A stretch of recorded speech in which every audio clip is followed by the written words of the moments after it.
YouTube. All right, create broadcast.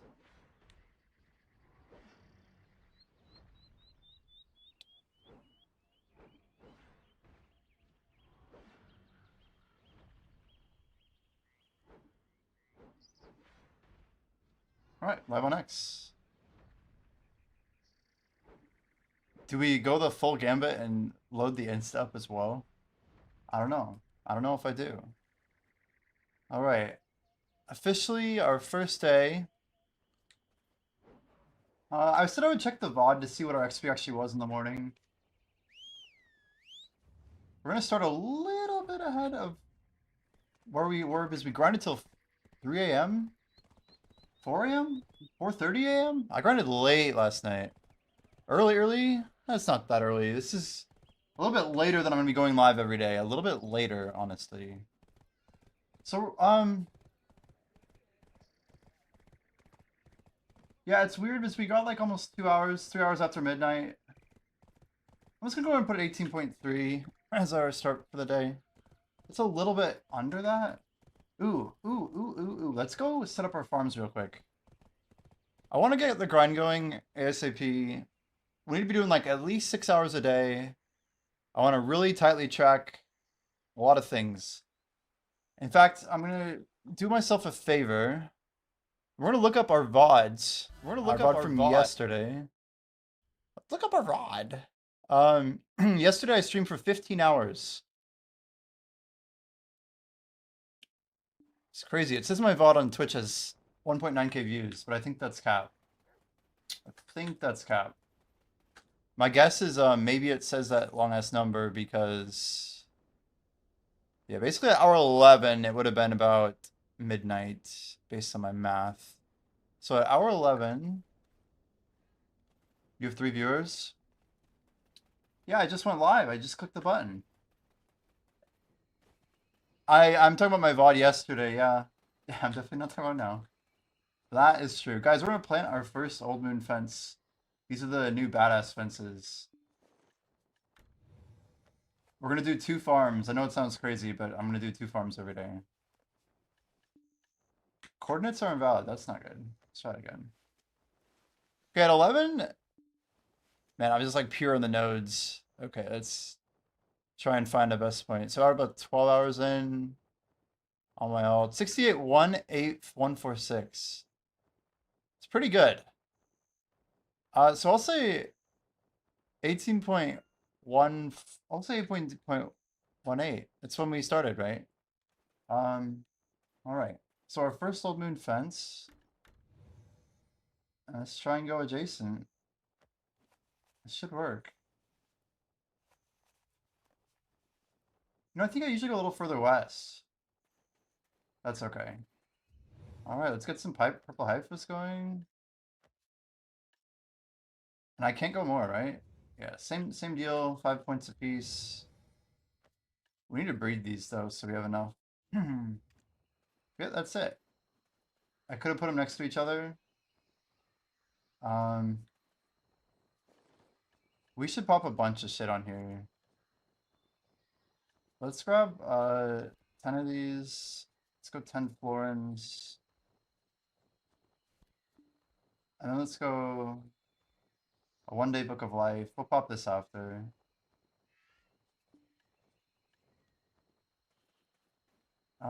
Yeah, let me go ahead and pop it on my main, honestly.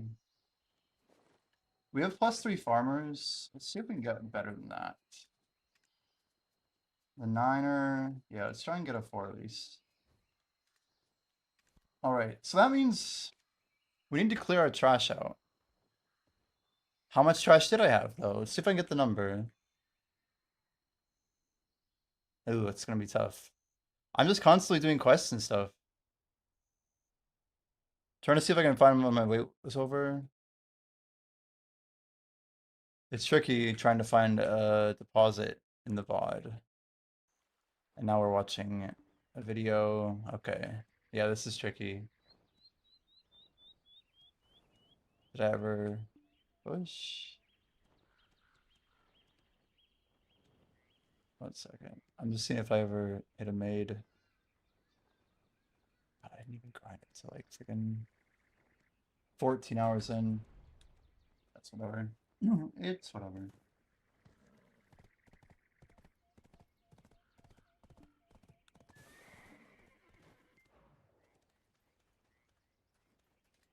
OD1. Yeah, I'm gonna go do this now before I forget. We can just go ahead and yes up for Blue Battlefield.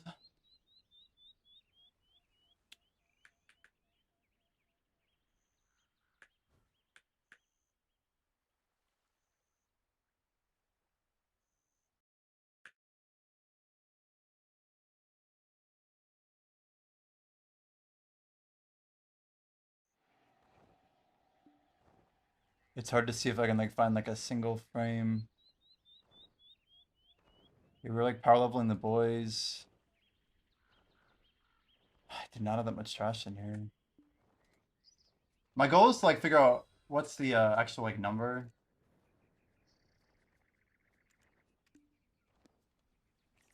that we had in trash when we hit reset. That's okay.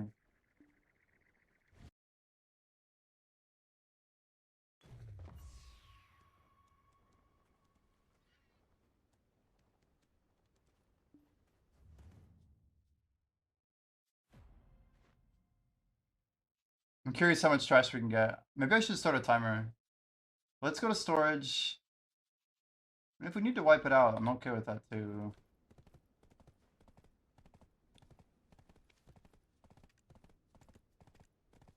Now, why would our workers show... Storage is completely full. I don't like that. Is it value? No? 1 second.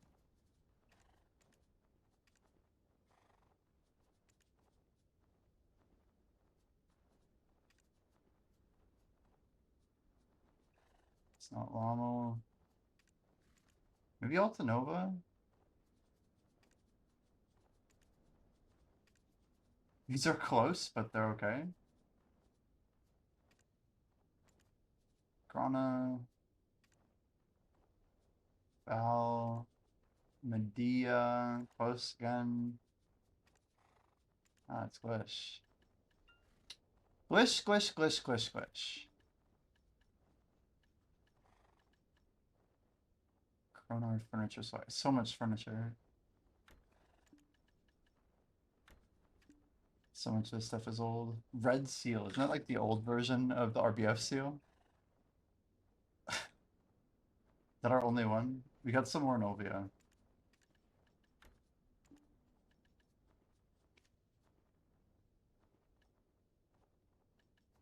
Cool.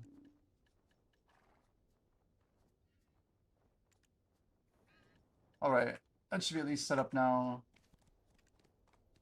So now are we good?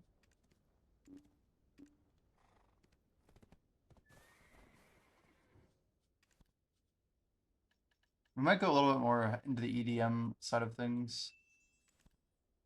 One of these was after, one of them was not. We started at 4 a.m. I don't know.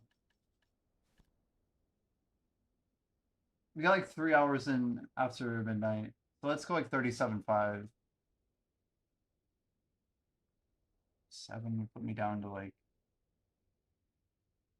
yeah, let's just say I got 25,000, right?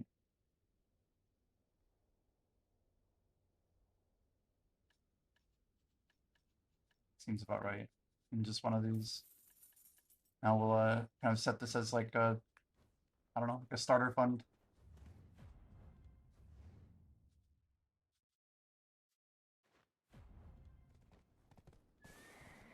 Yeah, we should be ready to go here.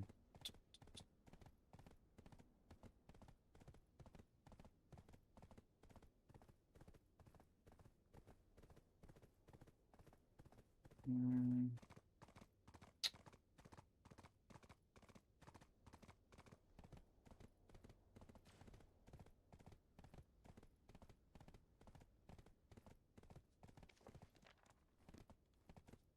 The double old moon fence, guys.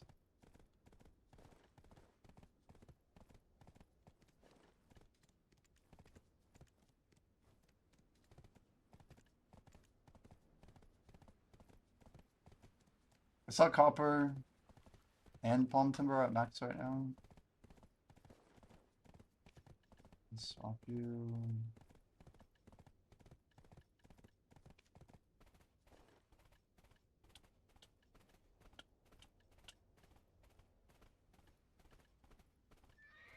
Yeah, some more night vendor rules, by the way.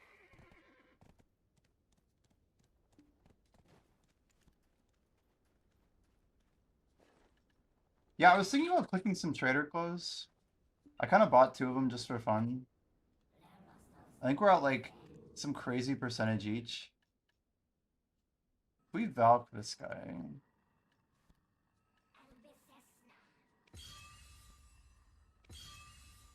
13.75. We just need base traders.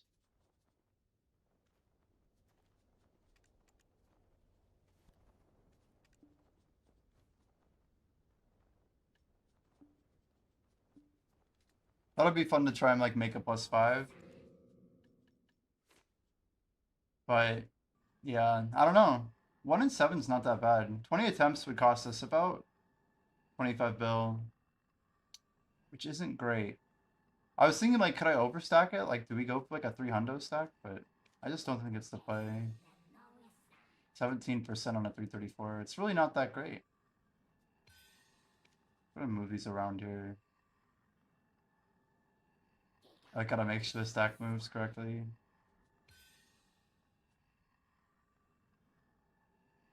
Alright. The things nobody in chat expects. Here we go. 265 stack, +5 traders. Our first attempt ever.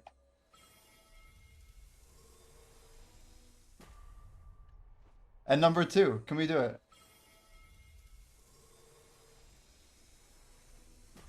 Damn. Yeah, no go on that. That's a couple build on the drain. But the cool thing is, we put up a pre-order on this, and we could win more.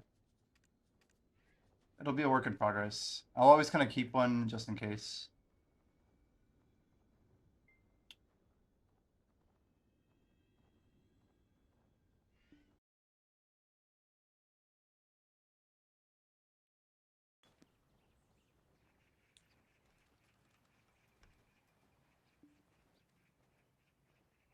What the?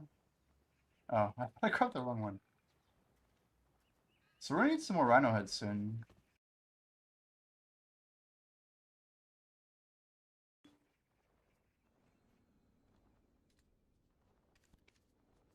Yeah, we're starting a bit earlier than the boys. I think this is a decent time.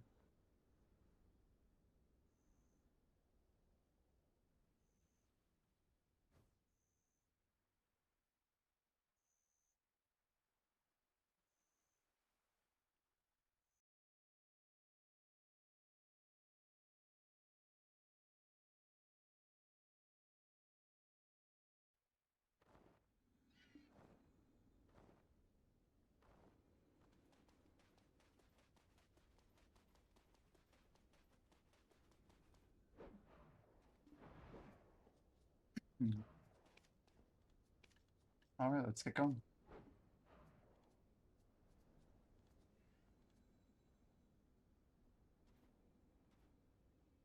The San Andreas Brown Thunder left-handed challenge. What does that mean? What does that mean? Sounds sus, dude. Sounds kind of sus.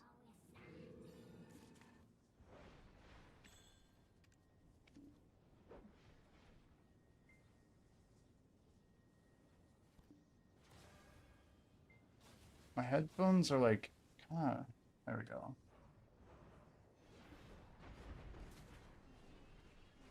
Fuck. Okay, that makes sense at least.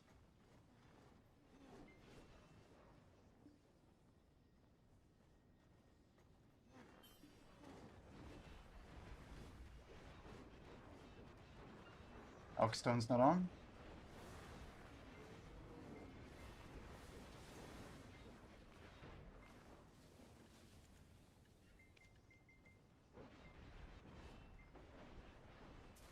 Alright, let's get the Ludion.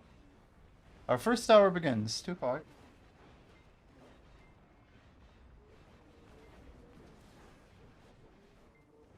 Time the Chromosome Chopper one-handed on the PS2 controller.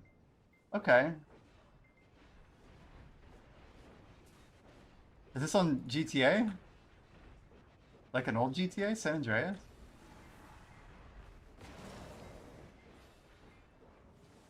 Sounds fun. Oh, nice. We got the re-up.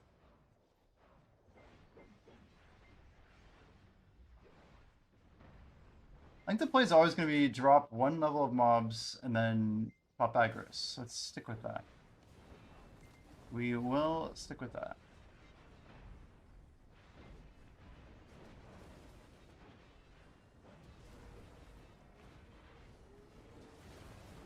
Right here. Aggros going on.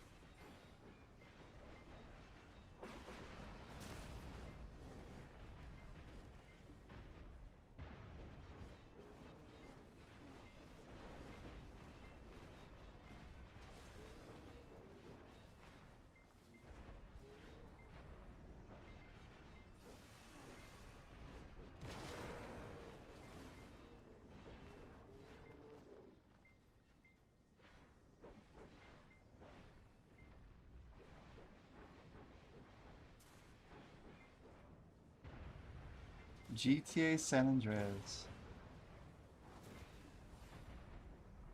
So apparently Clavicular opened a magazine on a friggin' alligator in Florida. And he's facing 5 years in prison. And he like live streamed it. Like I don't even know. It's just like, wait, what? It almost reads like satire. Like, wait, why?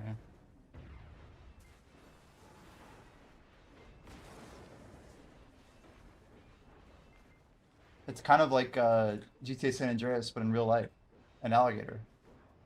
More alligators.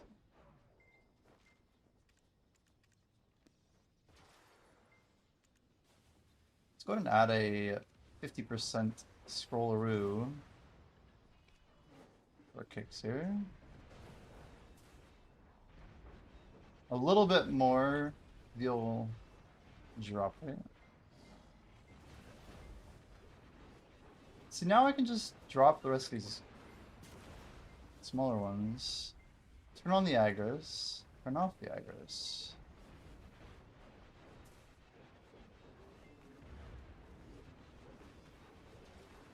Gator tail's pretty good fried.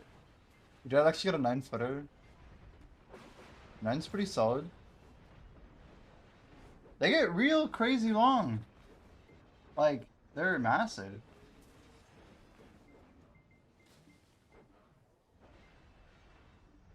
I had no idea, like, I don't know.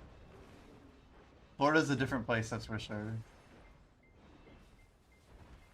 I went biking and I had to go around like a giant alligator that was like probably like 12 feet. And it was just like face toward the bike trail. Like, she could have snapped at my foot so easily. I was going like probably 14 miles an hour on my bike, right? It's like, do we just keep going? So we just like, we were maybe 3 feet away from it. Like, I don't know. I'm just like, please don't snap at me.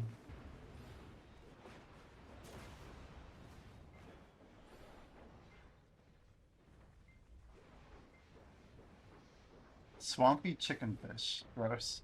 It sounds gross, but I bet it probably isn't bad.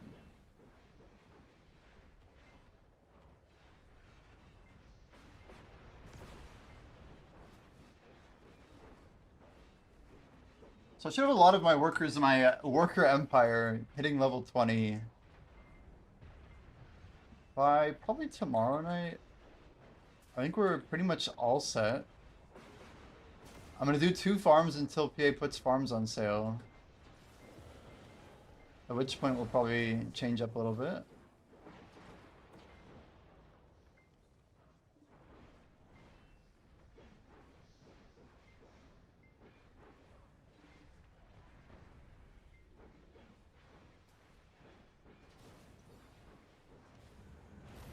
We'll just turn on Agris now, right?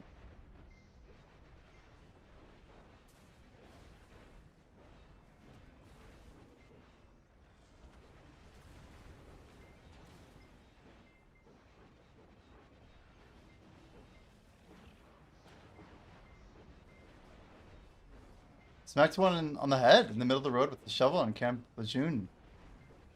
It's over the white line, the yellow buddy. It was his thing. Thought it would charge, switch to jab technique. You hit it with a shovel. They're like, I mean, it's weird because Florida also is like a bunch of lizards, right? I just think of alligators as big lizards that are, they're like less aggressive, but like lizards are freaked the heck out by people.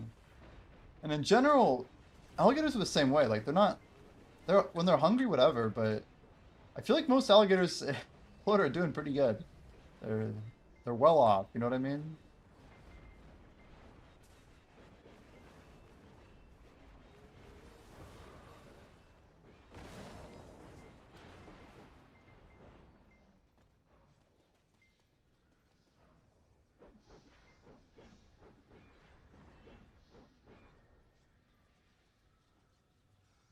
I'm just gonna pop a mission. Round 4?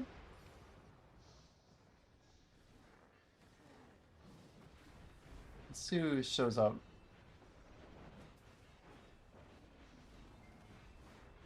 Lake Placid terrified you as a kid? Lake Placid. Is that in Florida? I don't know much about this place you've named.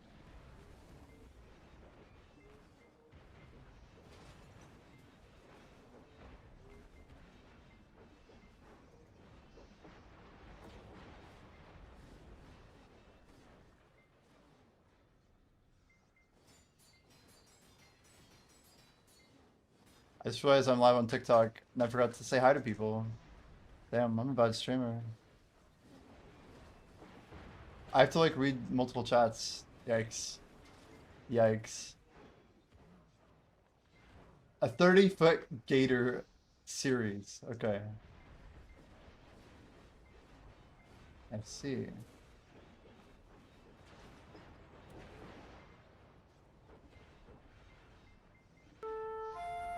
Well, there it is, the dungeon. Yo, yo. Hello, Blackfin.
Wait, how did we miss the tower? Yikes. Over here, forcing it down. Let's do it anyway. I didn't see it until last second. It's okay. Blue Battlefield tonight. Riddick, are you gonna show up? You literally should just come, dude. Just like jump on a boat and chill. Literally just like go into Discord and mute and then turn your volume all the way down. I'm kidding, I'm kidding. But it's fun. We have literally gotten loser rewards every single week. And there's bonus money starting tomorrow. Maneuvering a cross-country move. That's pretty incredible. Yeah, it's like sailing... Yeah, it's more like sailing Node War, to be fair. More like a sailing Node War. There's like literal islands that you have to shoot with cannons that like... It works. Like, the mechanic works really well. Yo, Ergarth, welcome, welcome. Oi, my boy. Oi, my boy. Oi, my boy. Yeah, I still think of the Butcher from The Boys every time I hear your introduction. Oi, my boy. Oi! It's great. But like good season 1 Butcher, you know, not like, I don't know. I haven't watched season 4, and I couldn't even get through it. Just too much. 3 was enough, man. 4 was just over the top. I'm pretty sure I just watched The Boys to see the fight, where the Butcher attacks Homelander. That was it. That's pretty much the main reason. You ever like see like a short for something and it's just like, oh, this looks like it could be fun. Kind of like people would watch Thunderbolts in order to see the scene where Bucky gets his ass handed to him by a certain sentry. Oh, damn. Wait, is that the answer to my question, Oriole? Essence of Dawn, 30 Trace of Nature, and 500 Magical? For 1 wand crystal, is that right? For 1 wand?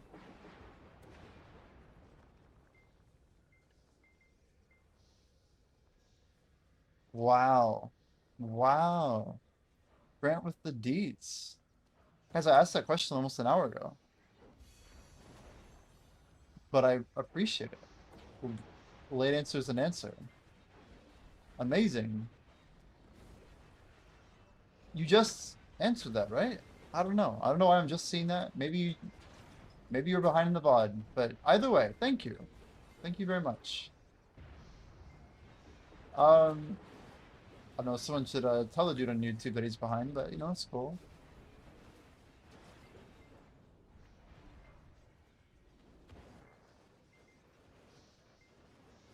I'm just gonna say TY.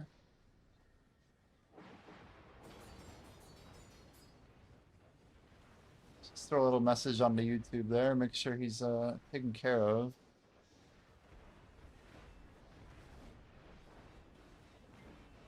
But I appreciate the data there. It's a good shout. Good shout.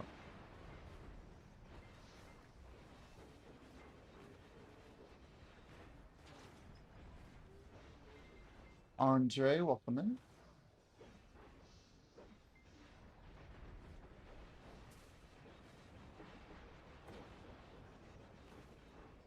Yeah, interesting. So if I wanted to make some one lives then every bond is, well, bond life is 3.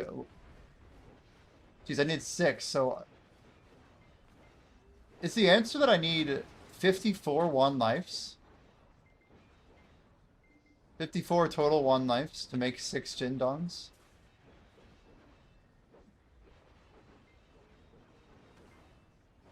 Geez, that's like a lot of 25k magical lightstone, what the hell?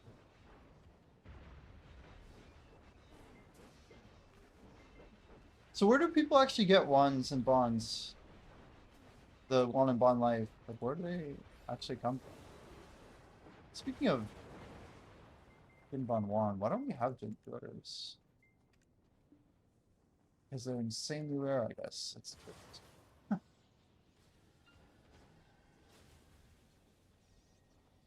Oh, it's only gather hunting, okay. So either you can get it from. Remember when we tried hunting for like a week, Jordan?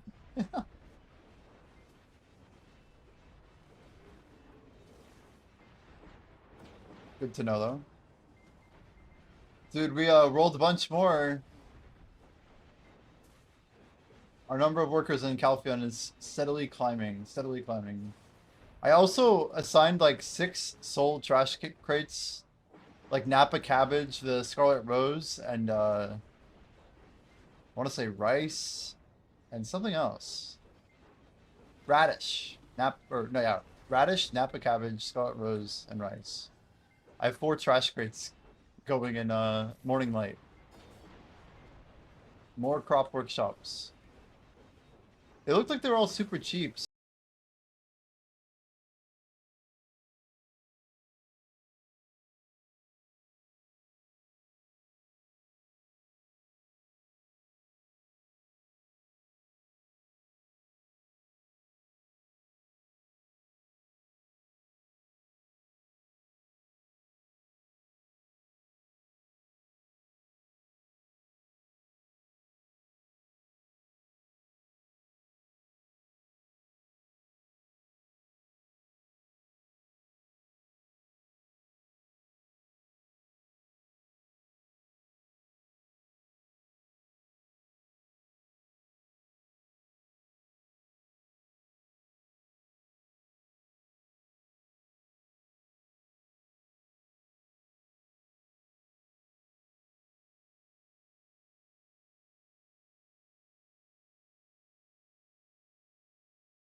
our yeah, finish our full breathing brooders, like maybe an hour every 3 hours of gathering during the life buff phase, which technically is on now. How much longer is this spell? 25?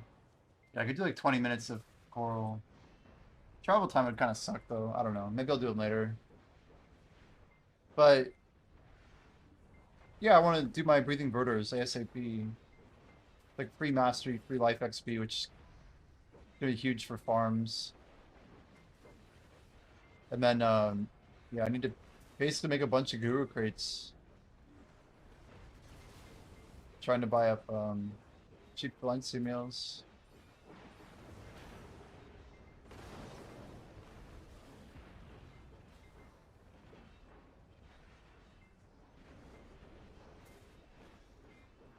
Yeah, worth 2.4 if you tell.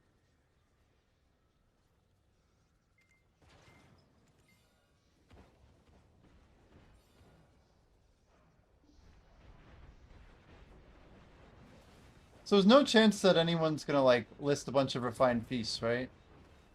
Or are we expecting some people just to like go all out selling bountifuls and refines? There's gotta be a lot listed tomorrow, I bet. Something makes me think people will list some just to get cash.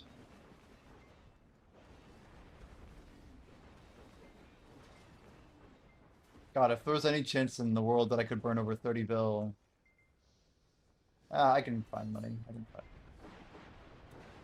I shouldn't worry about such a good case. Like, you can clear some buy orders.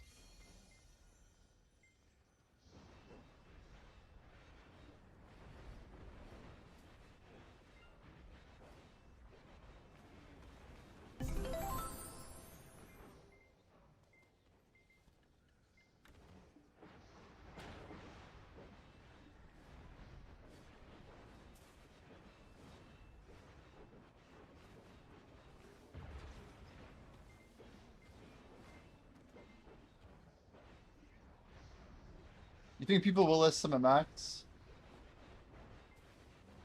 I guess it's just the best time ever to put the pre-order up, huh?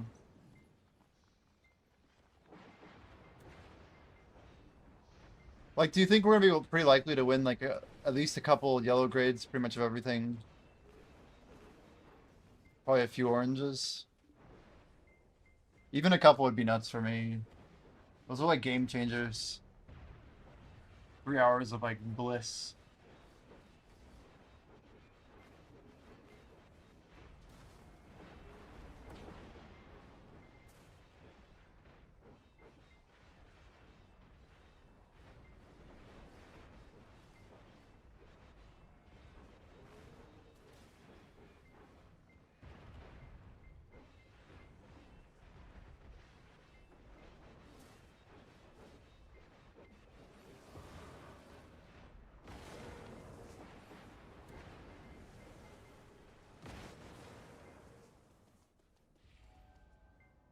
Five minutes Garma. Hmm.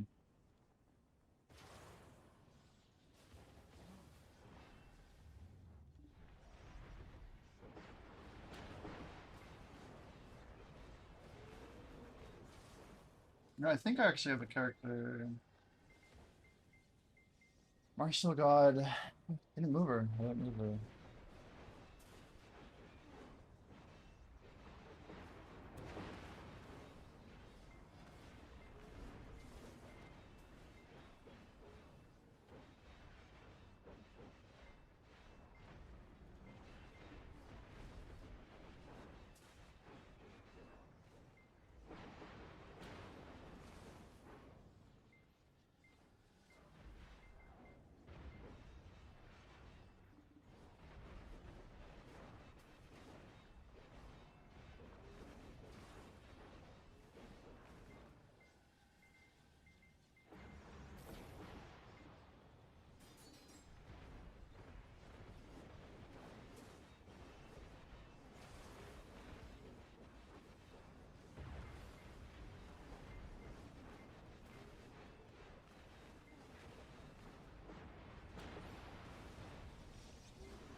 It is true this Titan probably has to be the buggiest fight out of anything in video right now. Just the way that it spawns in is just, it's so messy. I always feel like it's kind of RNG as to whether or not they get hit. Just like kind of roll a dice.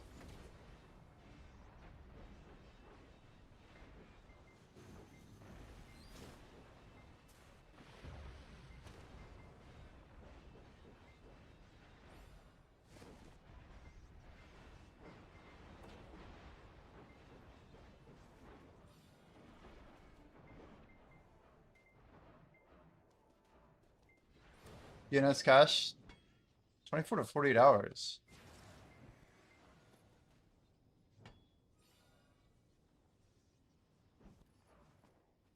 Are we serving an index level? Like, we have a homepage?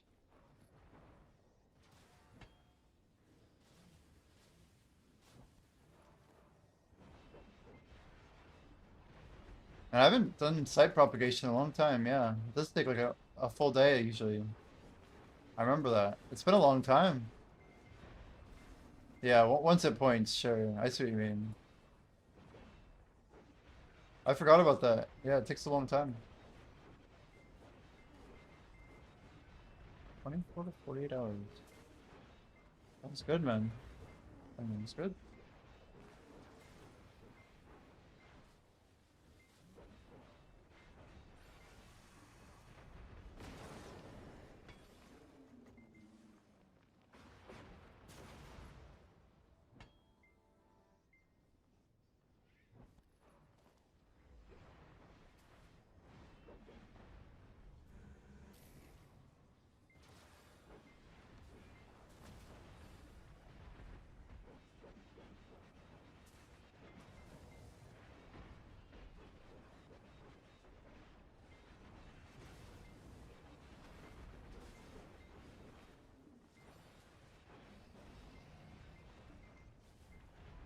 The Agris hack is so good. It's so good. In fact, I didn't know this existed until like 2 days ago. The freest money there ever was.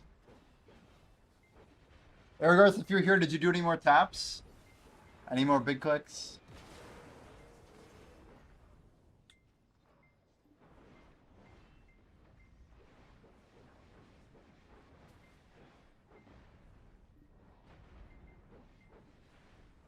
Yo, fine, fine. How's it going? Not a single one. You're like, I refuse, huh? That's probably for the best? Yeah? Maybe? Guys, I'm turning on my Agris, but only to kill the golems. It's the biggest brain thing we've done.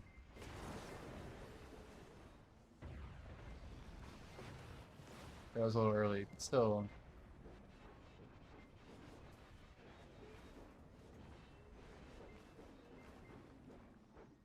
Fishing, coding, coffee. Actual fishing?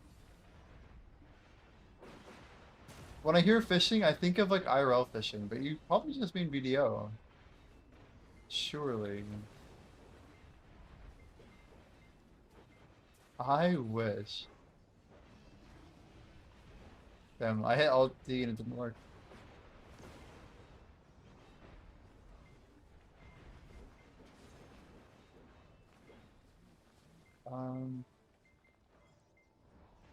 Yep. Let's see here.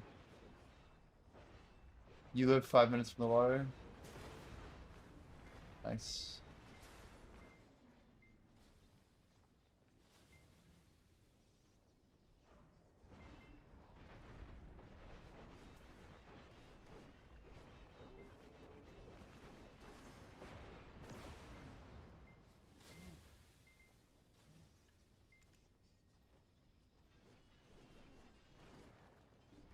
I actually don't have any blend simulators on.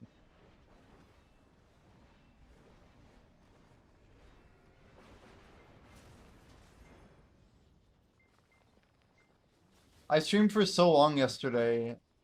It's like the worst activity ratio I've probably ever had. What the fuck? Do I have an order filled? Calm me down.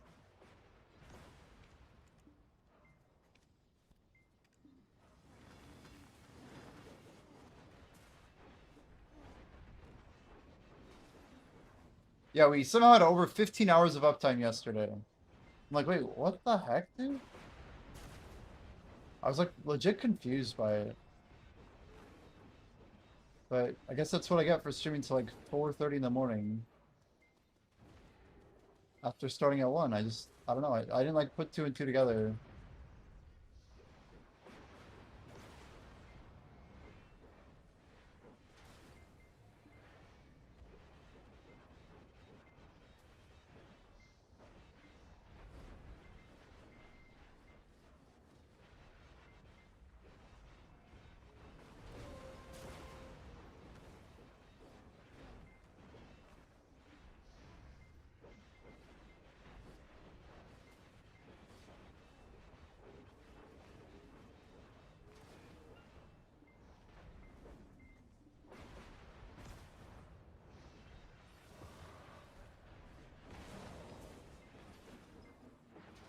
Coffee and code. Yeah, I read something like programmers are machines that turn coffee into code.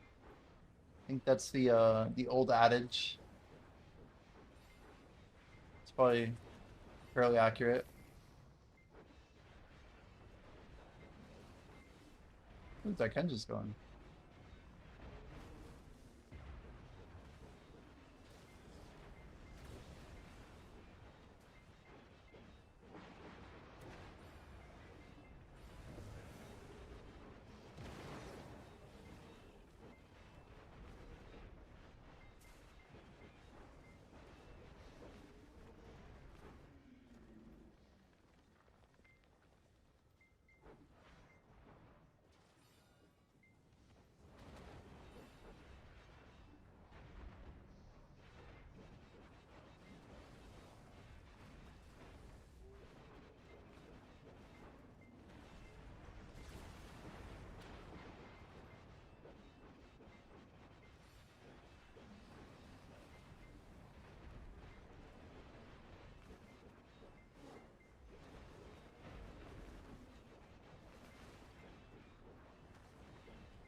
I do think we're mostly going to be skipping bosses for the foreseeable future. Unless there's like double drop events or things that'll cause them to die fast. Or if reforged stones come up, I guess. We just claim our free primordials like every week and show on it. 116 tokens. Yeah, we're using 4 tokens a week, so I'm not in a rush. Claim free shit.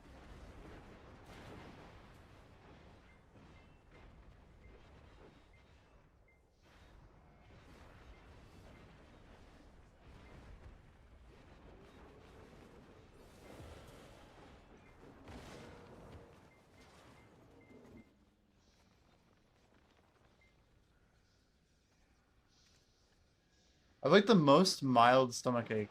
I don't know. It's kind of weird. It's like slightly on the side, just slightly. I don't know if it's how I slept or what.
Is DK Awakening now getting the PvE buff? Yeah, it'll be live in a day. It'll be live in a day. KR has it already. C gets it tonight. We get it tomorrow. I'm still rocking Nav though. What's up with that, right? I don't think it's gonna be better than Suck personally. I think some people might like it enough to try it out though. It's supposed to make it more viable, but maybe not meta. Learn some Visual Basic and JavaScript. Don't even like coffee. I have like 15 pounds in the forager grind. The forager grind. Van Dien.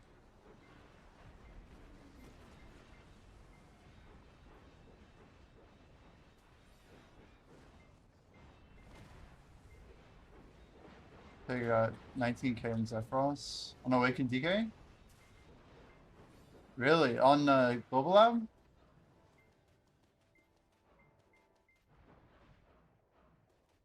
Damn.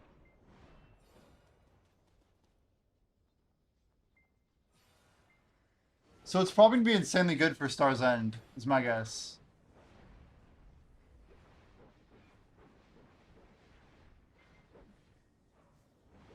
Lewis probably gonna be all over it.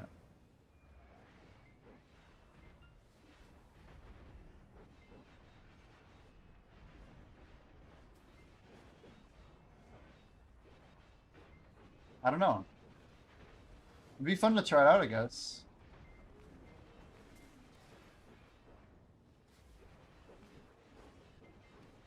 Awaken DK coming back is crazy. So someone hit 19k.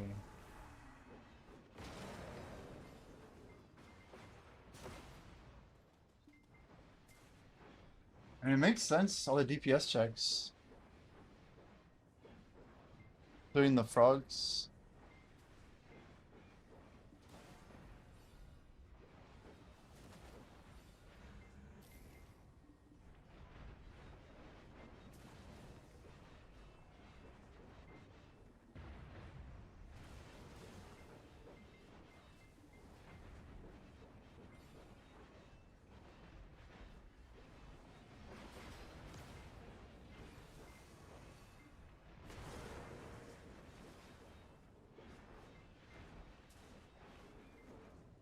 So basically, I gotta go try it eventually. I'm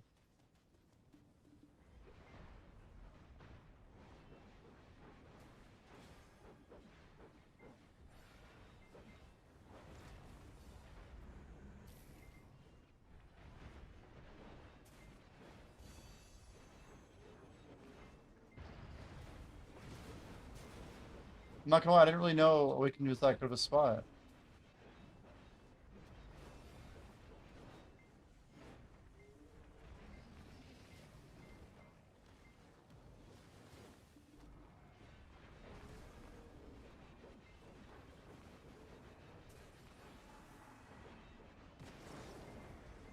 Lua just did it? Wait, before nerfs? Or is this on Global Labs? This is on GL? Like when? That's before?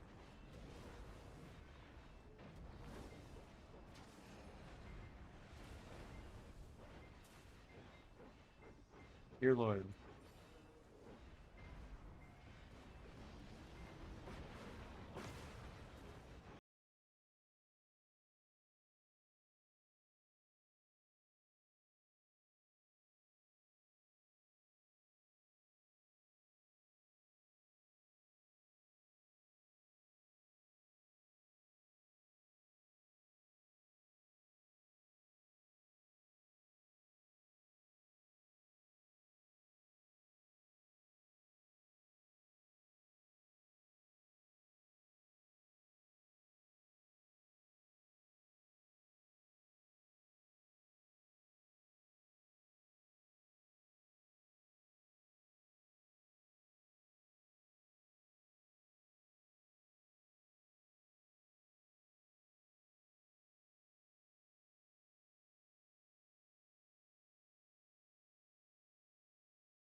This is like I'm 18 years old music.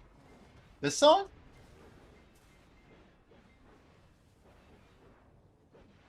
Is it? This probably played when we were like 18, didn't it?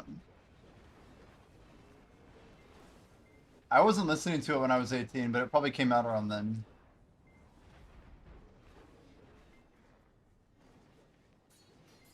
Pendulum, yeah, damn. Damn.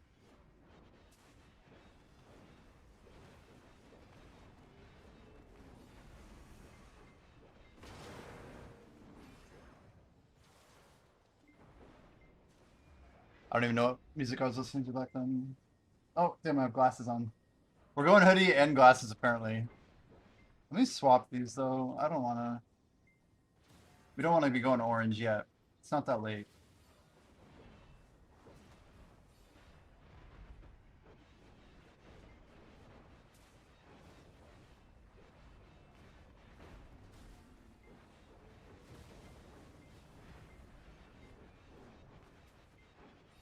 This song is like I'm 18 years old music.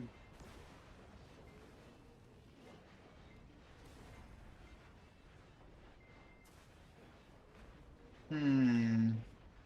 Hmm.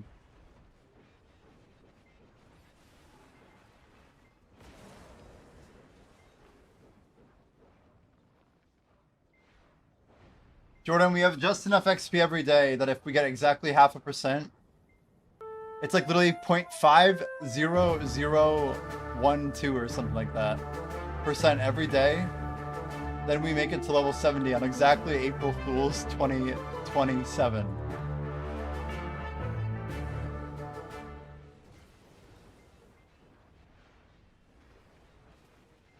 All I know is that when I was 18 was like, well, I guess it was more like when I was 17. It was the first time I ever heard the term dubstep before. And dubstep was mostly... And this is drum and bass, first of all. But drum and bass kind of walked so dubstep could run.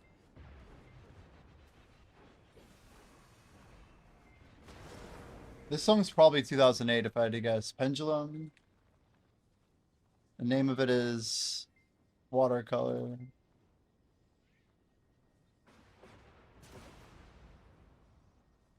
(2010). Did I guess 08 or 09? Anyway, a little off.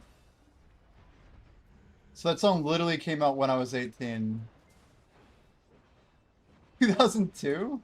Yeah, right. Drum and bass wasn't out in 02. Not like that.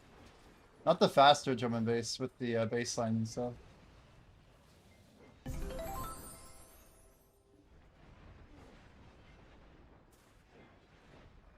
It's Bunny's Shining Life probably, huh? 4-2.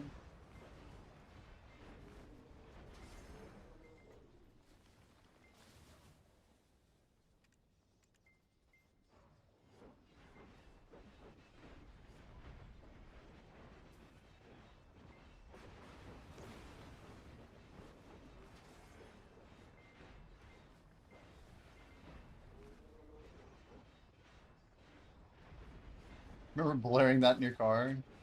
Hell yeah. Guys, I'm gonna open up a one-day book of life. Let's just get it done, you know? Let's get it done, chat. Let's go, chat. Every time I hear "Let's go, chat," I think of that. I don't even know. Wait, what does it say? In preparation, the world boss Garmoth will not spawn today. What the hell? What the hell? Did my book just go in from pearl to non-pearl? Where the hell to go? Where'd my life book go?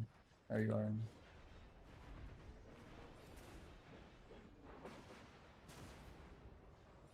Let's actually bounce for a second. It's kind of weird, but I'm gonna do something.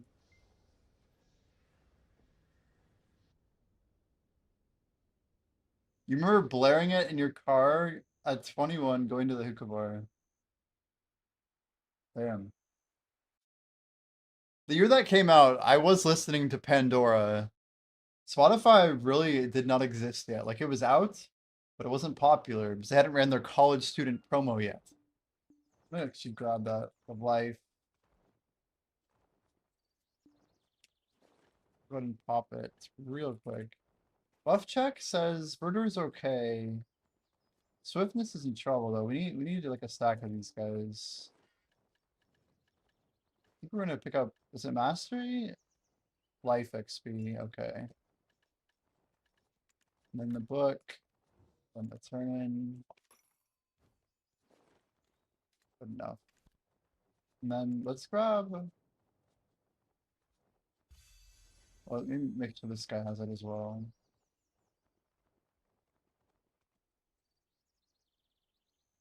The hookah boy.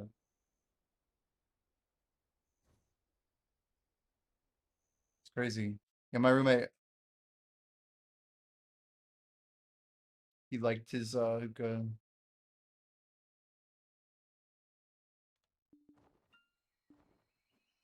No disease? Lame. Okay. So I guess Kalo. Kind of pass this around. The unsealed book. And then I guess we'll just have to run it over.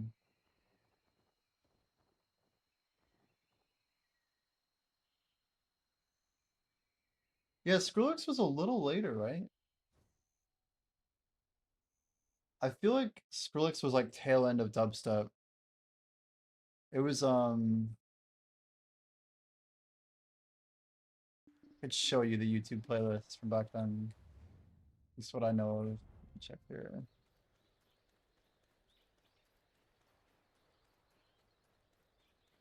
What was that old logo? UKF dubstep, right? UKF 2009. Yeah, it's still here. 16 years ago. I listened to this playlist. 100%.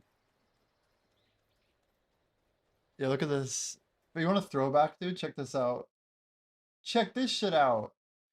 Black Sun, Schism, Boy Crisis, LaRue, Bulletproof. Dude, I 16 years ago. It's crazy. Look at this. Bionic Commando. I probably listen to this song a lot. Wait, I technically shouldn't play it here. Let's see if I can find it somewhere else. Bionic Commando. Let's go Rusco, right? I can't even find the artist name. The Rusco remix. But it's like all like so OG.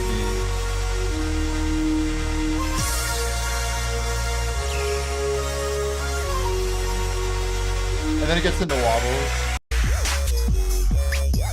But this is yeah, August of 2009. I think I was playing this on New Year's Eve in 2009 as a senior in high school. But anyway, yeah, that whole channel, all these remixes are pretty good. The Nero remix. It's how I found Nero actually. They were like one of my favorite bands when I was 17, 18. For sure. For sure. I could find you the exact Nero song that I think was my yeah. Technically, Me and You was one of my favorites, but it wasn't my top one. The best Nero song was actually Ghosts and Stuff's the Deadmau5 remix. I'm sure you've heard this.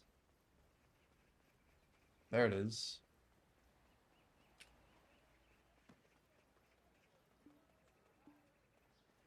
Let's go to storage, please. There we are. We need stone powder. We need probably more packaging for it. Yeah. I don't even know. Too heavy. I can't even grab it from other character. Amazing. So what do I need? Like 100? I have like no idea how to do this, by the way.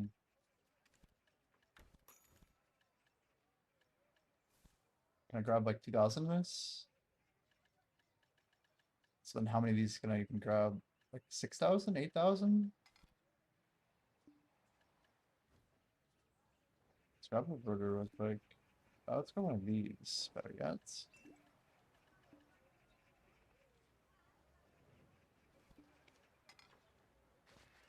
That'll at least put weight on it. Yeah, it's not that. Anyway, processing success? I don't know. Should I bother? It's whatever. So Imperial cuisine? Isn't it just like this?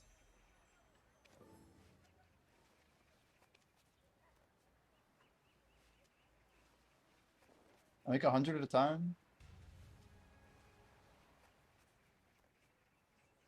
How many meals though? That's not bad. 32 goes down to what? So it's 24 a pop. Okay, so 7,200. Uh,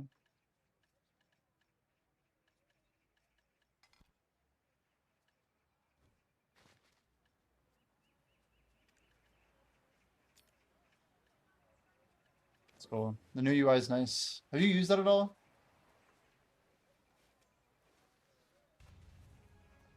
Dubstep's to know. Yeah, as soon as the wobble hits is usually when I stop listening to it.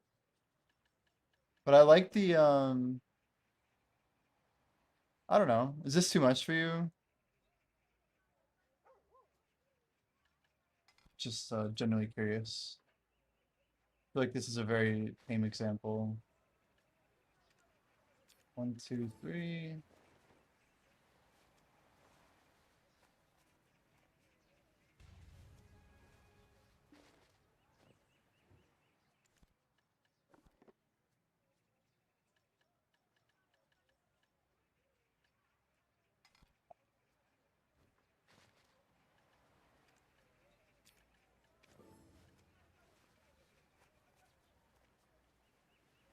Paragraph's old. It's not anything you'd listen to if you had a choice. Fair enough. Fair enough. Like 3,200 Calpheon meals.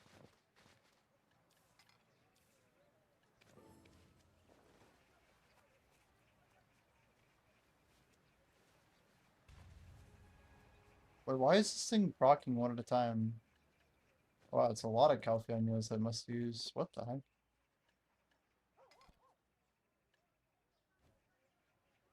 122, it's enough.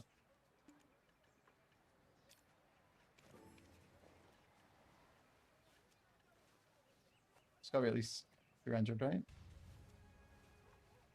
Maybe just 200.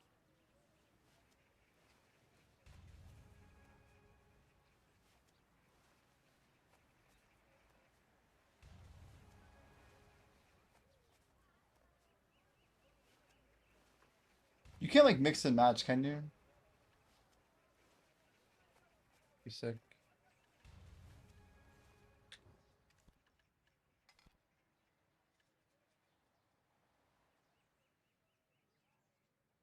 Where are my Valencia? Oh, we do have 220k here. It's like, what's my number? Like 9,000? No, let's try 7,200. That says too much. Oh, we still have these. So maybe we could have gone higher.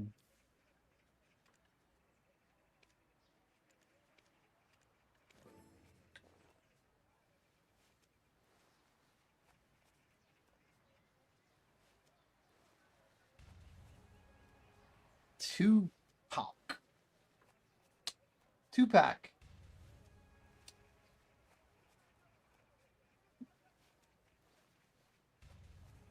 It's definitely before my time. I didn't listen to music as a kid. Not like that type of music. Not like that type of music. So 72 is good. Let's try 9k. I think it'd be better. Still looks good. That's gotta be the number.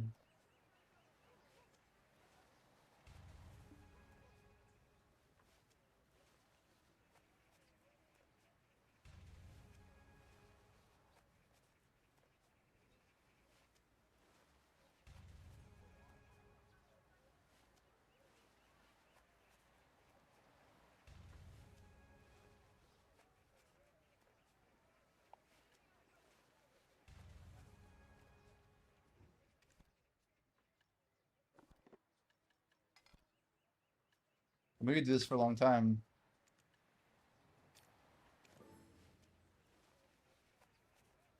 We just need more cord, maybe? And we're barely even hurting them. Was it 10? 100?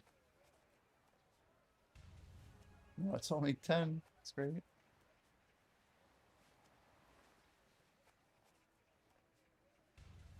I remember people in high school playing Du Hast when like they wanted to be edgy. It's like the only example I remember of people playing Du Hast. Du Hast niche. I always thought it was niche. What do I know? We got a lot of these to bake. Hmm. Queen. Now, was Queen after or before Journey? I'm Hex. Yo, welcome and thanks for the follow. You watched Ramstein live 15 years ago. You were totally wasted. Jeez.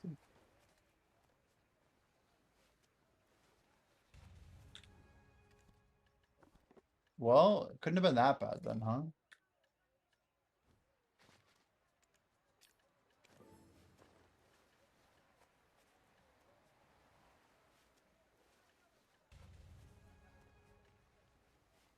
I feel like we found the top pretty good. Manos Fisher. Plus 13, huh?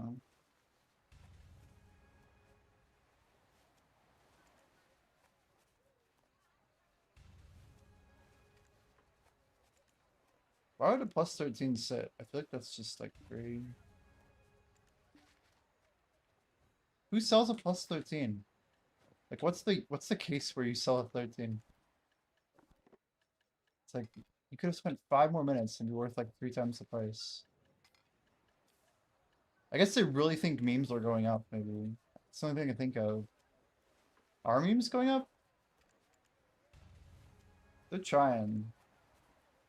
How are your memes over there, Garth? How are we doing?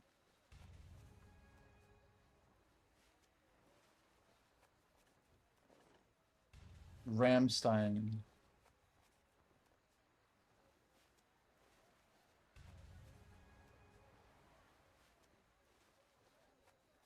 They're just so edgy. Why are they so edgy?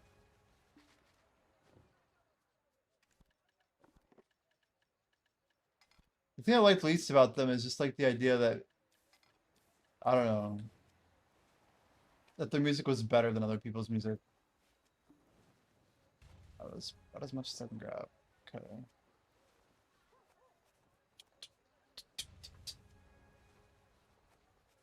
Emo metal? Not really.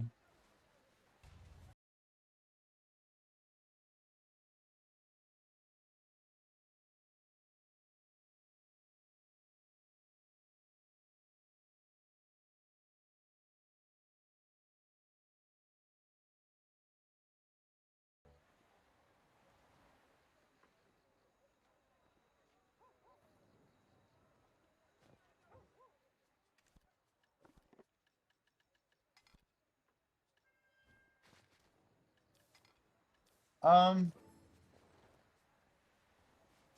Green Day? Yeah, Green Day would be on the emo side, wouldn't it? Fall Out Boy. Yeah. Too popular at my high school. Fall Out Boy. I couldn't tell you a single song by them, but I'm sure I'd recognize it.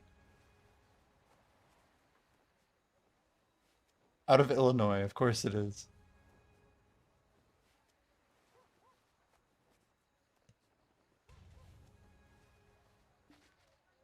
Crazy. I don't know the last time I heard that band even name dropped. Crazy. It's like an old memory.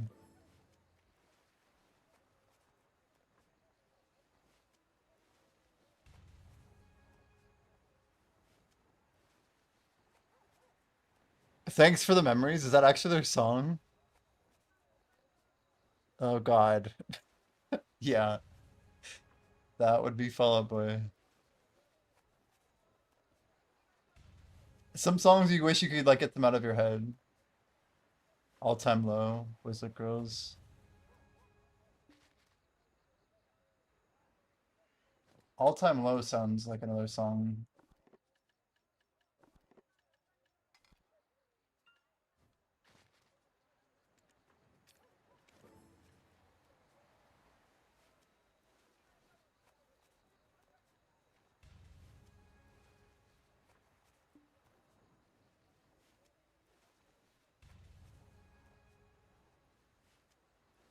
John Bellion wrote a song called All-Time Low. That's what I'm thinking of.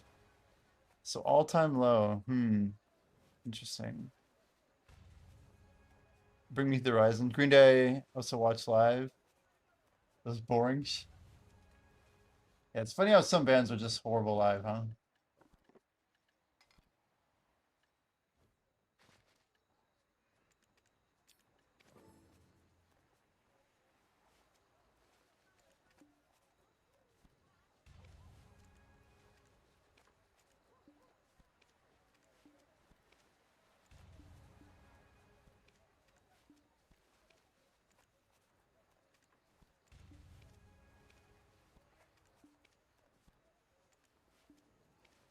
Oh, come on.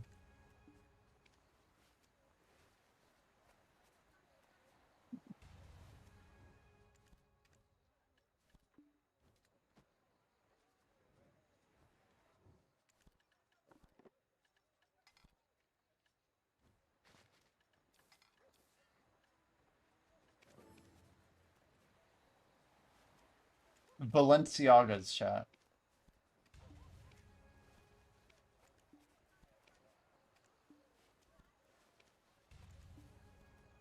Dang, why are Valencia meals going up, Kappa?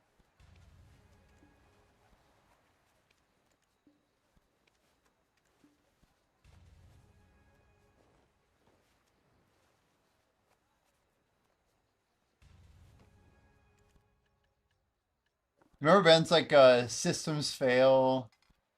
Or is that a song? Senses Fail. Senses Fail. That's the one. Um,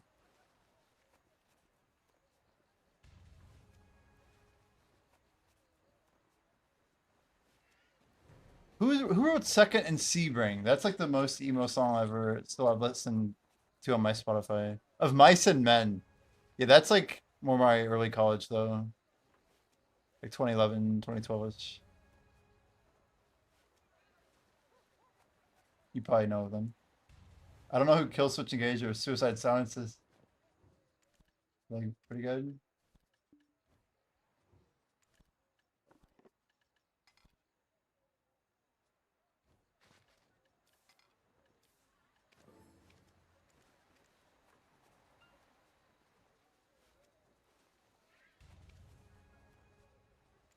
Thought up there.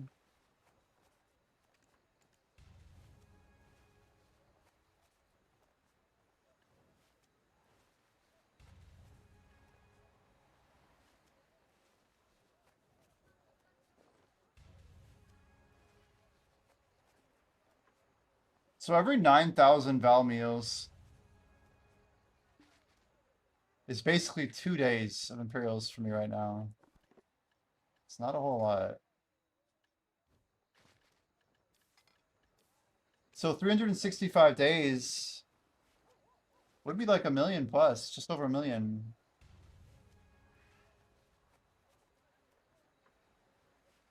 That's based on current rates. I could burn more per day.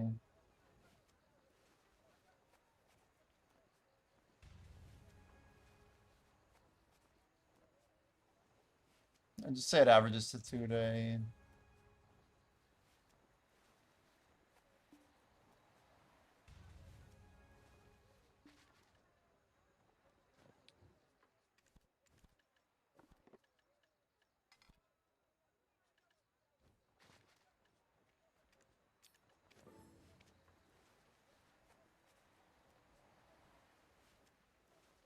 So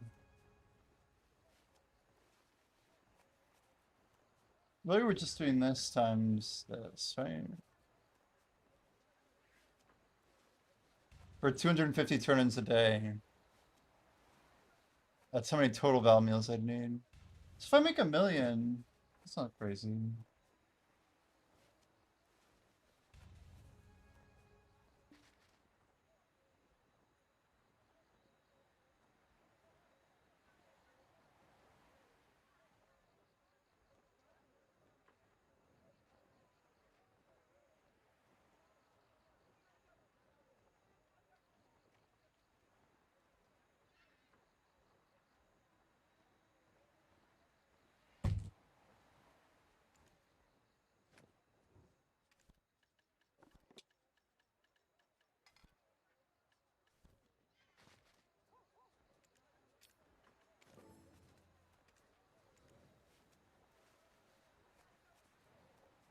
30 seconds to Mars. Yeah, I don't know who that is.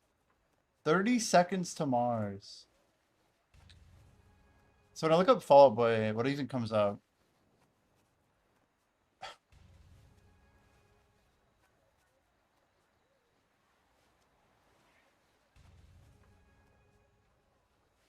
Crazy. Panic at the Disco. Would they be considered emo? Panic at the Disco. What weird ass band names too.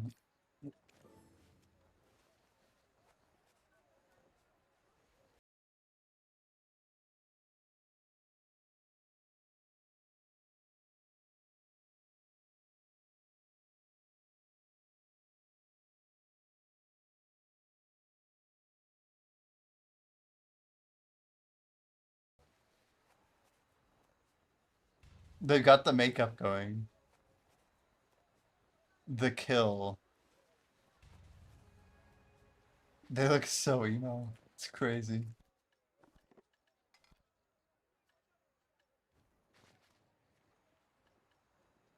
You know, the good thing is I don't really have to do this every day. I can just do like 20 minutes every week.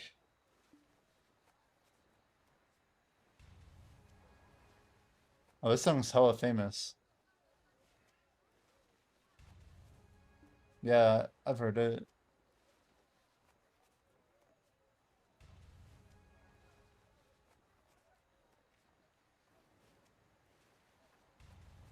Some stuff's like more popular than I would have thought.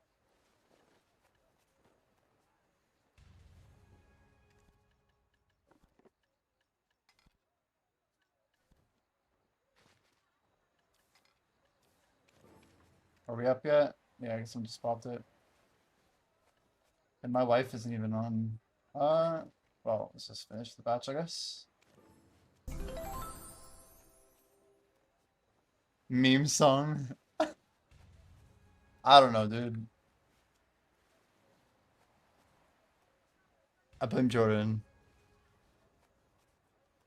Yeah.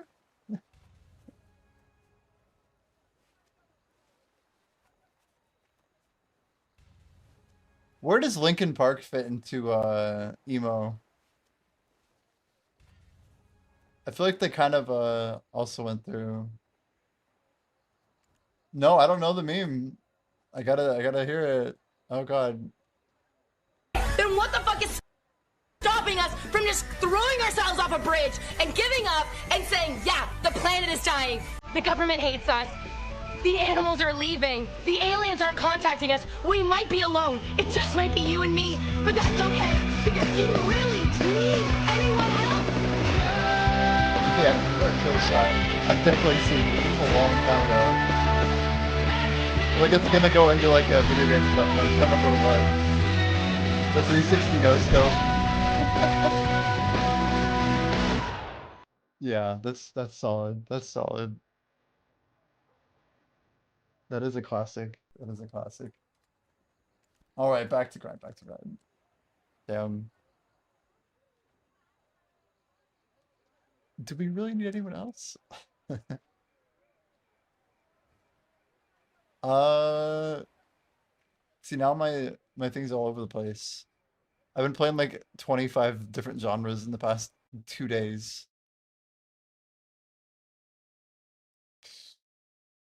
I don't know. I don't know what to play. I don't know what to play.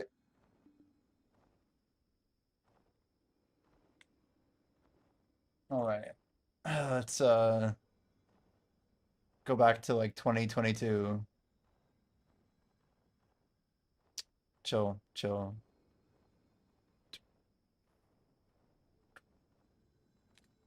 More Orbita. Breaking Benjamin. That's like my old workout posts from like, yeah, I don't know. Same era, man. Same era. 2010, 2015 even. I was still using that shit. Breaking Benjamin.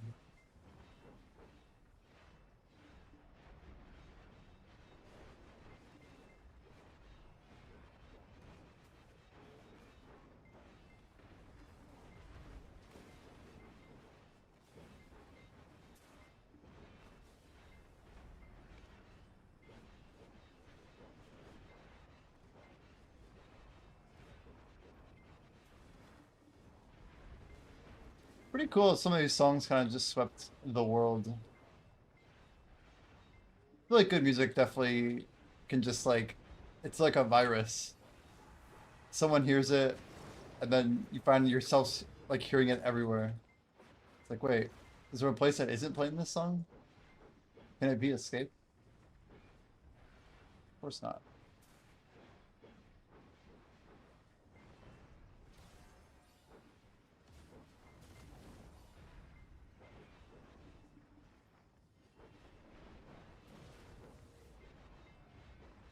Grim, you excited for Awakened DK to come out? I wonder if we're gonna see any big changes. I bet Lua might like swap back from a retag DK.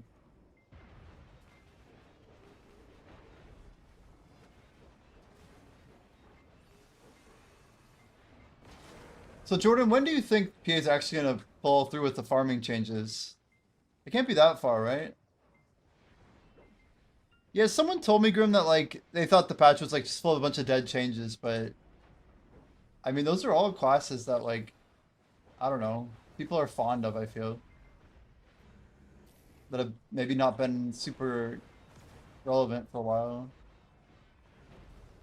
If anything, those are the best types of changes to make. People do like to doom, that is true.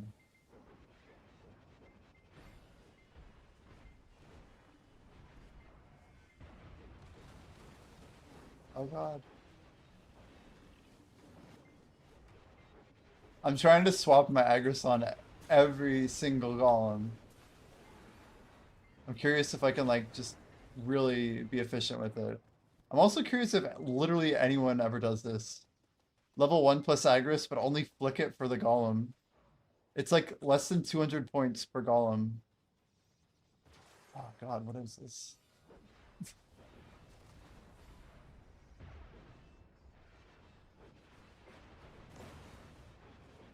You know, Bicep said that there's a planned dev talk coming up. I'm not sure where this was announced, but apparently that's on the schedule for April. About 3 weeks. It's coming up.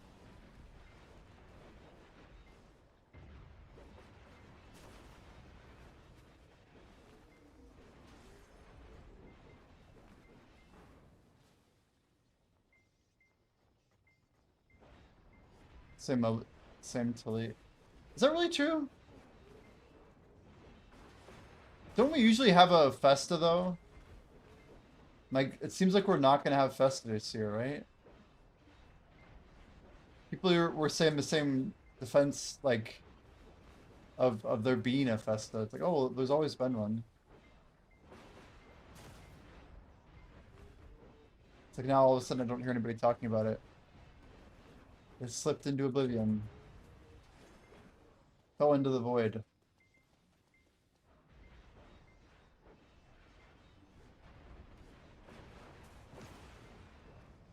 You actually think we'll get Festus still, but in the summer? Not like a Termian hot time or something?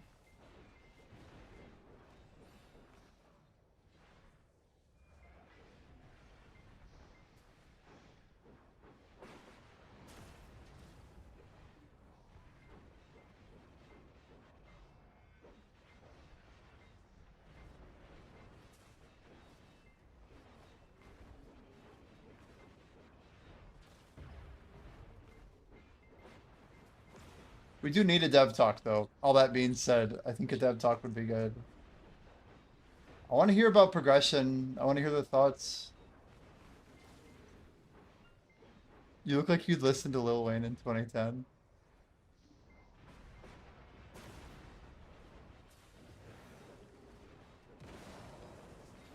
You know what's funny? I was probably wearing this hoodie in 2010. Just for you. Let's see what we can find here.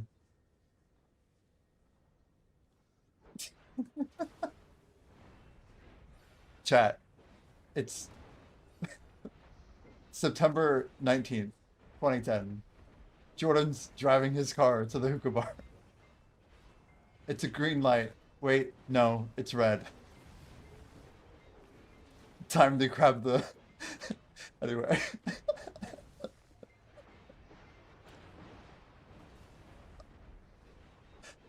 Oh, that's so funny. You ever remember like people who were older than us talking about the 80s when we were like in 2005? It's the exact same shit. It's gotta be like how stupid we sound, you know what I mean? But it's also like our life, you know? Just like they'll feel in 2035 looking back at the idiots they were in 2026. I don't know. It's wild how cyclical or cyclical life is. It's unavoidable. Parents, basically. My parents are hella, like, just older. Different generation for sure. A little bit of a leapfrog. My parents were older than some of my friends' grandparents.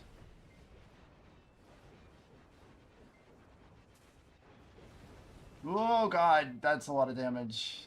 We don't have lightning, chat. Always check for lightning. Man, that's a lot of damage though. That's nighttime damage. Holy.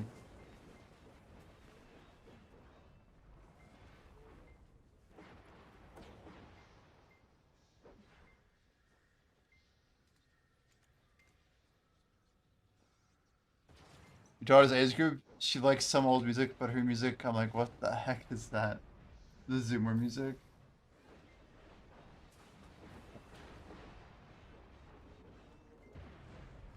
Yeah, some things just will never make sense. It's basically not possible.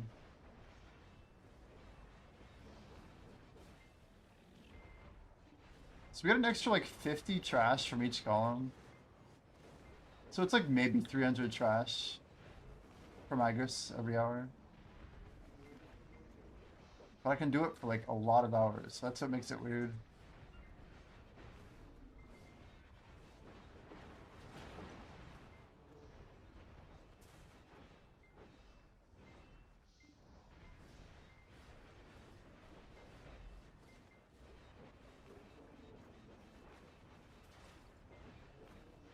Zoomer music. I feel like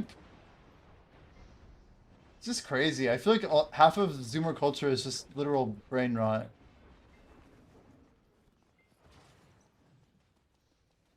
Which isn't a great like identity metric. It's like cultureless culture. But it's also kind of reductive. I'm not trying to like I don't know. It's just concerning, you know? It's concerning.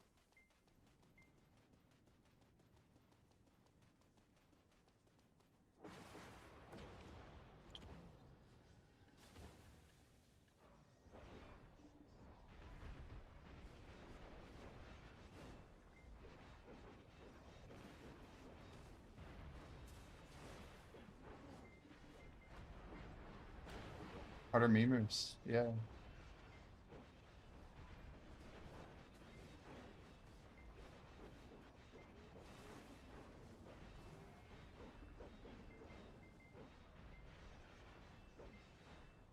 Meme lords?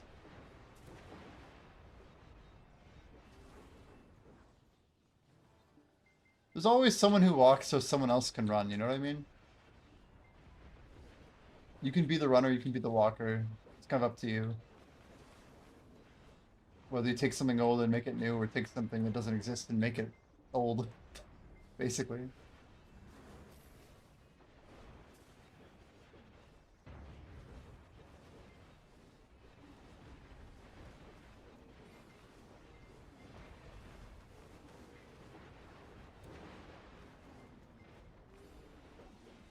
I feel like Eminem's like low grade, cheap motivation.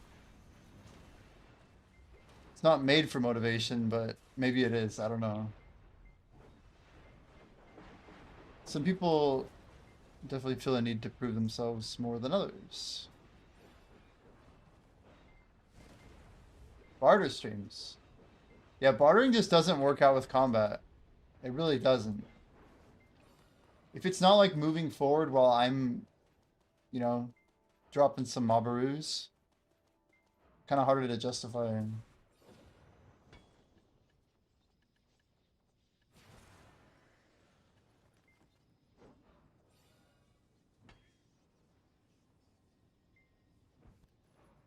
Yeah, bartering's probably one of the last children. Like maybe once I hit, I don't know, rank 1, then we can like try and find a way to like do sailing. Maybe we start doing sailies? I don't know. It's just the type of thing that I expect it to get buffed over time. Especially the XP.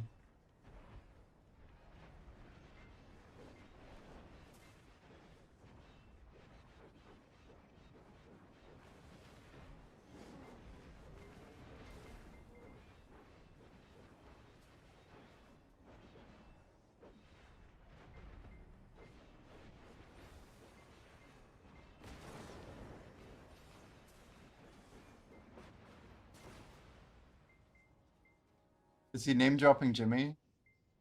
Rabbit Run. Oh shit.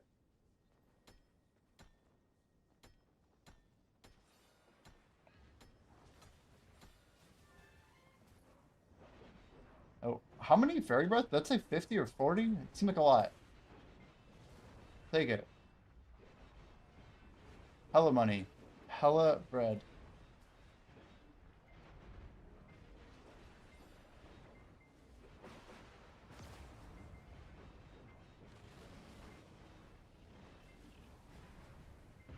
The name. Holy.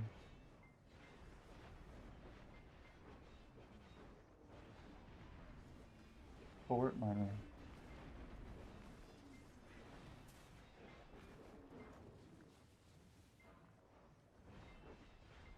Are you ready?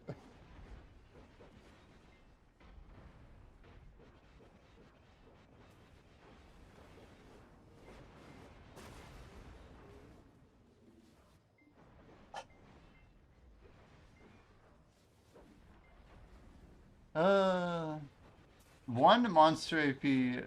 Oh, 5 monster AP for like each guru. Be kind of cool.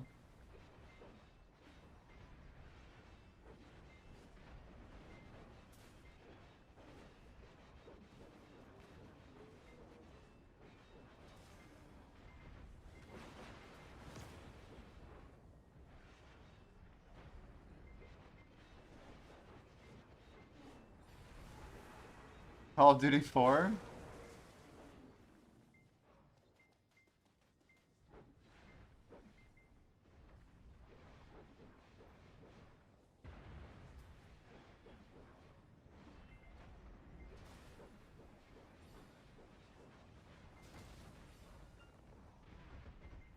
It's wild how everything sounds like a bit of a meme.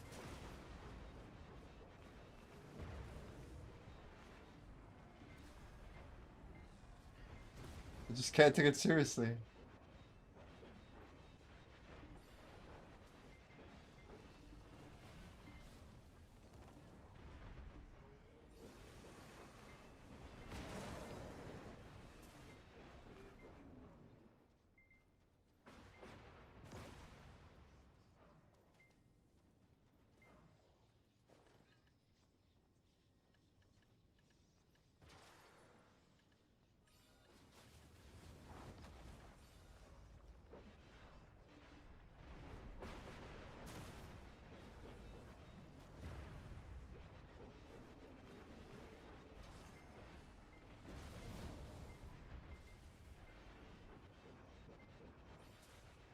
I play any shooters.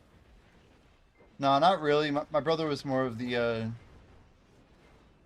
OG for sure in that regard. My brother liked shooters, Battlefield, everything, and now he's like high-ranking military. But he was always like, you know, just trying to get like the squad leader. We had Battlefield 2 when that had like 16-player maps or 32-person maps. I think that was a big deal.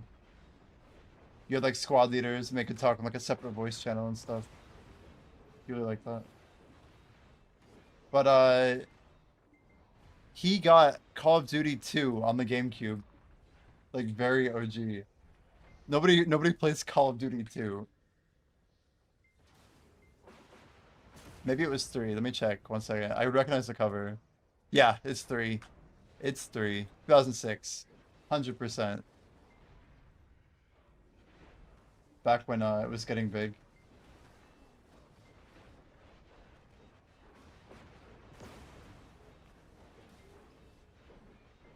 No, I mean, unironically, I was into like speedrunning and stuff. Like, I had a Game Boy Advance, and I tried to beat like Rainbow Road Mario Kart time trials, and I'd be like looking at my times online. Even like when I was like 6 years old, I was playing Donkey Kong Country, uh, and like I would try and get my times down to like see how fast I could beat the game. Just like running to the end, you know, trying to find like different speed strats and stuff like that. But yeah, I never went into shooters, man. This wasn't my genre.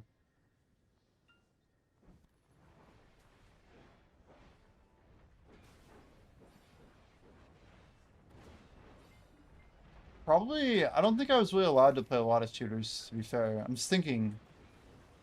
So I remember like knowing about games like Doom and stuff.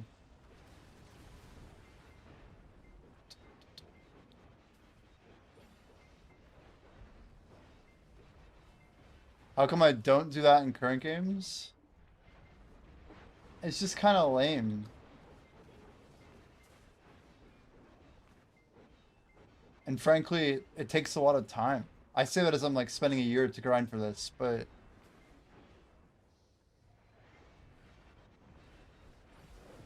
yeah, it's just, it doesn't interest me as much as MMO progression. I think progression's cooler in general. Halo Hang 'em High pistols. Damn. I played Halo at like LAN parties.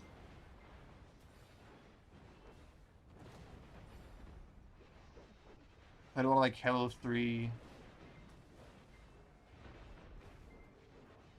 and Halo. It's crazy. I mean, I played like Left 4 Dead when that came out. I played Borderlands and Portal. The only like before I was like 16, I feel like Team Fortress 2.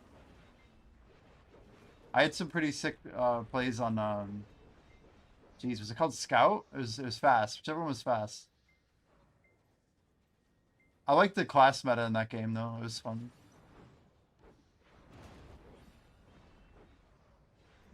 But again, it was like a game that was more popular with people older than me.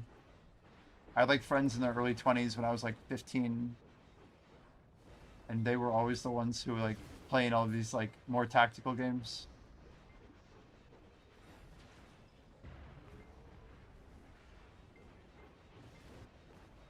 I mean, it's wild because I was playing RuneScape when I was literally 10 years old. So like I had like an MMO phase, but I almost, not that I like grew out of it or anything like that, but I played Puzzle Pirates. I had like I had like 1,000 people in a like a crew. It was like a guild basically. But I was more interested in like coordinating people and doing stuff that was a little bit more strategic, I guess. Command and Conquer. I haven't played that game in a long time.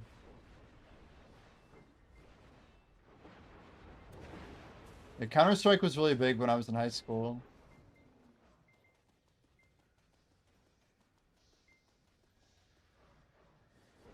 Yeah, when Half-Life. That's crazy. Counter-Strike was a Half-Life mod, yeah.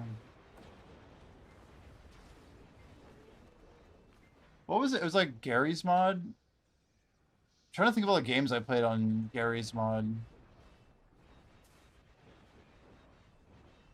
It's crazy. My brother's the one who showed me Gary's mod, though. Like, I wasn't the one who found that stuff, you know? He was more involved in that scene. Yeah, Zombies came out, and so it's crazy. Like, the whole, like, Call of Duty Zombies thing, I feel like was stolen from Gary's mod.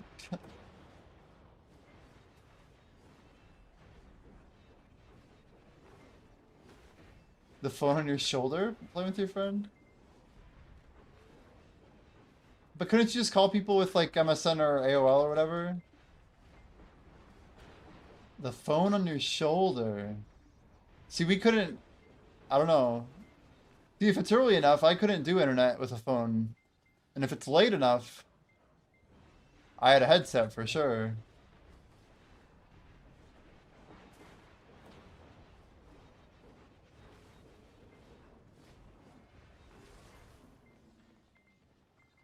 Bad meets evil. I hate these songs.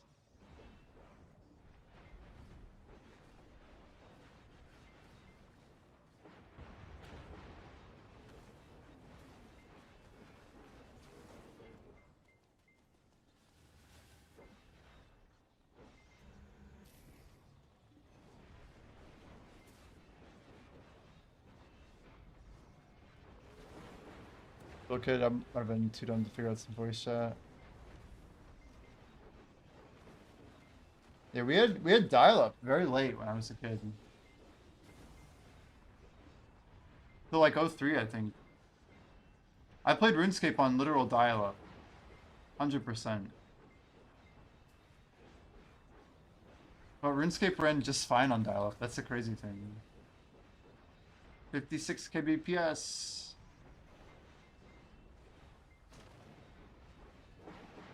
I feel like I was like maybe 11 when we got better internet. Somewhere in there. You played Maple on dial-up. Damn.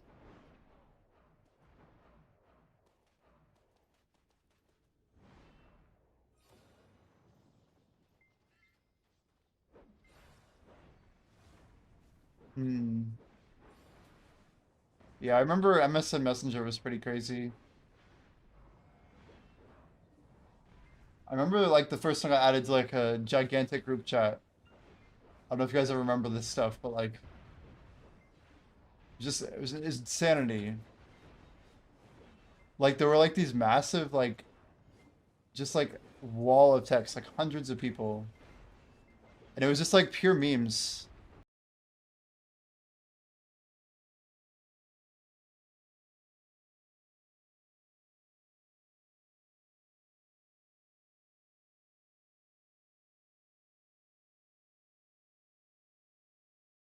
High school, it was all MSN. MSN had market share, but Skype was big by the time I was like a sophomore. Man, who sells trainer clothes, Jordan? Why would they sell +4s? I won 2 more. Well, shit. We're gonna keep tapping for +5 traders as I can. I should go for +5 farmer, but I need to get +4 first. You graduated in '03. Yeah. That makes more sense.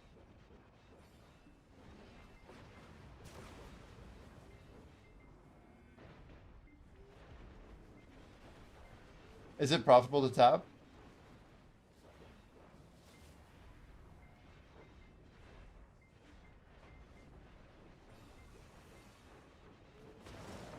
So you're saying I should just buy a bunch of bases and go for +5? If I'm tapping? Or just buy +5, right?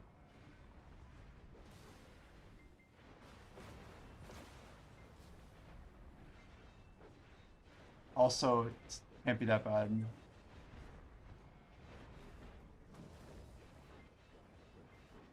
Farmers are not profitable?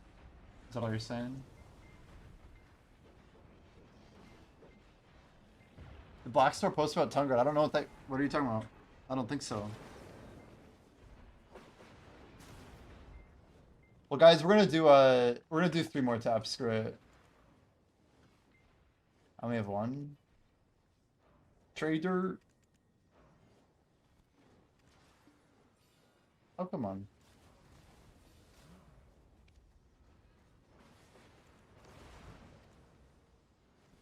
Good old PA market.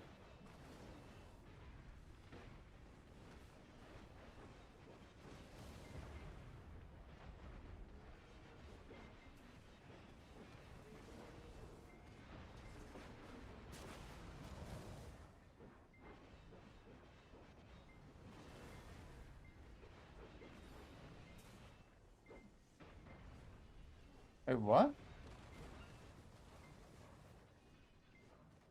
Agris? There you are.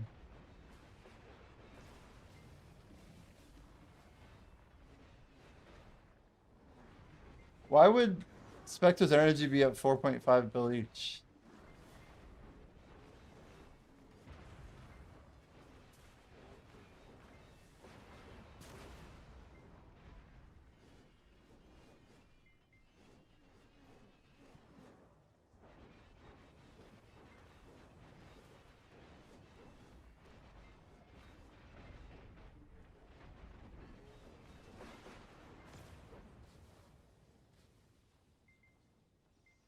Why would they value him that high?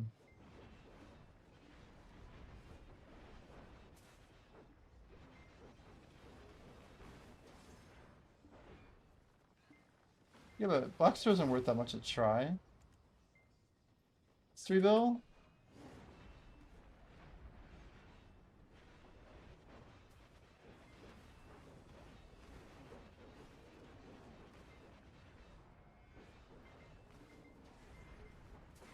How could you possibly value a Spectre's that high if the try isn't even worth that price?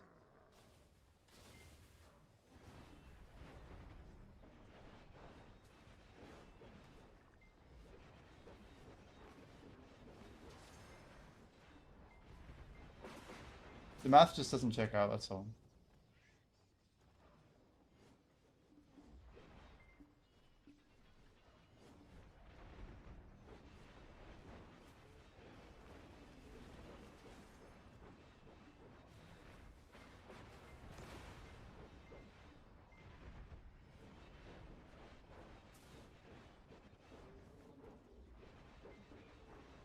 Wouldn't that use 3 Spectre's energies? I'm still not getting how the math maths.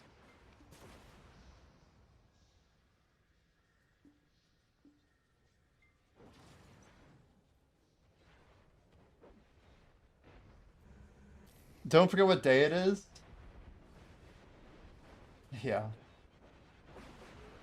That's why the post is like built-in troll, because people are saying, even though it's April Fool's, it's real or whatever, you know what I mean?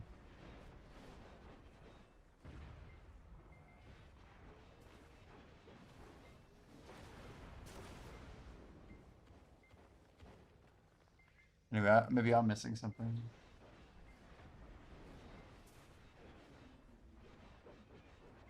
If we can get 5 people interested, I would be willing to pop a combat scroll. I know there's a lot of them out there that need to get popped.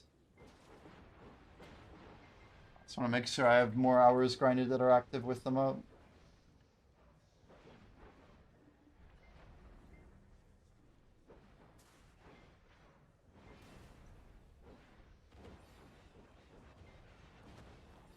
Blue Battlefield tonight, guys. Gonna be worth a ton of money coming up here after reset.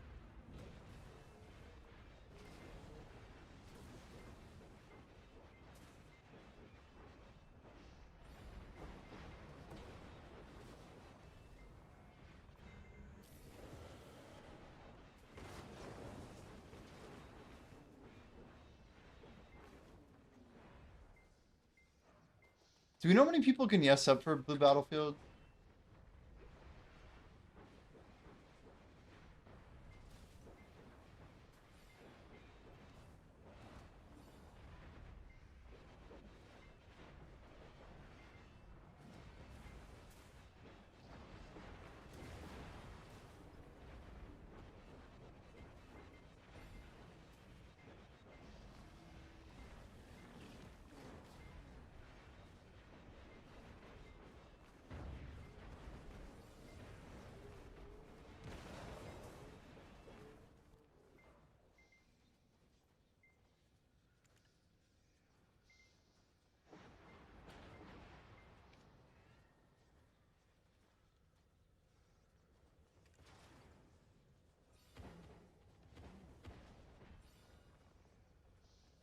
It's a lot of Debo rings.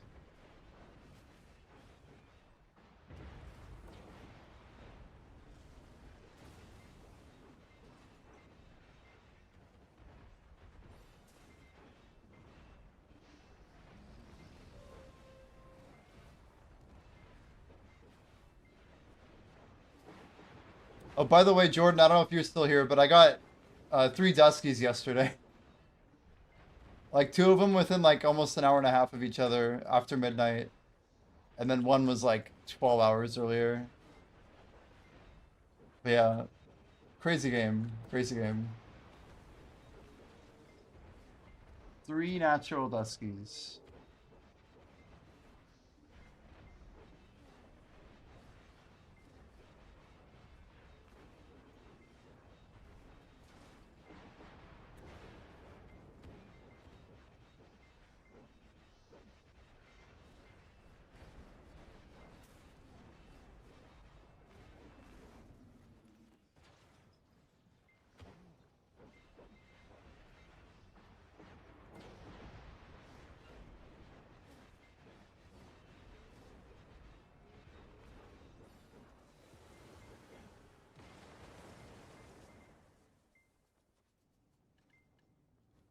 We'll do 2 taps for +5 traders. 3 taps. We'll do 3 taps. That'll get me to 5 taps. And we're using like a 265 stack. Basically a Valk 250.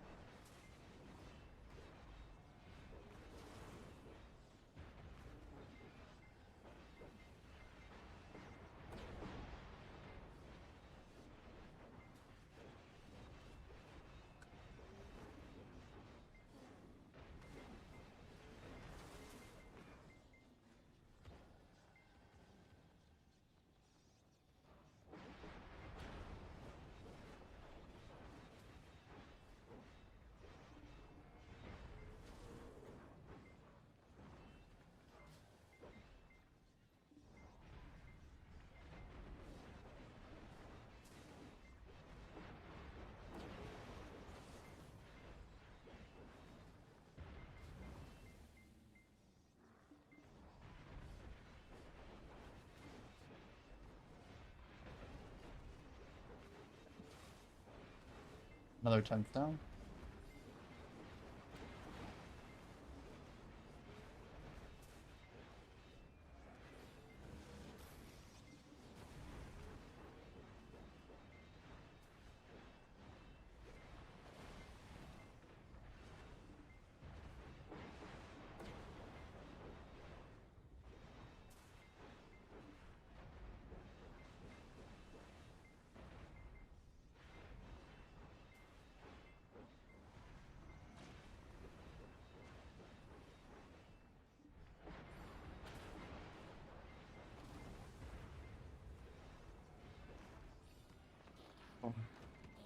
Blink and you'll miss it, guys. 3 taps, we go 1.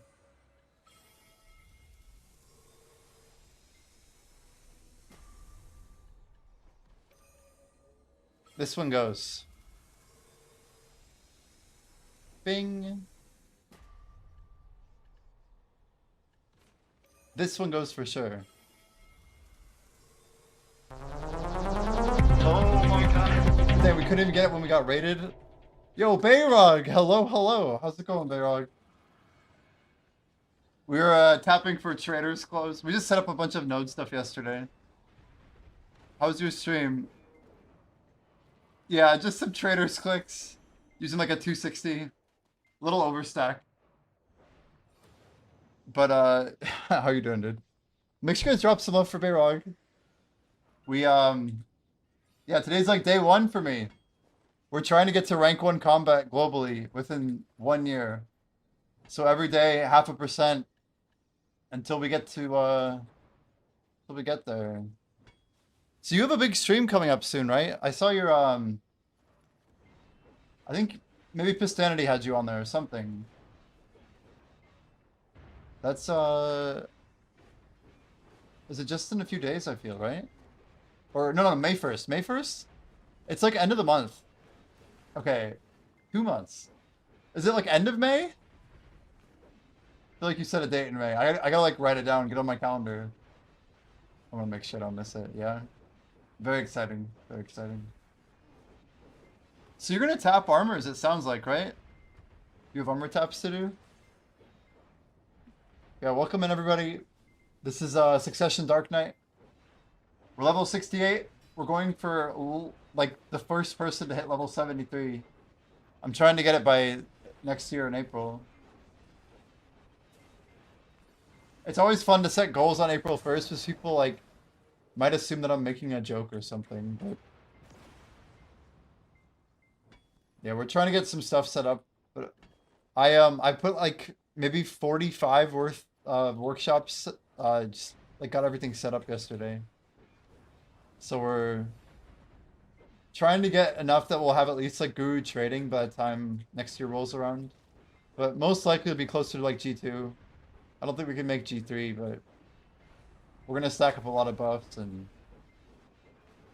try and work on workers pretty much once every few hours. It's like 6 hours a day is my goal, Bayrog. 6 hours. A little bit of grinding. It's not as much as my other challenge that I did to get to 68. So that would kind of just drive me over the edge, I think. It was a little much. That like kind of messed with me after like, I think like 2 to 4 weeks of that pace is one thing, but doing a month and a half was hard. Like, I just will, like, I don't know. I wanted like a 5-hour break or something, and I knew it was just off the table. And if I ever like slept in, I just feel horrible, and it's crazy. Not that it, like, I don't know. There was just like a certain professionalism I could have done better with. Anyway, we've been memeing about music the whole day, and here I am listening to Lil Wayne as you asked. We're probably gonna swap our music up in a moment here. 1 second. Let me finish out the mod pack here.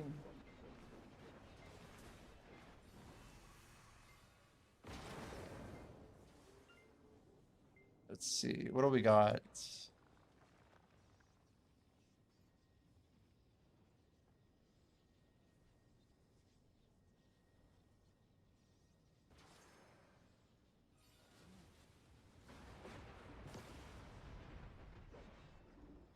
A little bit more on profile. Yeah, we're gonna be doing Blue Battlefield. We had a pretty fun Blue Battlefield the last time I went. But I actually last hit 3 different forts in the same BBF. Including one like Jack Sparrow-esque shot. I have no idea how we got it. I'm just over here like charging up as we're like going to Fort A. I can see Fort B in the distance about to flip. So I'm like, we hold this, max charge it, max distance. Yeah, that did make it to Pistanity somehow. Exclamation Jack Sparrow. If anyone wants to see that clip, it's pretty good. I was so excited because it was just so stupid that it made it. There had to be like 50 cannonballs that hit it, and they just barely all ran short. We have our lone shot. Ridiculous.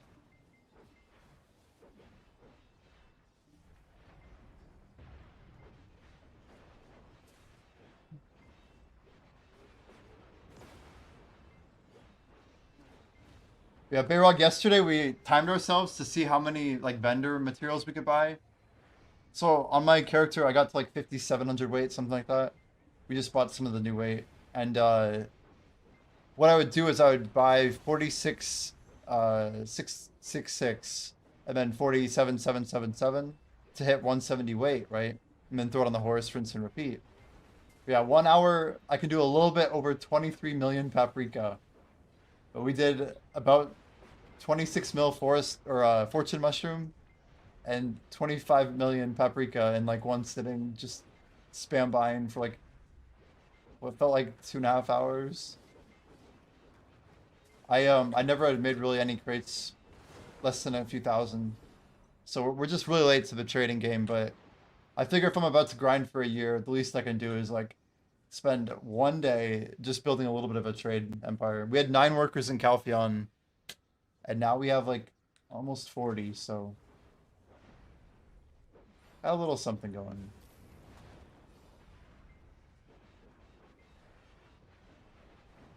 I think we need to get like A little over 1 million crates to get the Guru. But we have to definitely change some of our priorities to get there.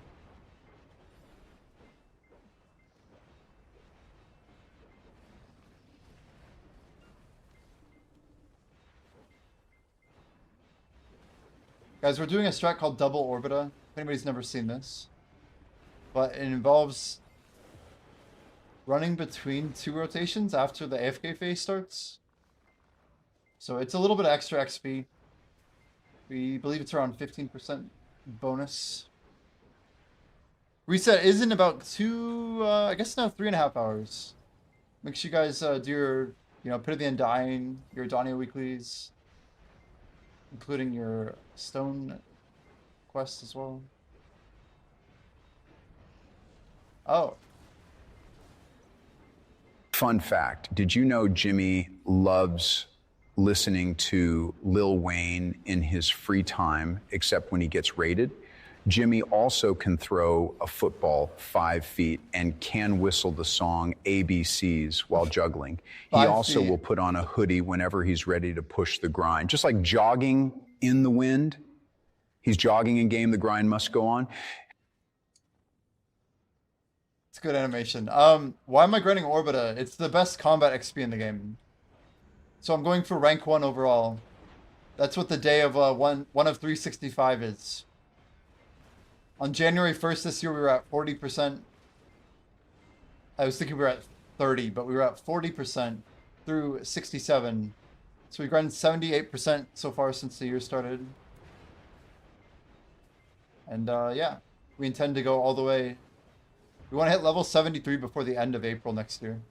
73. So we're doing some strats that pretty much nobody's ever done in this kind of time frame before, like ever in video. Yeah, we're running on level 1 loot scroll. We're gonna save money until Adania 2 comes out.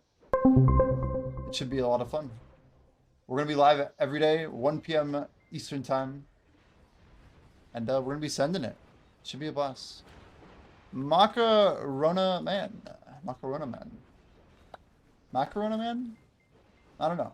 But thank you for the follow. I appreciate it.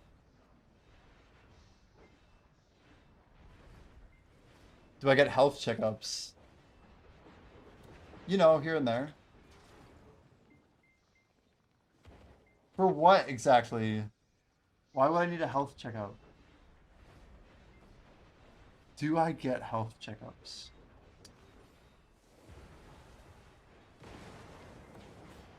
No. Grinding Shira for the last spot piece. Not a whole lot of health checkups, truthfully.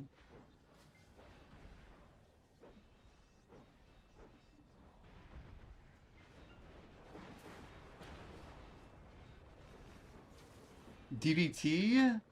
It's crazy. No, I take breaks. I take breaks. I'm pretty big on breaks.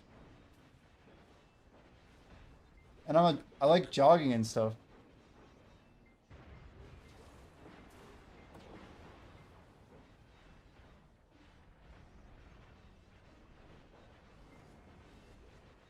I don't know. Maybe I take my health for granted, but no, we don't have any of that crap.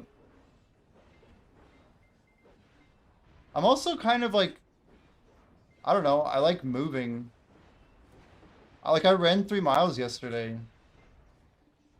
I guess it was 2 days ago now. But, yeah. I'm definitely, like, not quite as fit as I was, like, 5 years ago. But we can still move pretty good.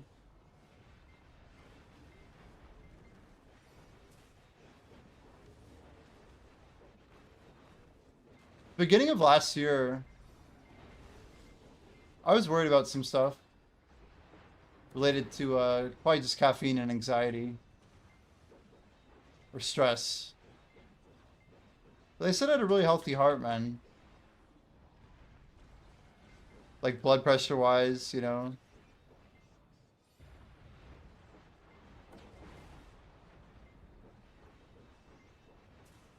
Someone says not wake up level sleep repeat.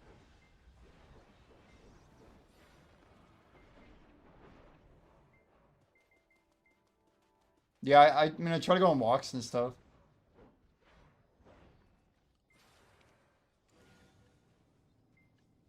It's a valid concern. It's a valid concern. Running sheer ruins for the last potion piece. What is that, like Mark Dannon's gland or whatever? I never got that piece, you know. I literally gave up on it. I ended up buying my MP potion as soon as it became tradable. I was like, I don't want to try this out.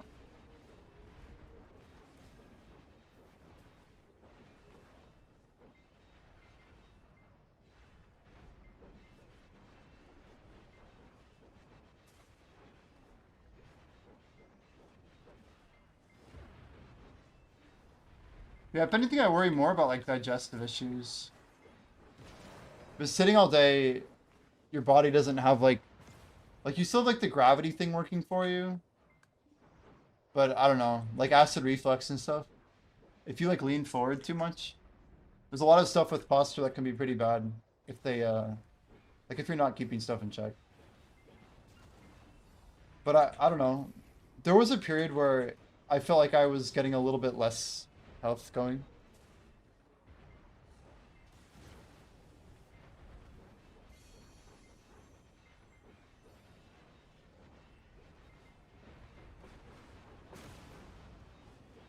Should only do 1 month goals, not a year.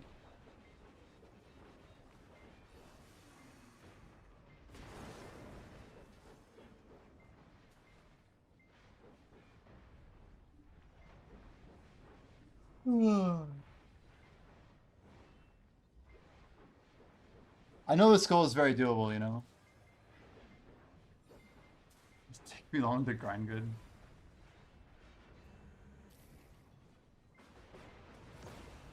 I mean, if that's a serious question, kind of. Probably longer than it should have been. Is my Agris already on? Dang it. Was it on? Either it went on the first tick. Yeah, it probably was on. Shouldn't be 47 yet. I have to like re-spam that thing for it to go. Why wouldn't it be serious? I don't know. I don't feel like I'm that good of a grinder on DK. I know I can do better. Dark Knight's a class where you can get easily to like 60% efficiency. But then you kind of have to put some work in to get it to 80%. And then I think getting the last 20% is a bit more about mastery, that's all. A lot of classes are probably kind of similar to that. But I think DK is like particularly easy to learn. But yeah, the positioning and like playing it for different areas, I think it just takes a bit more precision. Put it for one day and your grind is atrocious.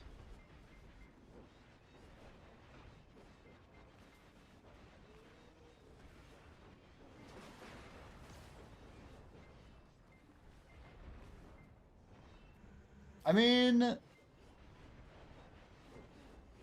did you have like a combo to follow or something? I feel like a BDO is just a game about practice, right? Once you do something enough, you get a familiarity with it.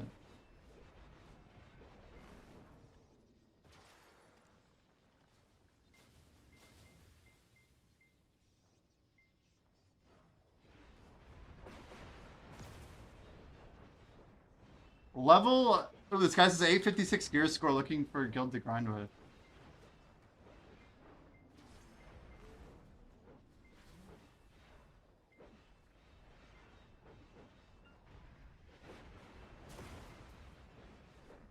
But yeah, understanding Dark Knight on Suck is probably a little bit harder than like Awakening.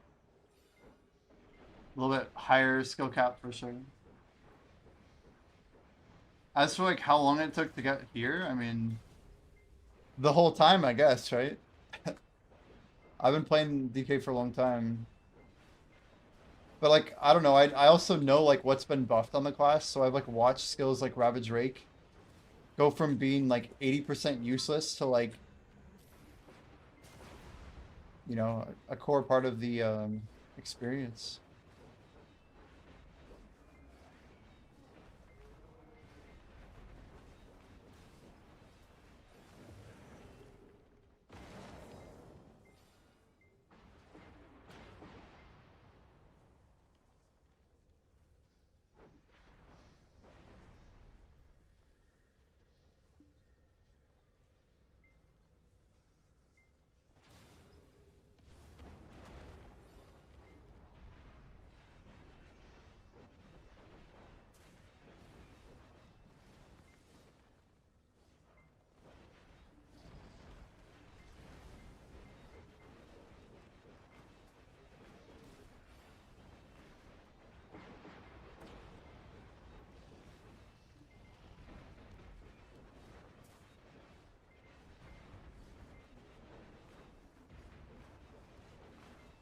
I don't know. There may be a day when we are more concerned with like health stuff, but for now, I guess we're grinding, you know. I set a goal to be clear, guys. Like, I'm starting my stream at 1 p.m. every day. If everything like goes well, I'm not gonna be streaming like, you know, ridiculous hours every single day till like 4 a.m.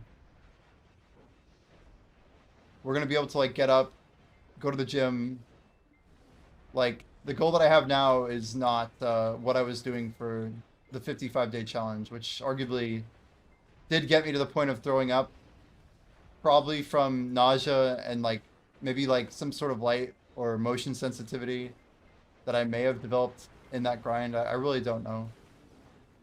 All I know is that I had a really bad migraine that developed that I'd never have felt in my life, and then it was gone. Hasn't come back.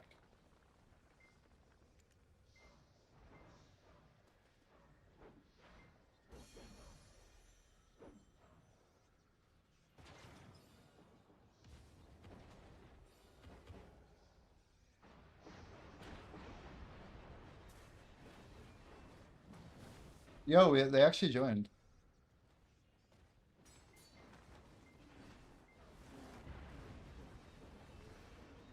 It's your body warning you. Well, I was reading into it, right? Because I felt like my brain was like seeing light, you know? Like the subtle flickers and stuff. I turned my effects in game down. I turned my game screen onto like a gamer mode. I made a bunch of changes to try and like smoothen out what I could. And I don't know. Kind of just never came back. As for like what my body was warning me of, like that's the real question, right? All I could tell you is that if I stared at my screen, I would like... It's like if you got off a roller coaster that was moving really quickly, and then you're standing still, but the world's kind of still spinning around you. That's like the closer feeling. And it wasn't like I wouldn't call it dizziness. It was just like my brain was expecting a ton of shit to be happening, and like the stillness of the world was like messing with me. But like that's like, it's literally caused me to like every 5 minutes, you know, I'm like staring at the far corners. It's basically textbook eye strain is the TLDR. But I think there might be some elements of motion sickness as well. Like I would close my eyes and I could still see the mobs and stuff, you know what I mean? That's not good. That's not good.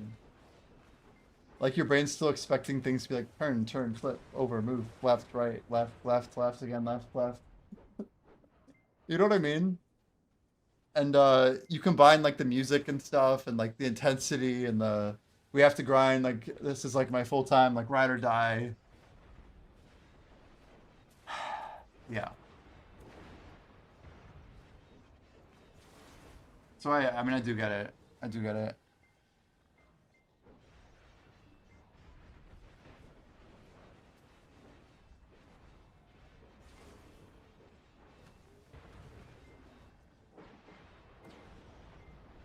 I mean, what's the play for someone in their mid-30s to do health checkups? What's the, you just go to like a general practitioner for something like that? I don't even know. Where does one get a health checkup? I'm like the least informed on stuff. When I went to beat my... Oh, dude, I did not read that right. You went on a boat with your grandpa. Your head still felt on the water after 3 days. That's crazy. So you actually, just from like one boat ride though, you didn't like sleep on the boat, did you?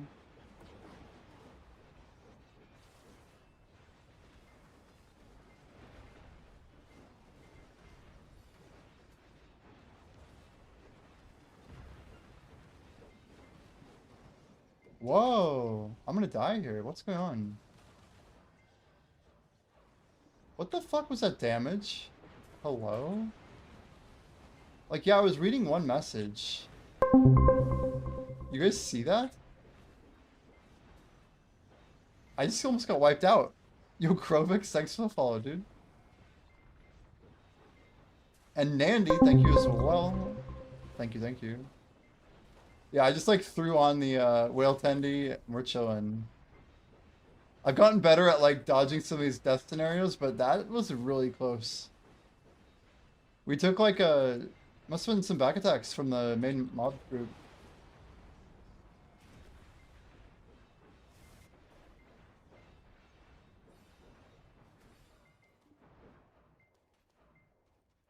Yeah, buff refresh. Doesn't look like it. Villa's still good. It just, I don't know. Maybe the HP from, oh, hello.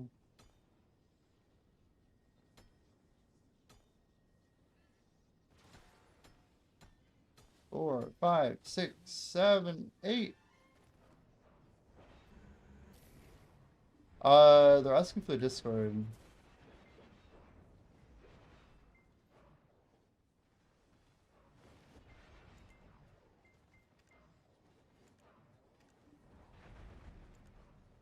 Where the hell is our guild message?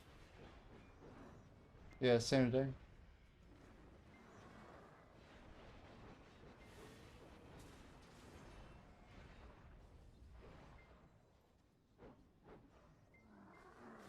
Gaming is the same way as a boat. Yeah, I think motion sickness makes the most sense because, first of all, I did feel kind of dizzy. Like that's, I don't like using the word dizzy because it's not right. Like I wasn't like dazed or confused. I just wanted like to literally just look away from my screen, right?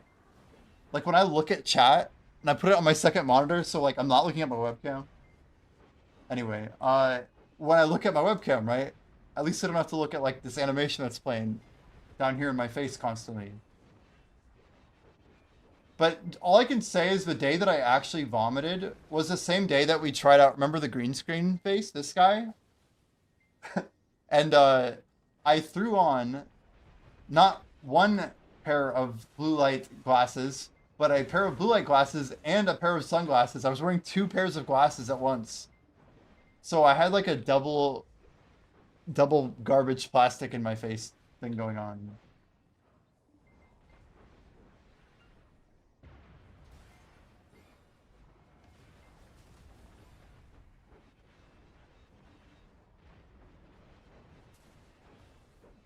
This guy's like, what's the Discord? Already a red flag for them to be asking these questions.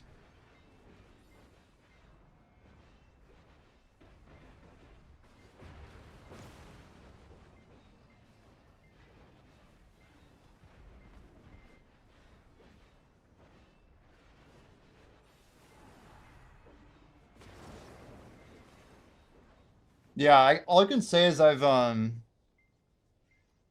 done some intense grinds before, and I think most people in here know that. But the 55-day challenge that I did to hit level 68 will probably be the hardest grind I ever do my whole life in terms of like hours and gaming intensity. I don't know if I ever would ever want to go more than that. And like, don't get me wrong, I've played RuneScape like 16 hours a day, or Brighter Shores for like, 15-hour a day averages over like extended periods of time. But playing Black Desert and averaging like a 9 or 10-hour grind day with like, I don't know if you guys remember, but I did like a 24-hour stream. And then 2 days later, sorry, I did 24 and then I did a 9 and then I did another 22. Like all in sequence. Like we had some really big grinds in there. And like, just like the sheer, like, I need to get this done now feeling was a lot. That was a lot. It's part of like the stress factor. So I think there's a little bit of like, oh, this is the type of guy who sets goals and doesn't make them, That's the thing that I feel I need to fight in my own head.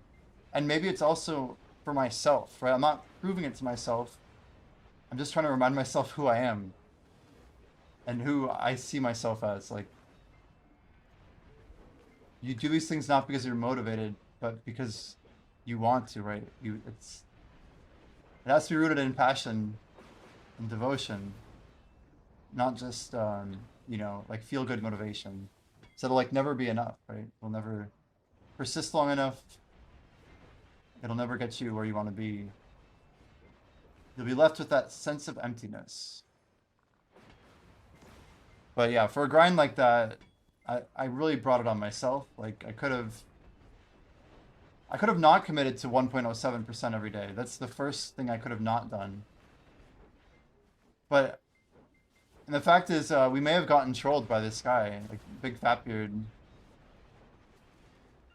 And yeah, he never gave the subs that he said he would give, by the way. Never happened. It's like a huge part of me trying to go full time as a content creator. And I mean, you could say, did I get trolled? Maybe.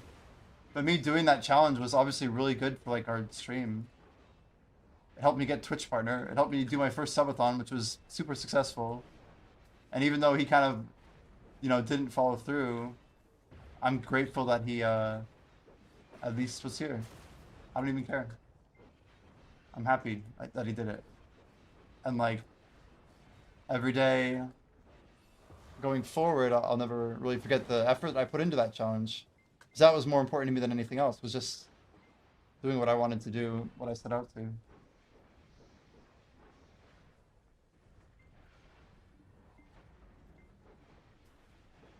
And I don't know, like what I'm doing now on paper, still pretty challenging, still quite challenging.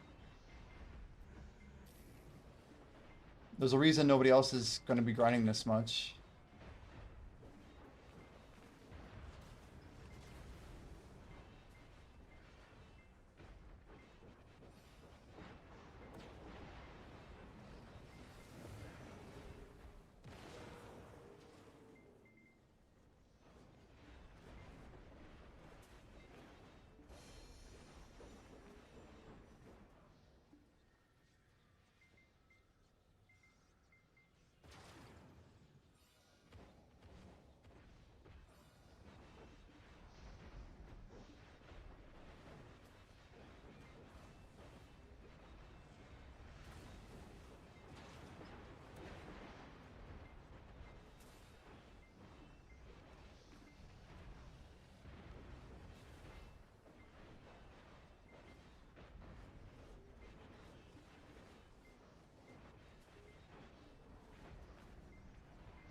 You see it, Black Chill? Let me check.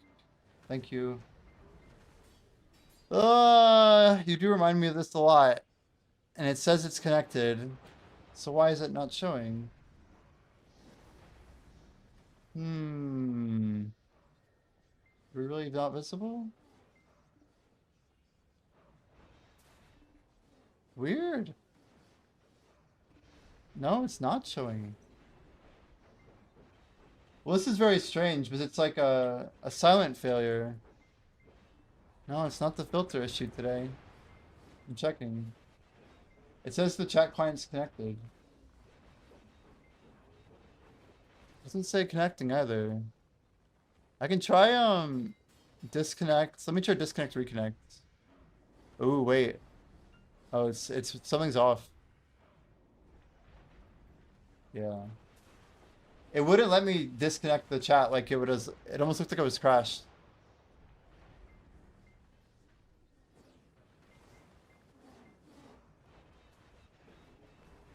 One reconnect did it. One reconnect.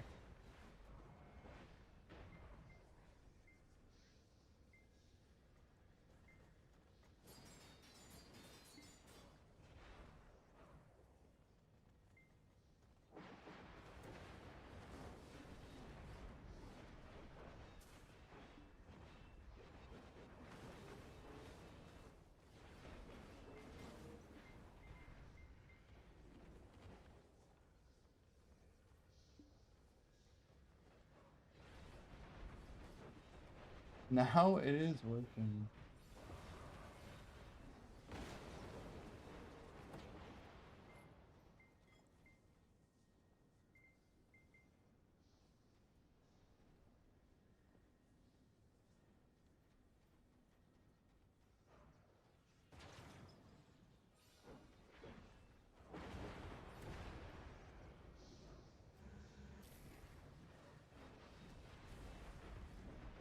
Yeah, that's probably one of our biggest weaknesses is just that our the old chat client just doesn't seem to have a good connection with Kick. YouTube does not disconnect the way that Kick does. I don't know if it's Kick's fault or what. Or just the way their API works, maybe. Who knows?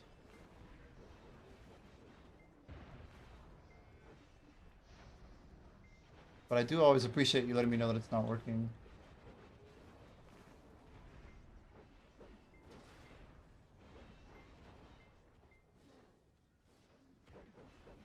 Well, we just got a suck witch in the guild.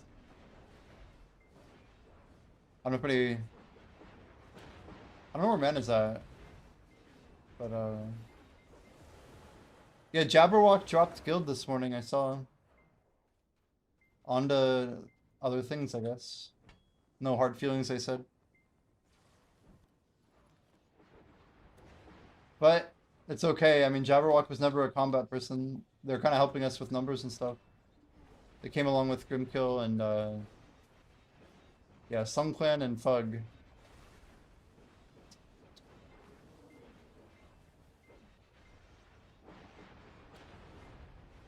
Well, look who it is. Hello, Fug. Now, as Grim got into Digi yet? That happened? I don't know how to look at stuff. I do see Grim here still. I'll miss Jabber. Yeah, Jabber definitely was a huge part of the guild. A huge part. One of the people that, yeah, just definitely kind of made the guild have the identity that it did. We have a lot of heavy hitters. And, yeah, needless to say, we lost one.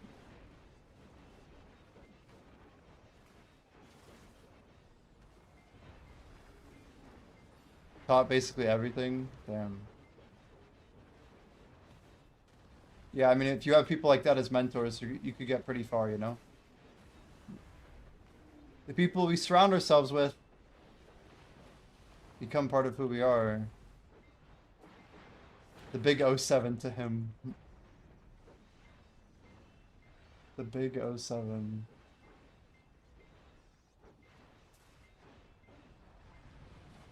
Jordan, you doing a BBF, yeah? I know you posted about an alliance chat, I'm just checking. Dude, you ready to get like an extra billion silver every single time we go? There's an event starting after maintenance, you know. I'm not even kidding, we should just go farm losses every day. Like Tuesday, Thursday. Just to like get participation and claim the rewards. Literally like it's an extra free bill. We should just get like a 5-man squad to volunteer. I don't know if it's doubled. It's just it's like 500 mil plus 300 cronstones, I think. Or no, 500 plus 200 crons. I think it's a participation bonus. If you get at least loser rewards.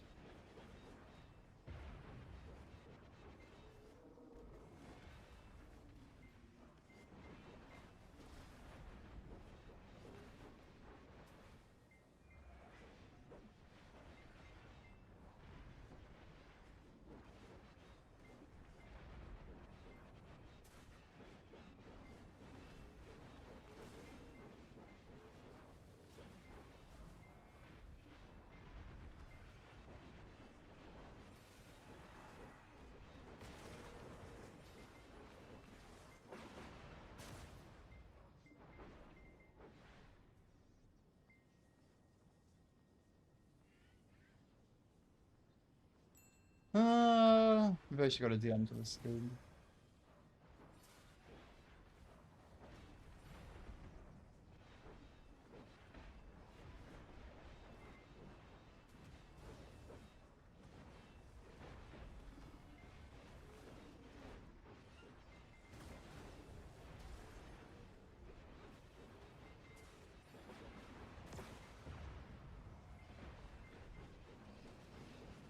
Yeah, I finished this Spinac Blue Gear, damn. Okay.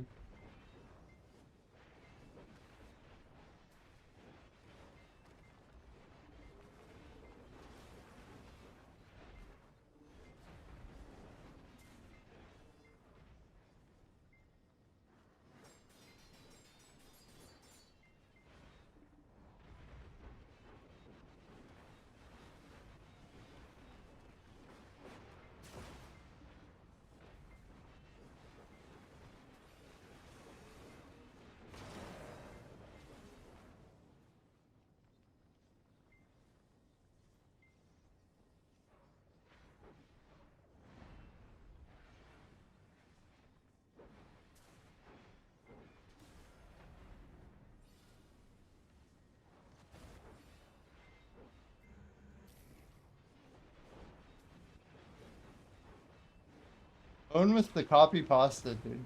Every time. Your first message is always like your I'm here guys. You know. Is that like your opener when you walk into parties and stuff? XD.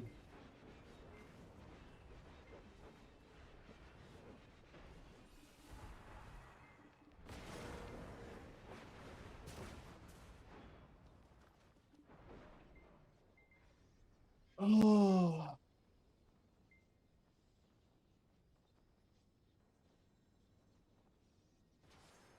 So we blew up 5 clicks for +5 traders. What have I done? What have I done?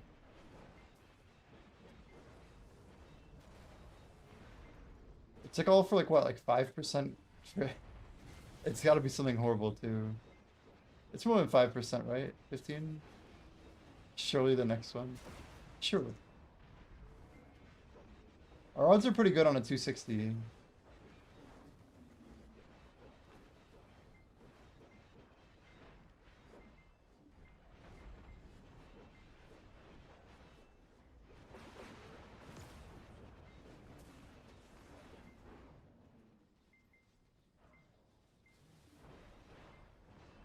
Dang, this guy's older.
Debo ring. I don't know why I thought that'd be something cooler. Like, oh, we're iframes? Goldsteinberg, what do we got? Pone It's big. Warp Monday. Gross, dude. Welcome back. Oh, I missed you, Pone. How you doing? What a legend. Stink Cloud Pone? What? Nothing like always coming in here and talking about warty bags. Warty bags. Like, you're like, yeah, at this point, you're like essentially like a, you know, like, I don't know, like in cartoons, like a stink cloud. Like, that's what it sort of feels like when you come in the room, when you pop up. You just bring in like a stink cloud with you by always mentioning some kind of wart, nasty Gross. shit. Nasty shit. So essentially, like that's Where the hell is how he you walk in the grinding? room. Wait, where is he?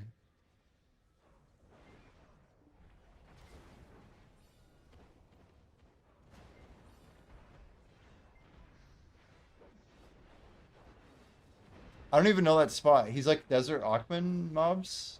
I don't even know.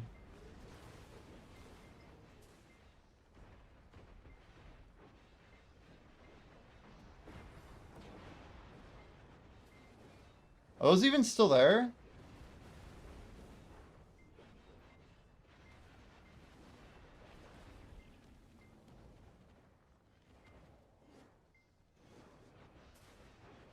It's old, yeah. Oh yeah. Did he quit for Werwin's meat?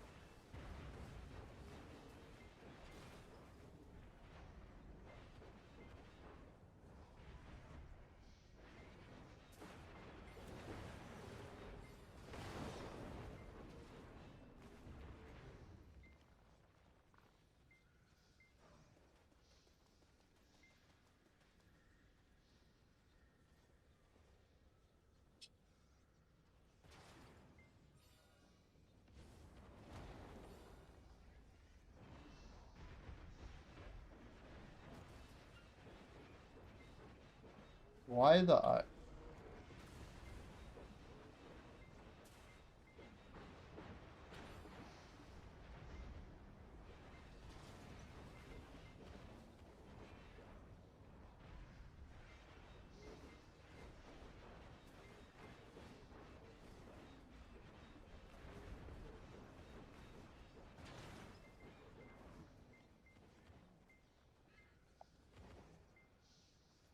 Can't even type.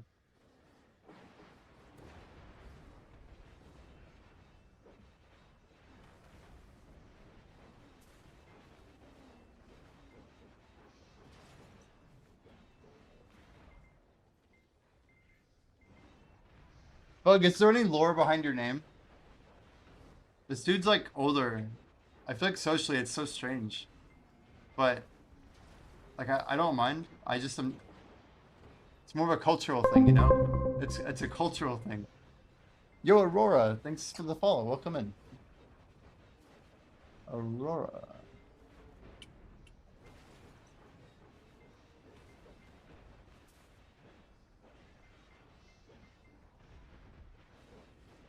Guys, we are starting a 365-day challenge. It's only about 0.5% per day. We don't have to get that like all active or anything like that. Yeah, Jordan was saying like, oh, you know, maybe only set a goal for a month or whatever. That way there's like less pressure. But truthfully, like, it's a long-term goal, like for a reason. I might have a month that's slightly under. We might have a month that's like slightly better. We could have a month that's way better. The important thing is that I set it at like a lower bar that's like not that crazy.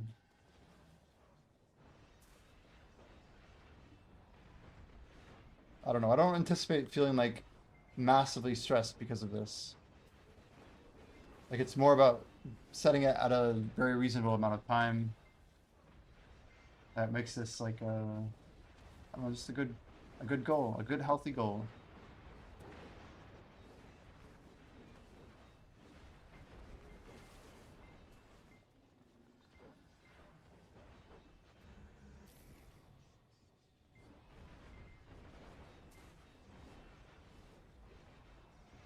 Valkyrie, sword.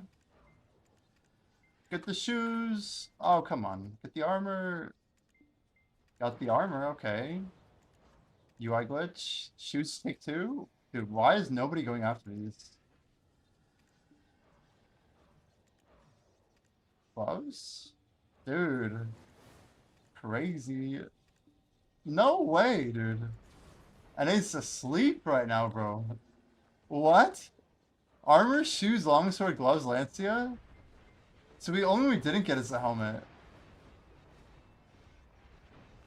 It's actually quiet as heck on here.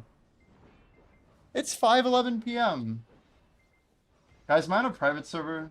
Is NA just a private server? Is it confirmed? I mean, it's not a great sign to see the outfit just not get bought up. I mean, it's good, I guess, if pearls get listed up. We are live on TikTok, on x.com, YouTube, Kick, and Twitch. We set up live on Insta, but I don't know. Insta I have to like run a separate client for, and I don't know. It's like I have to read enough chats as it is. I don't know if it's worth it to go live on Insta. Probably doesn't hurt anything.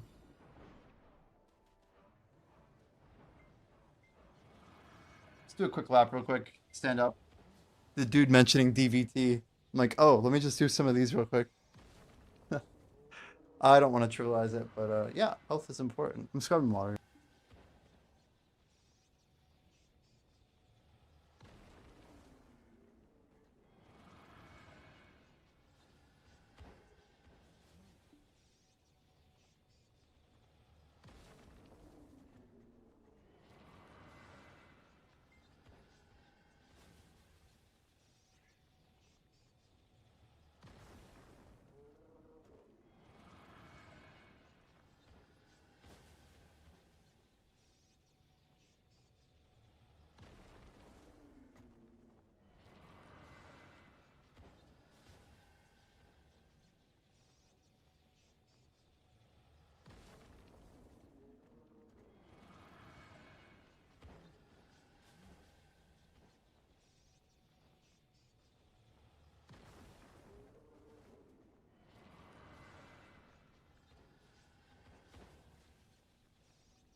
I wonder where Felix is at.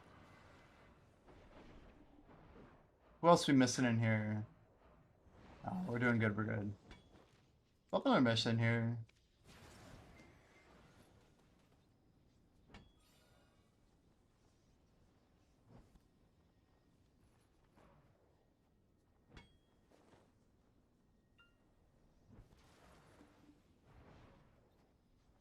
Go for 4. Hopefully no minigame. Okay.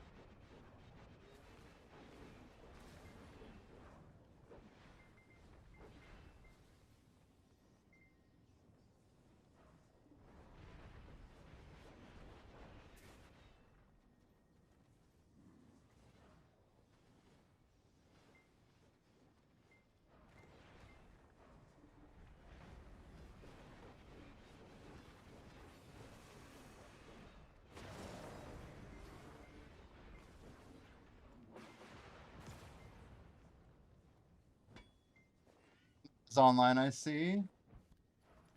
Sneaking a couple of mining nodes.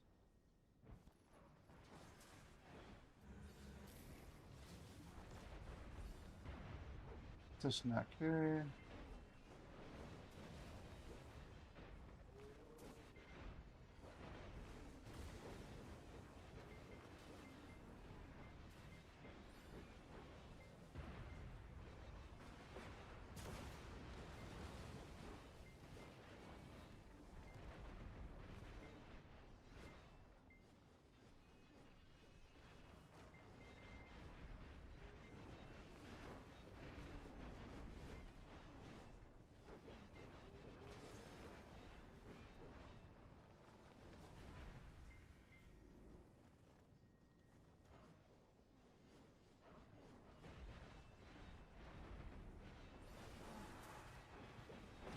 Well, chat, guild, whatever. I don't care.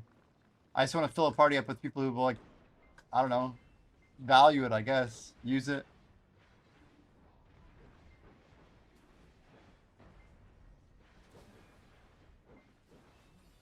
Mana on. He must be asleep or something. He was here earlier.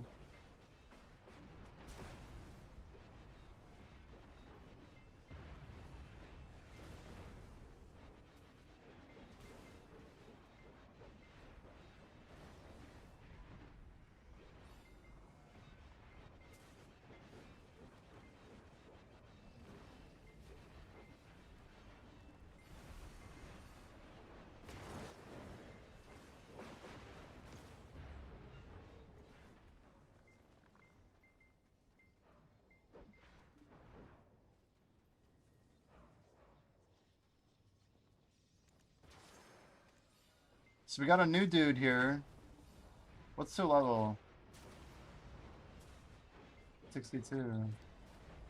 On a Deadeye. Yo! Oh my god. PV environment with the raid. Hello, hello. Welcome in, raiders. Welcome, Mr. PvE. How's your stream, dude? How's the grind coming in over there? Also, how are your level together scrolls? Are people like popping them left and right for you? Any mods want to give him a shout out? If not, I can get it in a second. Ooh, Merrick's over here grinding. Gonna be popping a bell on Val 4 on NA chat.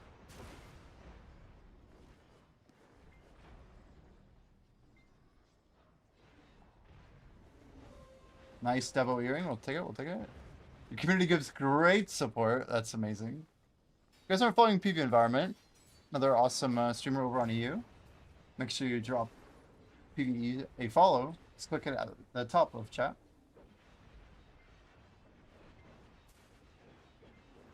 Did Twitch chat font change? No shot. Let me check. I don't think so. I don't know though. I'm no expert at Twitch chat.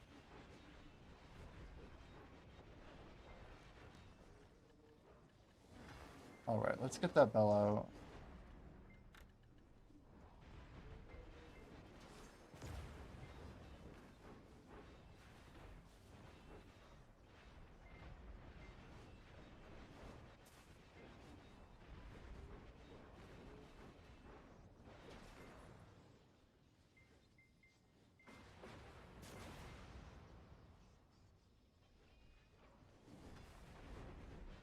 Clicks for deck. Dude, Awakened DK is getting buffed. And I've been thinking about it actually. It's a serif font? Oh lord.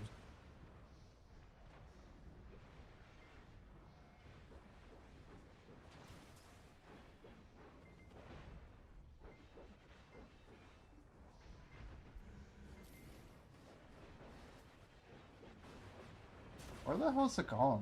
This first tower? Oh, it is. Oops. Eternal, are you in here? Is Eternal here?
To pop the rest of my buffs, the DK. Does your DK already have the buff, or you're just gonna chill on it for a bit? You have to sleep, work tomorrow, then long weekend. Let's see. Well, thanks again for the raid. You're a level 66 shy. I mean, that's crazy, man. You already have it. I gotcha. All good, dude. What's going on here? Speed up. Farms. Damn, they're like all messed up. See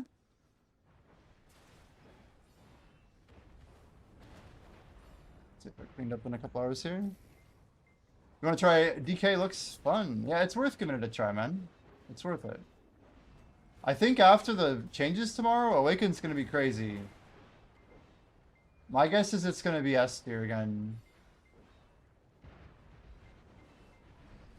I would be surprised, you know, like Awaken's going to outperform Suck, I bet, pretty, like, cleanly at spots like Star's End where burst damage is big.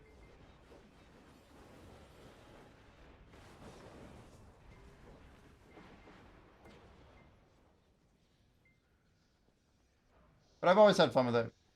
Always enjoyed it. Make sure you just claim like all your weekly stuff. It's like wavelet crystals. Your loot scroll, Meadow of Glory, your loot scroll. Dark Spirit Greed, the Pump Coelacanth. Pity the Undying. S tier for Star's End. Yeah, that's good though.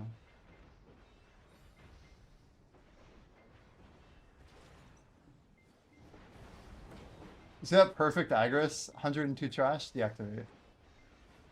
This is like the sweatiest strat for like a little bit more trash. But we're gonna have fun with it. Guys, we found out that the golems at Orbita are like one of the most efficient Agris mobs in the entire game. It's like 93,000 silver per point of Agris, something like that.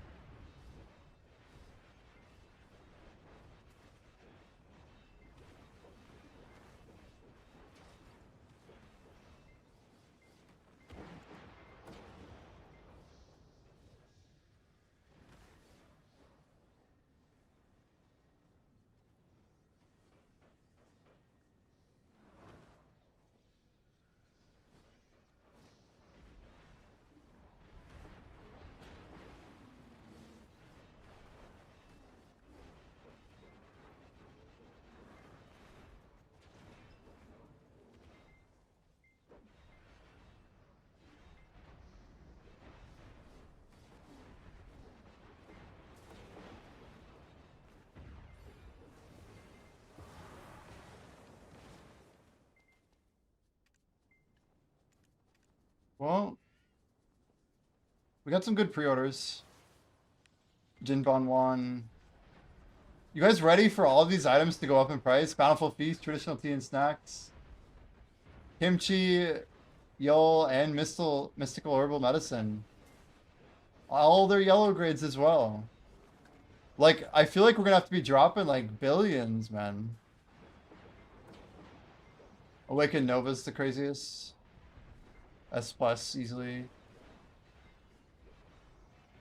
Yeah.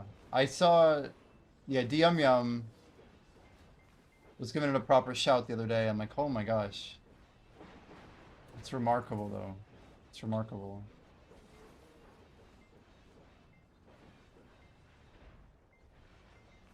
Our Violet Solvent Pigment still at 31 on NA. It's holding up decently well at 30. It's like there's another round of people still willing to pay 30. Zebo.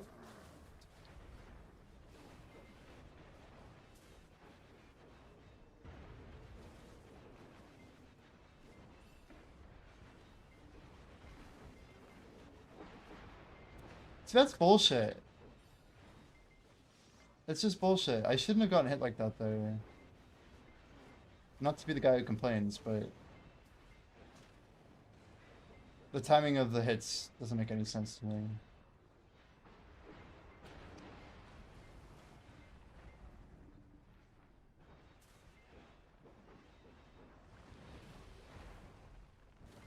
Always fun to see the APM of other classes.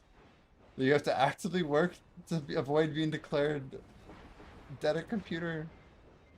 The old Awakened Guardian, huh? I don't know. Maybe I pushed too many keys on my Dark Knight, right? I could do less and still have good results.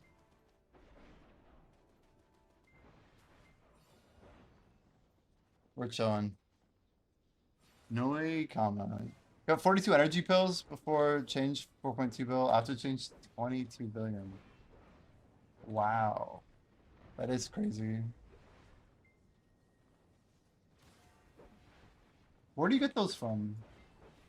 Did you redeem them with tokens?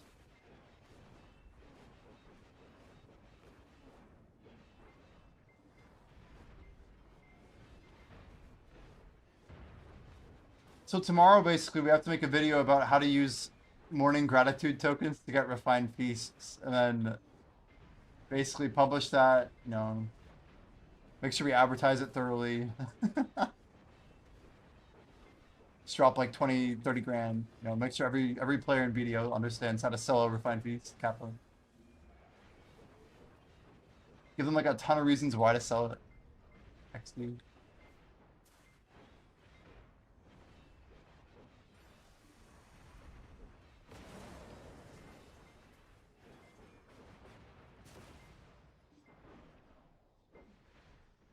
Awakening lawn tights for a bit of a change, but in the end, I always end up back my Awakened Guardian Viking mommy.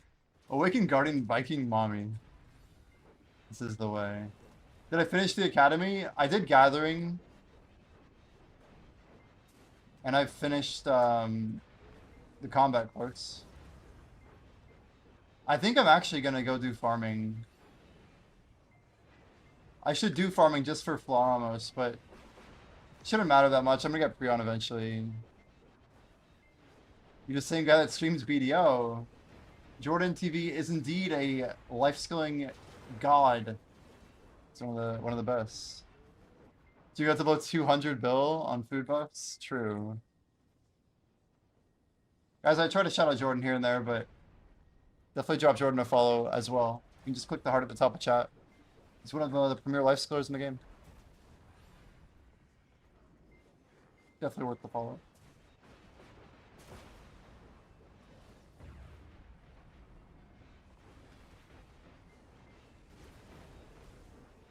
I mean, if I could blow 200 bill, I would. Like, believe me, I'll like... Yeah, I'll sell the clothes off my back in order to get one more point of combat XP. Just one more hit of the Bountiful Feast. Just one more dab of the refined goodness.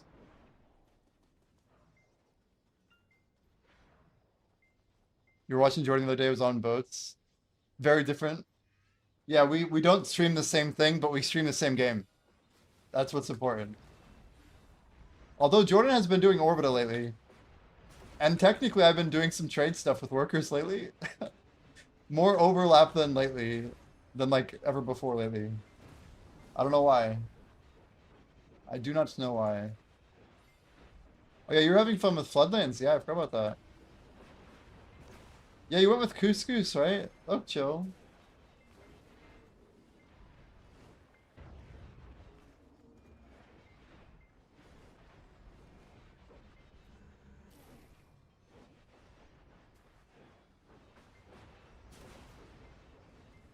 On Dusky in your last Herald, very nice.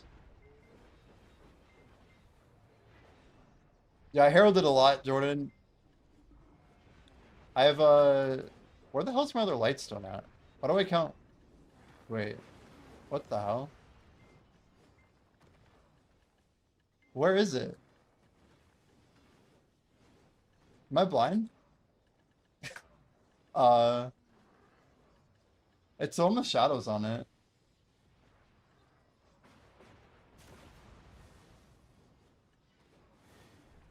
What the hell? You know what's crazy? Somehow it's in my artifact storage. Kind of tilted me that one of them was locked and one of them wasn't. So let's unlock them. And let's unlock these. Then let's deposit all. Why are you not here though? Why aren't these artifact? Oh, the inventory is full. Interesting. So I need to get rid of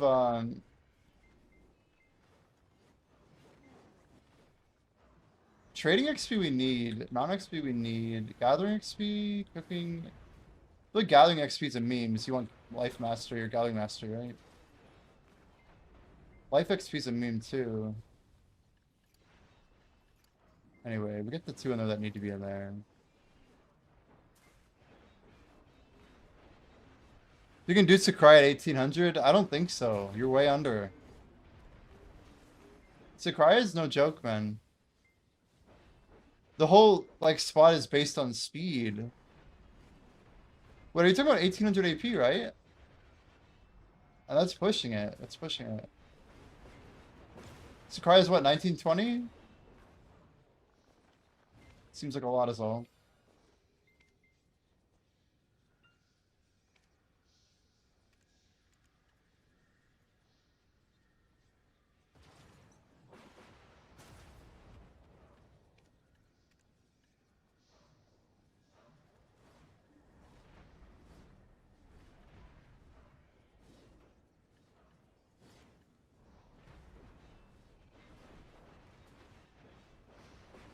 I don't know why my artifacts are even tagged, honestly. Like, that's just a waste, right? No point of tagging them.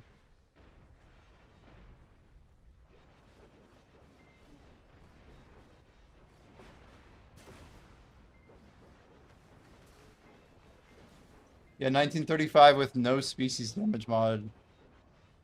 Crazy.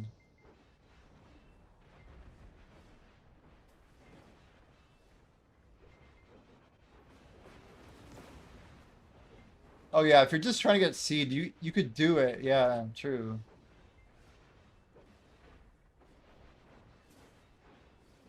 It just might be slow. The mobs do kind of hit hard if you're not blowing them up.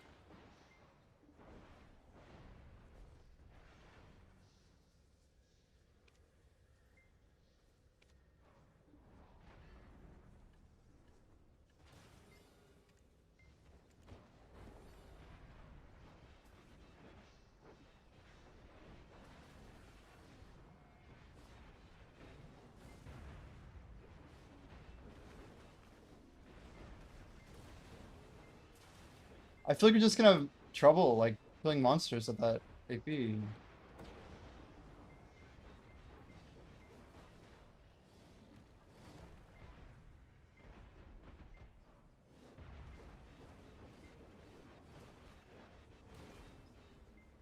I don't know, Jordan. I don't know if you could. It might just be better to go DSR at that AP. Did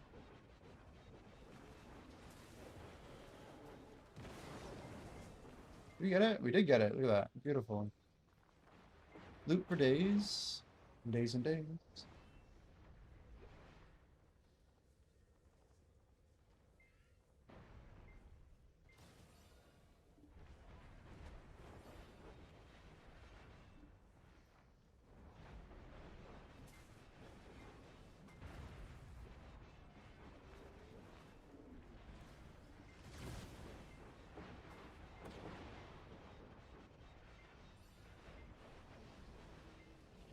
Oh, he's already dead. Damn.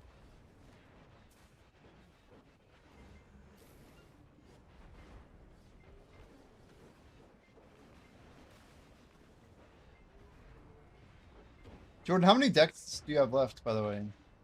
Oh, also, real talk, Jordan, but do you want to sign up for the tournament with Ghost Rex and I? The 3v3? You're 840, right? Are you close to 840? Damn, another Devo. Hell yeah. Hell yeah.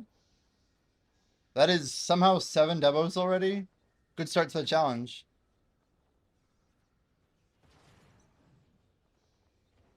We got a Hondusk like at 4 AM. We're counting that as well. But no, I'm really just concerned with trash for the challenge, guys.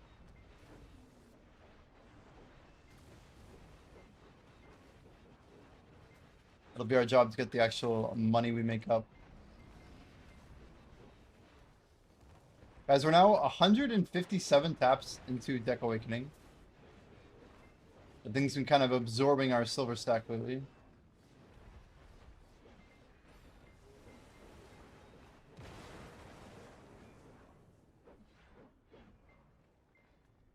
Missing energy. We're still missing energy. Oh. If anybody's on North America and wants to pop a level together scroll, just let me know. We could give you like a power level as well. Like, the buff's just super insane. Like in an hour we could power level you. Then maybe after you pop the buff or during if you want to. We don't really mind. But you can get them really easy. Anyone on NA, on any account, can pop a party buff that you can play with this new Radiant Seal. Just pick them up here, adventure together. Super OP. But we'd love to get one of those 3-hour buffs. It's 500% combat XP. Crazy good meta XP.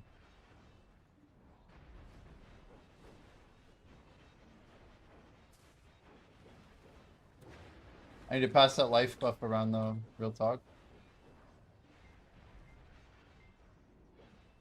50% life. It's crazy.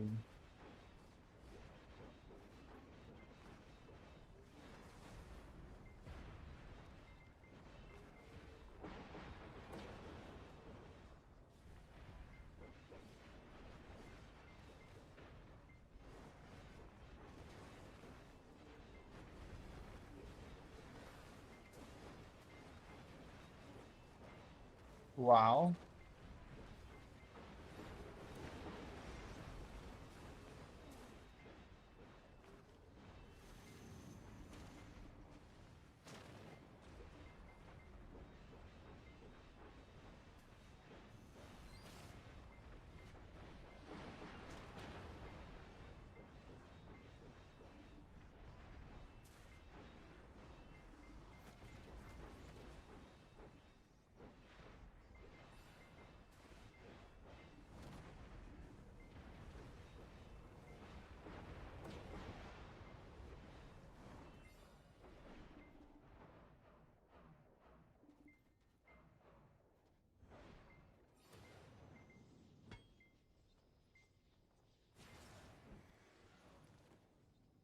Human Demi, Common Sylvia, and oh yeah, Nadanian, right?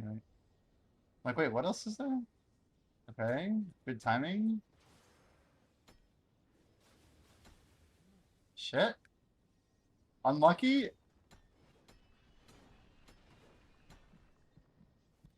I'm just gonna R it. There comes a point when I couldn't hit the end. I know I could take a full hit cycle. But I'm not gonna die for a mini game. For like what, 80 vanadium?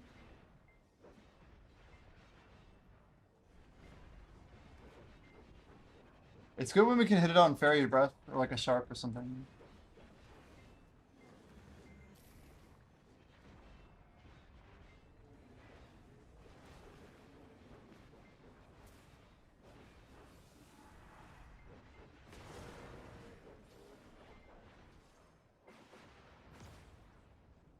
Guys, what about like a challenge Devo counter that we just update? We see like a button every time we pull a Devo. What the hell is this caught on? The frick?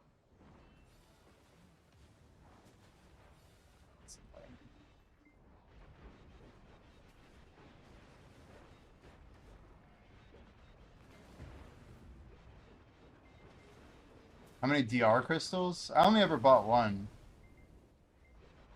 I don't run Frozen Bitterness either.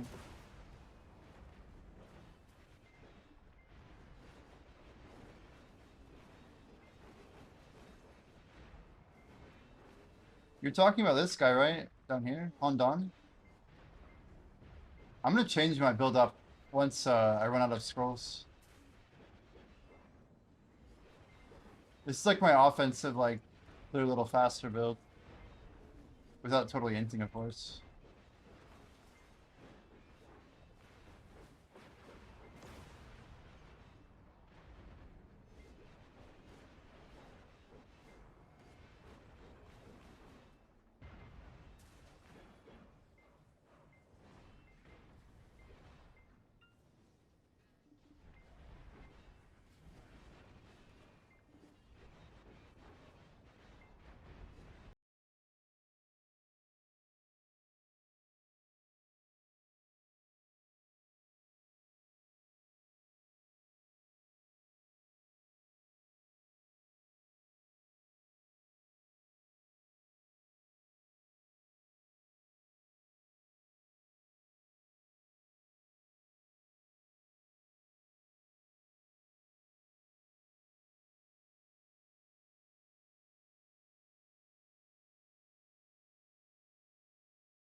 Yo, Angelo, my gear command does not work on YouTube. I don't have a bot over there. Probably should set one up, but you're not the first to try it. You're not the first. Me breeding. So which one's better? I mean, I already have magical purple hypha. What's more byproducts?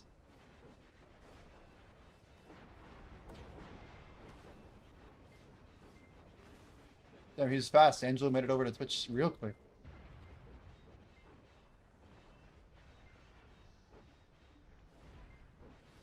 I have to breed like enough seeds to get my first 20 or whatever I need for 10 crops or 10 fences, I mean. And then I feel like it's mostly harvest, right? Is breeding more byproducts? That makes it easy then.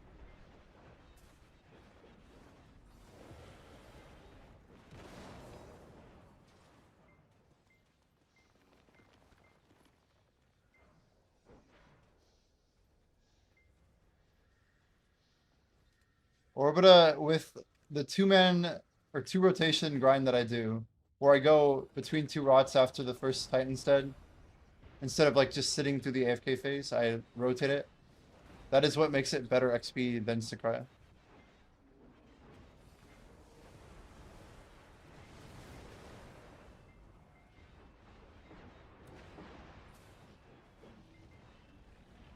Huh, I didn't even think about that. A range character for moles.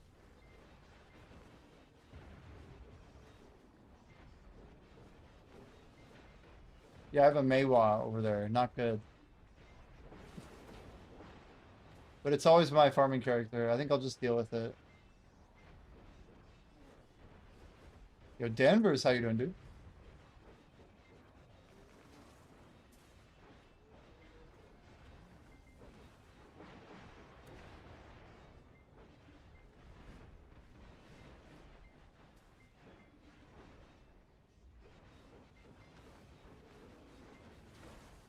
But yeah, Orbita ends up topping out quite solidly when you consider crystals and light stones. It has a lower AP cap, so people run at least 600 to 800% here of bonus XP, which means it gets like a bonus 33% flat, which means that even if you pull 14.4 at Sakurai, you're equating double Orbita percent 4%, but you're probably missing out on at least 500% base combat XP that you'll never be able to get if you were to grind here and just change your artifacts. And until I see somebody post a 14.6 with combat XP artifacts over there, I don't really take it too seriously. So after that, then they have to show me the, the crystals. But Orbita is good XP, and Sakurai is also amazing XP. Is the bottom line. They're both so much better than anything we've ever had in the game before.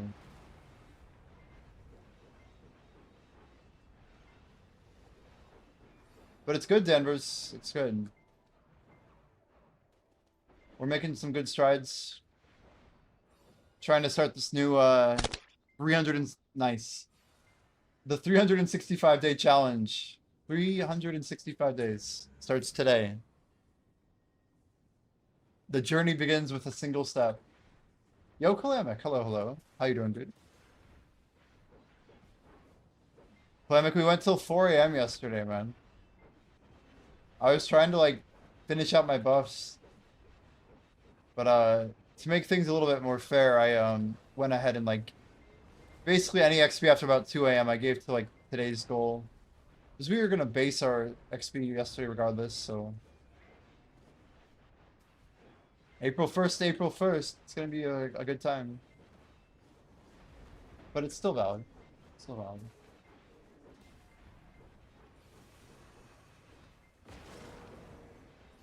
I think we're technically in the green. What do I got up there? 68.15. Yeah. If we can get past 0.8 today, that'd be great. 0.8 active. But I should go a little bit further. About to pity my stone. Is this a splendid, actually?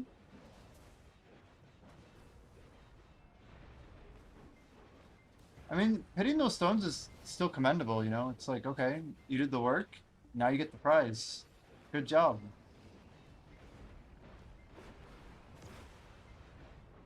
I'm like over a fifth of the way to my shining. And I think that's kind of awesome. Knowing that it could happen sooner, but like I'm guaranteed to be a fifth of the way there, like that's pretty cool. Maybe I like that a lot more than the alternative, right?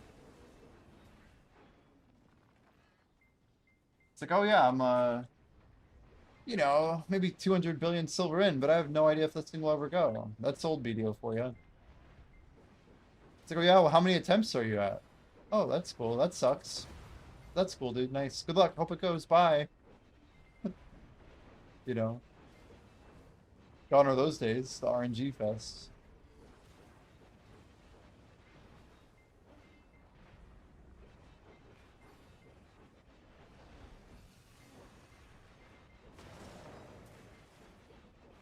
$18.7, another 0.1% in the bag.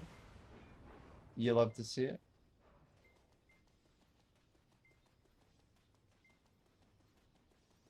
Yeah, there is a number. If we were to average it, we could get level 70 by the end of the year. About, you know, 3 months ahead of schedule. But even getting to that number is harder than you'd think. Most of it will depend on whether or not PA gives us a combat XP event. Like in the summertime, in the fall, we just don't know. I'm gonna go ahead and turn on Agris. Yoink it.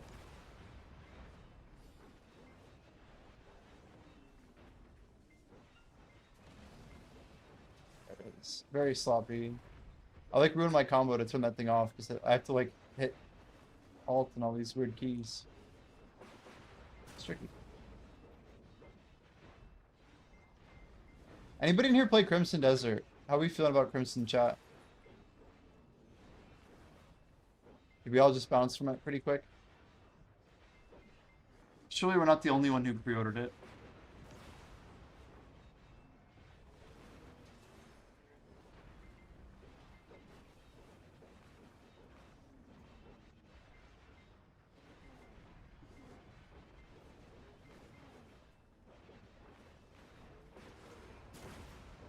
I like how the game's kind of gone from being like more obscure and quiet, and now it's just better. PC and console crossplay tomorrow? Wait, for what? Is that coming on Crimson Desert? Set it down for a bit, we'll probably return later. That's like exactly how I'm thinking about it. I did a huge grind on day one. I've not returned yet. Mainly because I'm curious to see how things are going to do to make it better. Oh, good old April Fool's joke? I see. Ah, classic. Nice. Well done, well done. April Fools.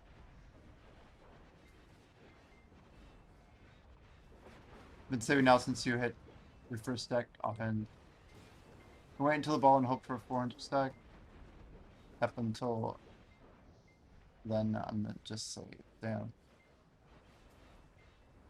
Oh shit, you got a lot to do. Quite a bit.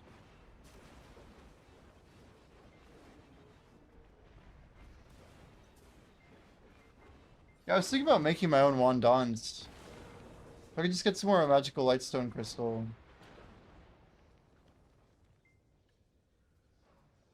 To make a bunch of these guys.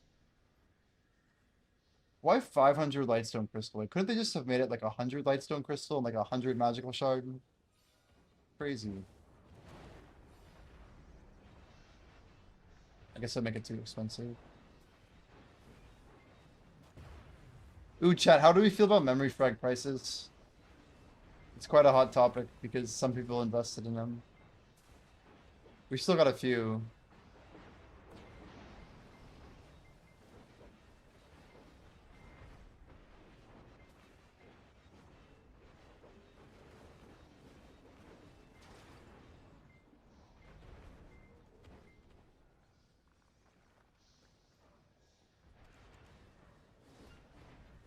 Actually coming down a bit. I sold a bunch of my memes over 1500 actually. I almost blew out of them. We almost put 100 bill into trading, chat. 100 bill. I've been moving my money around quite a bit. And by putting it in trading, I mean we've been locking away resources that we won't touch for a year. And then randomly in like a year, we're just gonna jump from like master to like guru on trading or something. That'll be great.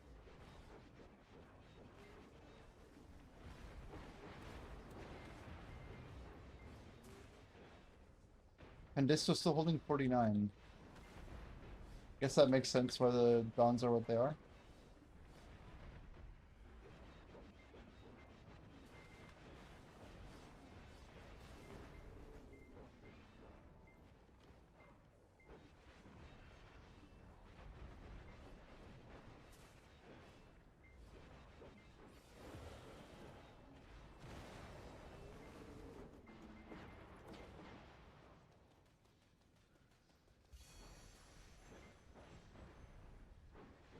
$69 sending.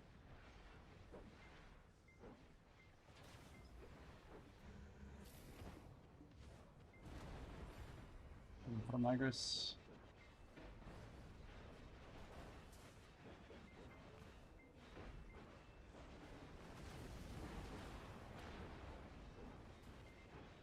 Yeah, my goal is to see if I can go through the entire period of time and not sell trash a single time. But we don't know like what temptations lie ahead between like Heidel and Calpheon Ball. But in theory, if we do what we say we're gonna do, chat, we'll have over 21 million orbit of trash. 21 million by the time we hit rank 1 combat XP. And that's grinding level 1. It's grinding level 1 loot scroll.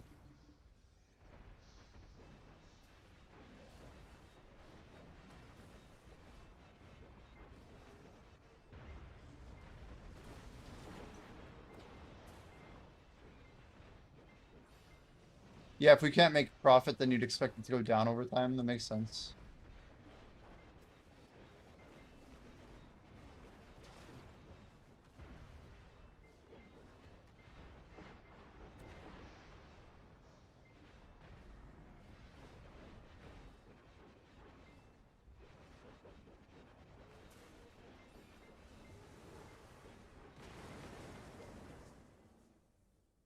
I'm trying to like convince my body like not to need caffeine. We do this like on-off cycle. 5.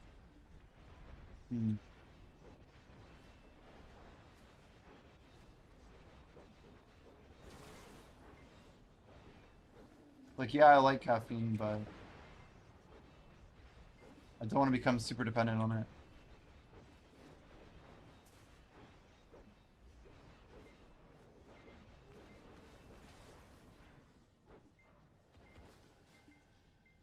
No way, booze are max.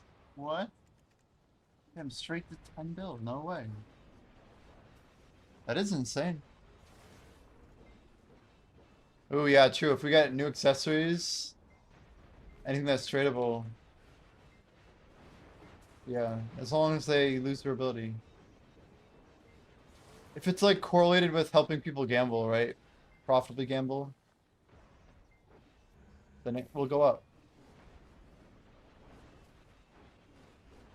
I love how a book of life, a book of combat, and an ancient book of combat all at the same time.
I'm muted. I'm muted. I'm muted. I'm muted.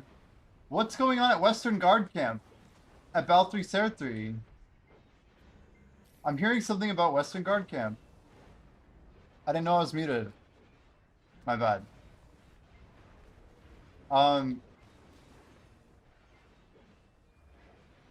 Yeah, the GM said they're gonna be there. Do we know?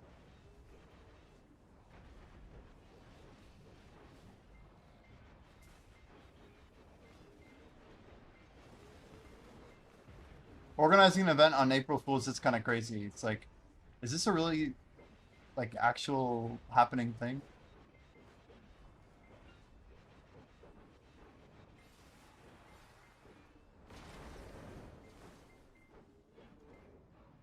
Are you gonna go, Gemulation?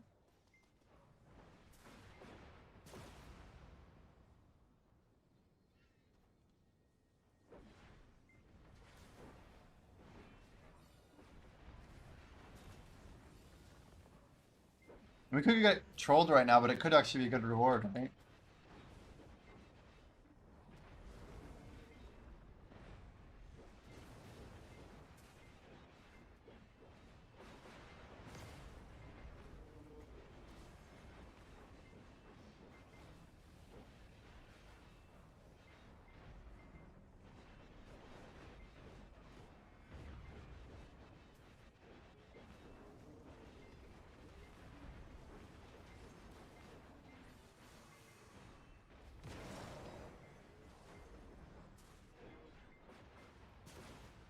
Val 3 and Ser 3. It's on 2 different servers. It's like a tax cart? Like, what are they doing? Imagine if it was like a GM tax cart. Like, better than normal.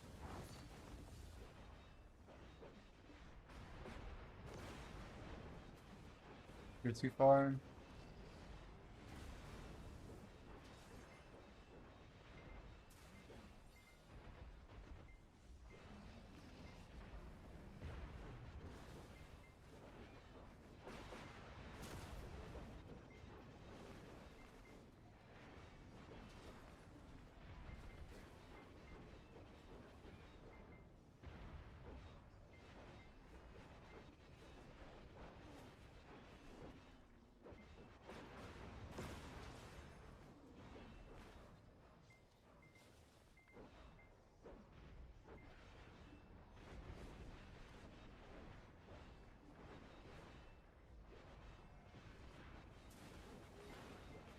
I mean, I could go find out.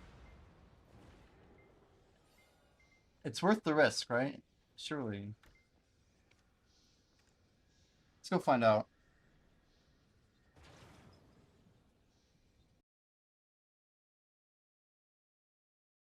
A little courageous, but, you know.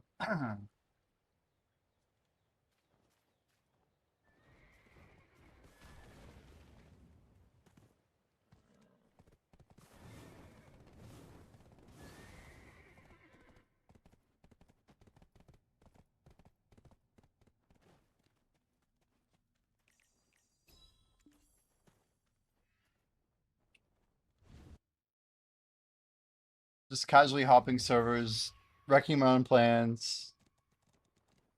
You know, no big deal.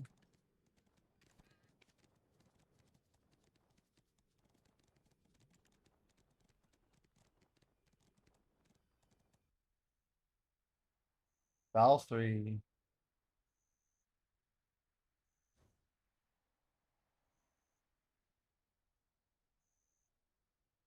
Yeah, drop rate for 3 hours is nice.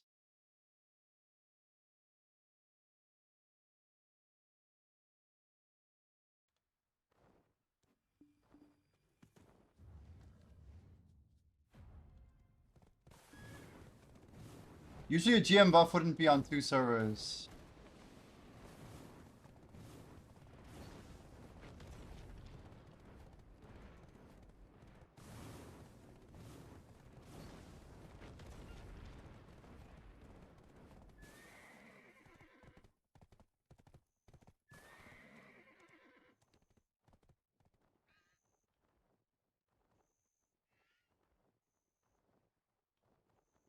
There's nothing here.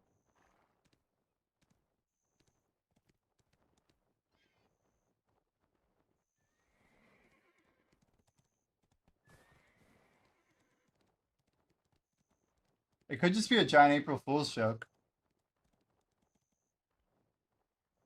Hmm.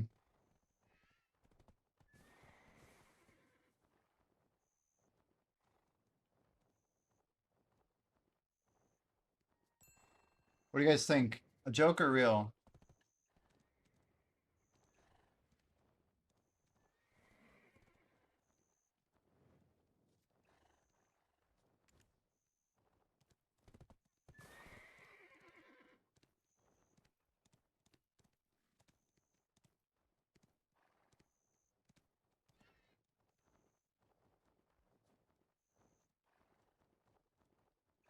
Any new notes? Hmm. Yeah, Grandion. It could be Troll.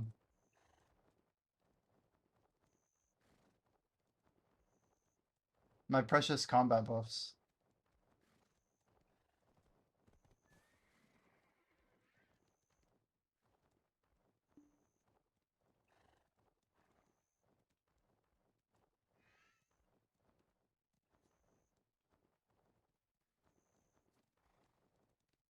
Let's ask the squad here.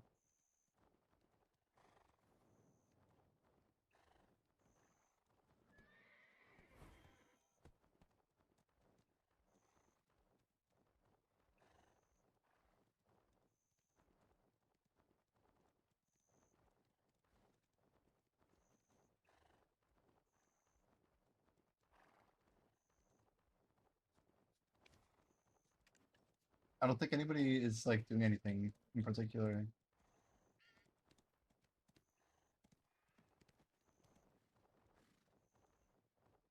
I've been tricked.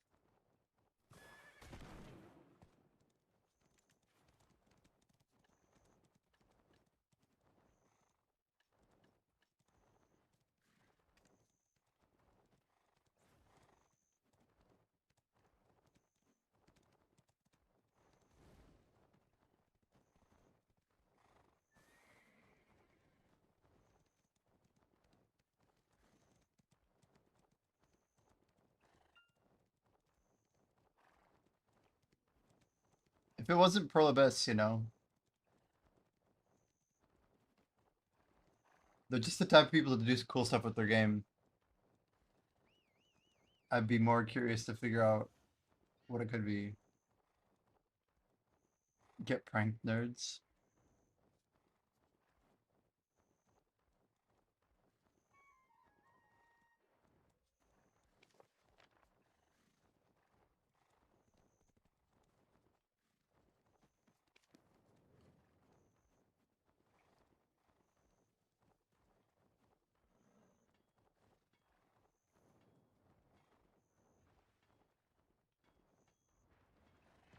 '73 tap, no pity.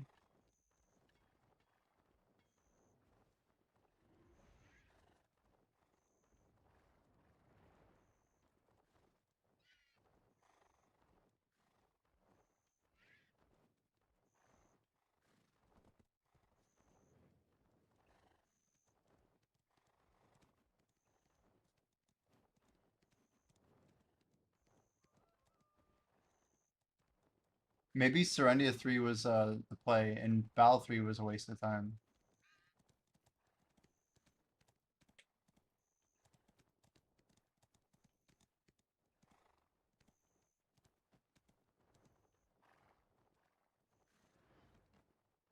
It's been like 5 minutes. I like how people just rolling in here.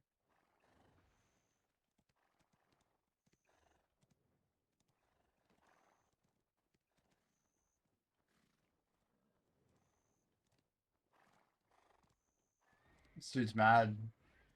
Bad GM event that does nothing but waste time like usual.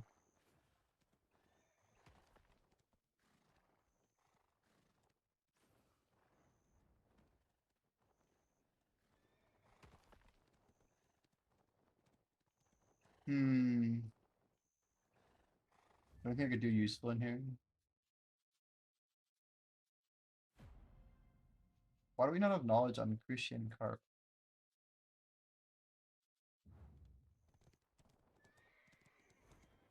Or I think this is literally just a troll.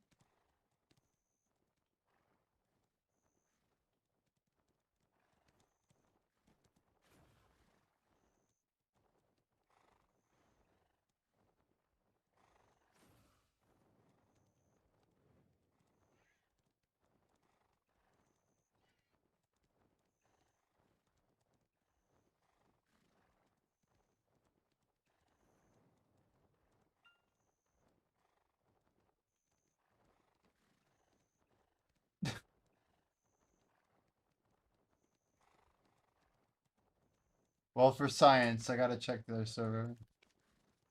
I want to see if server 3 has more people or not. If we don't check it, we'll never know. Wait, did Bayrog actually one-tap Shining? I'm just seeing his short. I didn't know this happened. What the heck?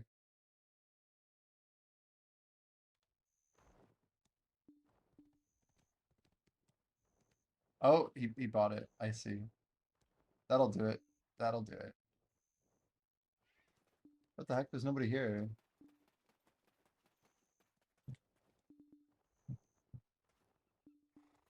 It's a red player.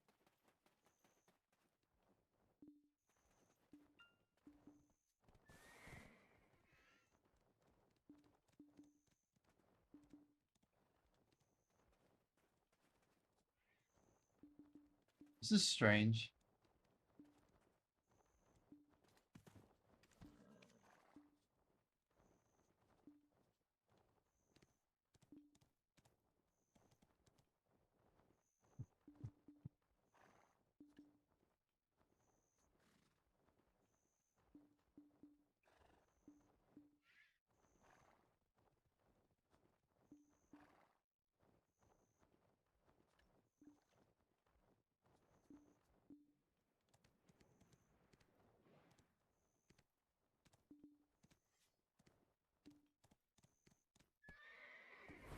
So it's actually a troll?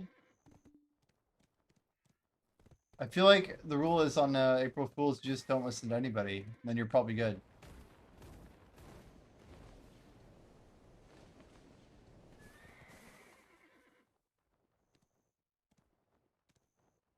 Hmm. Yeah, he bought a Shining, correct. I had to watch the clip. Wait, why are the people over here?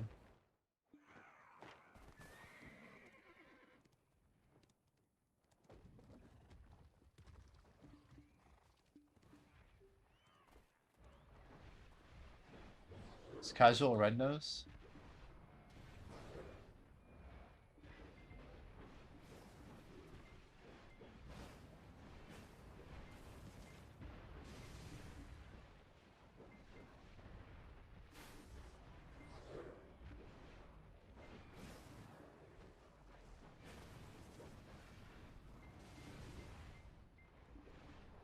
Oh, wait, there's people killing red nose up here.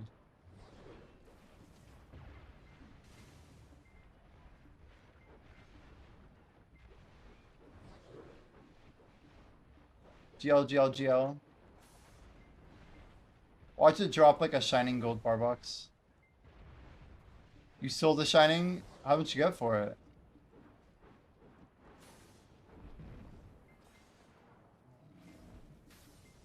Is this a no loot situation?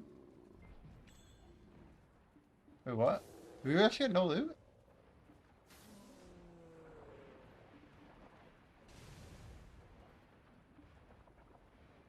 What?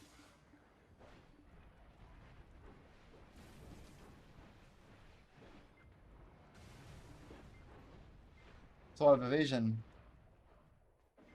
Unironically, we can deal with that. Watch this, chat. Hmm.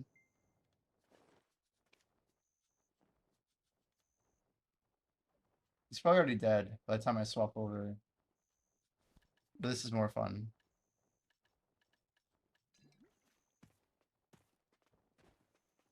Just in case.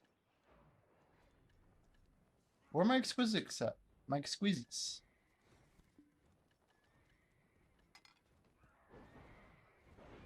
Where'd he go? Where'd he go? Where'd he go? Where's the evasion meme?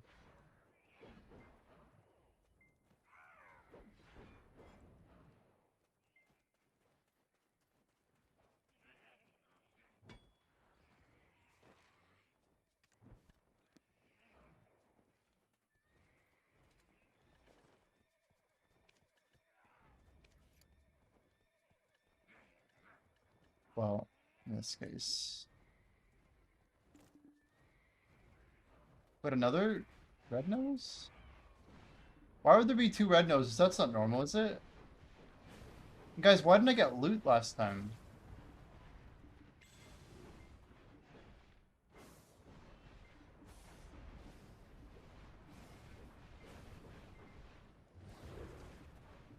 This is GM summoned?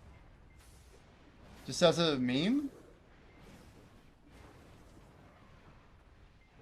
You actually think the GM summoned it?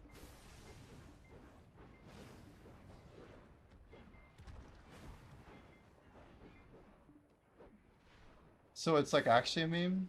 We can hit this guy now, watch.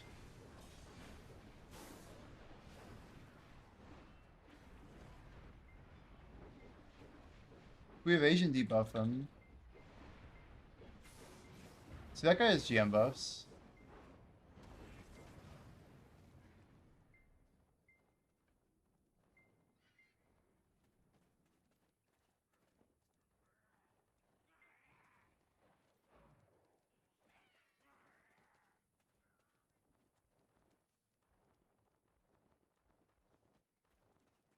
No GM buff.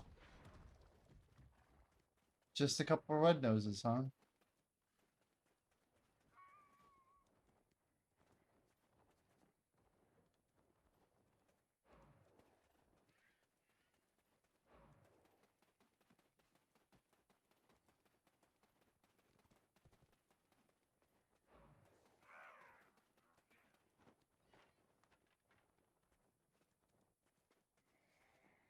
What do you mean my drop?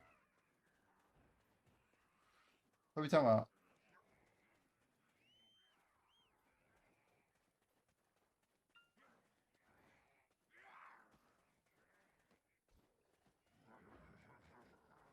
Your drop is losing time?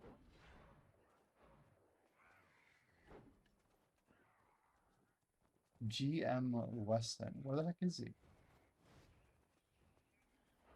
Are they like invisible?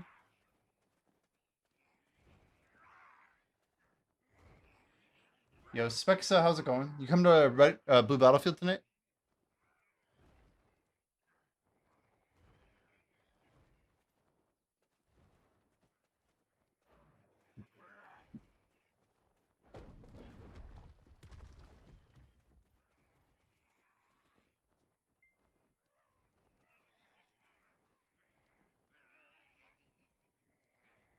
Maybe it's some kind of Mr. Beast contest. Last one to leave gets a trillion silver.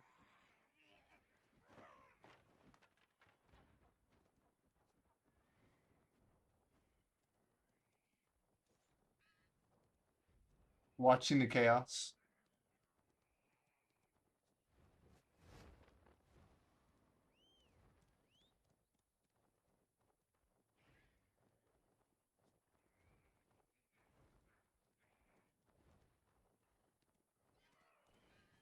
Am I in node? Oh, your 5080 came in. Wow. Oh, but your PC. Oh my gosh, your PSU doesn't have enough power. This isn't a node war. This is just a GM trolling everyone.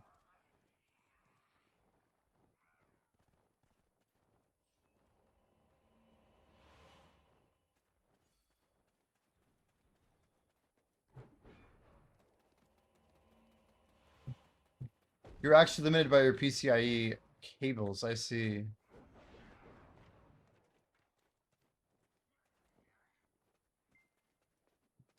There it is. BA10 called. BA10 buffs. Let's see if it's real or not.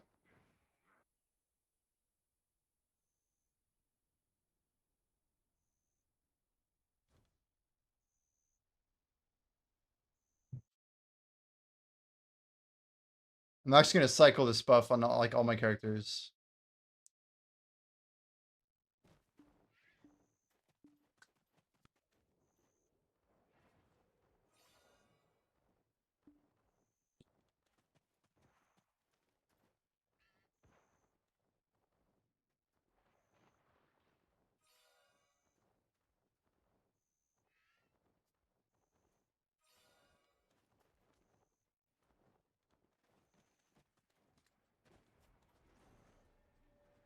All right. Well, I don't know about Granny now, but Weston popped the buff, so that's cool.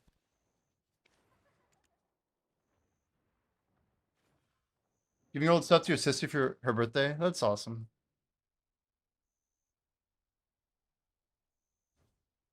Yeah, I think I have a, yeah, like 980 gold or something.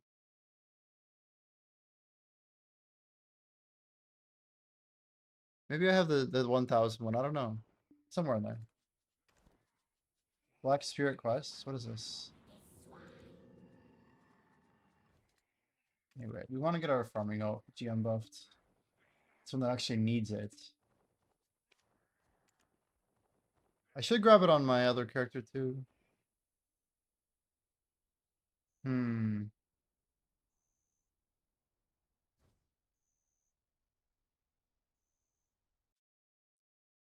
BA 10 for buffs? BA 10 for buffs?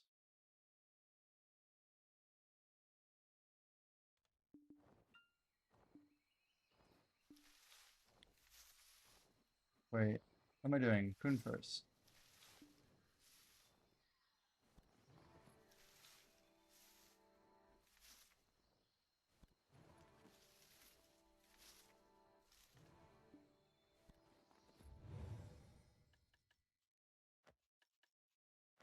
I think this is where I would get rid of the other things here.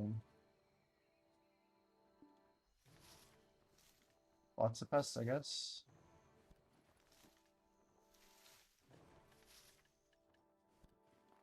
So let's go and go delete. Magical wheat seed are expensive. Wait, you can't like vendor stuff to your own tent, right? I don't think I'll let you do that.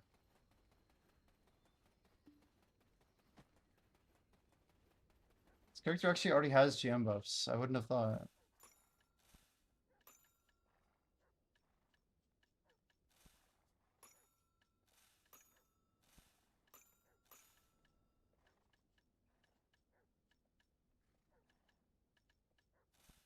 We'll go ahead and just nuke these down. I'll buy more later. Why is my farm in the middle of nowhere? It's a guide from many moons ago. This is the play, trust. It's where I had my farms before. Arid climate.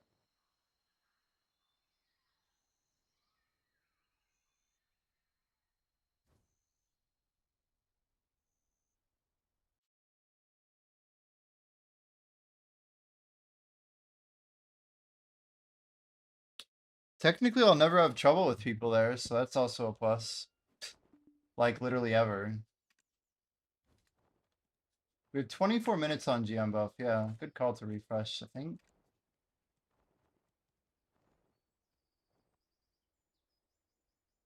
It's crazy. I've burned 2 hours and 36 minutes logged into this character. How's it even possible?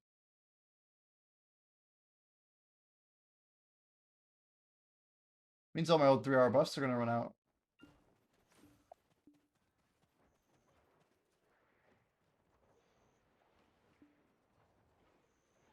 Turn me in blue.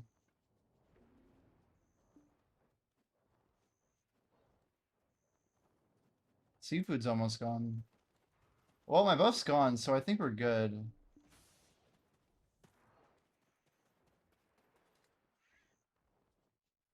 Artemis 2, that's the rocket, right?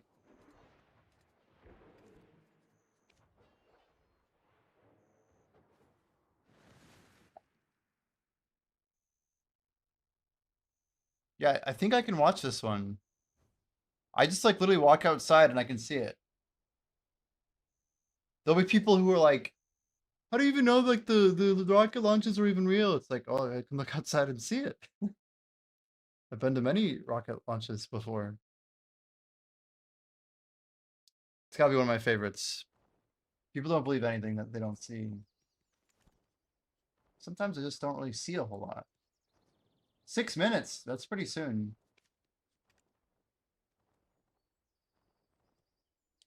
We should be able to tell you back, unless if we actually burn 30 minutes. I don't think we burned 30. We burned a bit, but not 30. There's no way. No way it's that bad.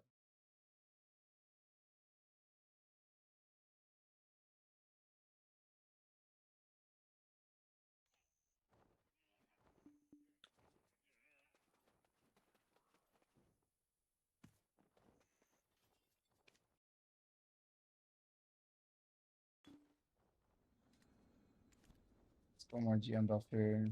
11 seconds.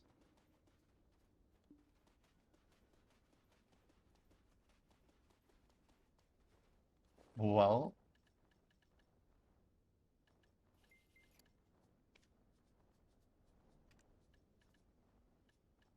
Why don't these want to go? It's some weird prioritization issue with it, like, not defaulting to the ones I want it to be. Okay, max HPs, I mean, those could go, for sure. So it's like unique slots, something or other, like this garbage can go. Almost all these are garbage now. We should just melt them down.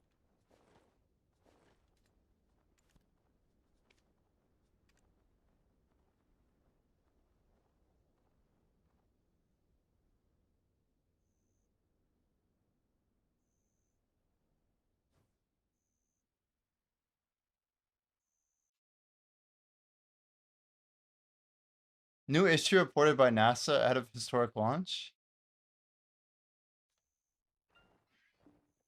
Is it still on? Must still be on. Resplendent Chikatu's coming again. Another 7-day book of combat. We love to see it. Okay, let's see if the BA is still there.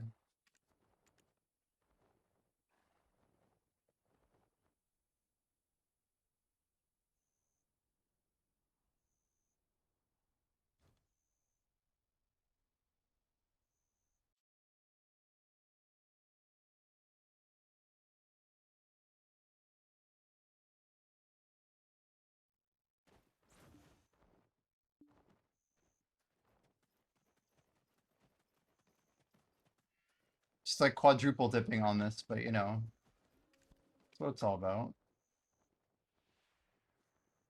Alright, just a few minutes, guys. Is it actually happening right now?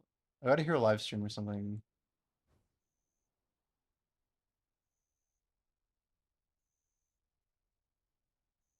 Damn, there's actually 4 people going up and they're gonna go around the moon, huh?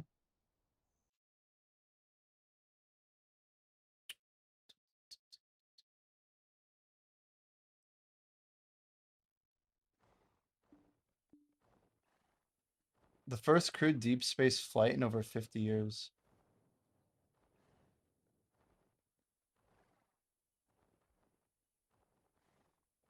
It's crazy, actually.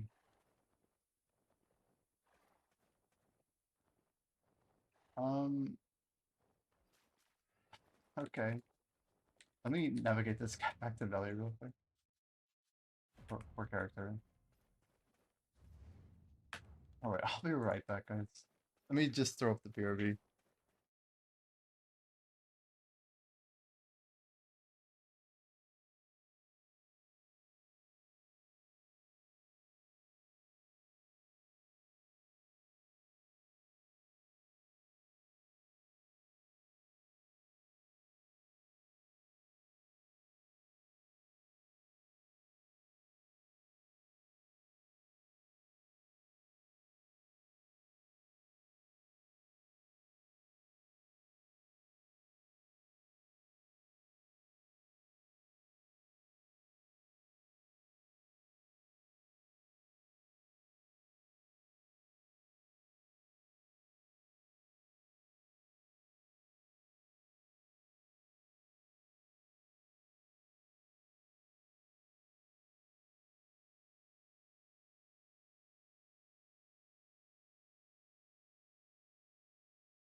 It's crazy. I barely made it outside to see it.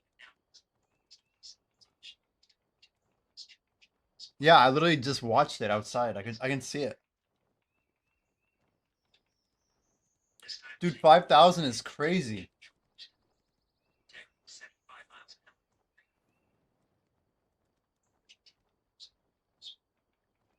$10,000. They're going 10,000 now. What the heck?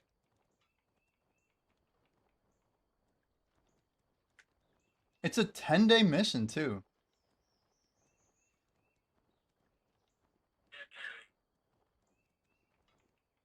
Six knots. Could probably pull it up, huh?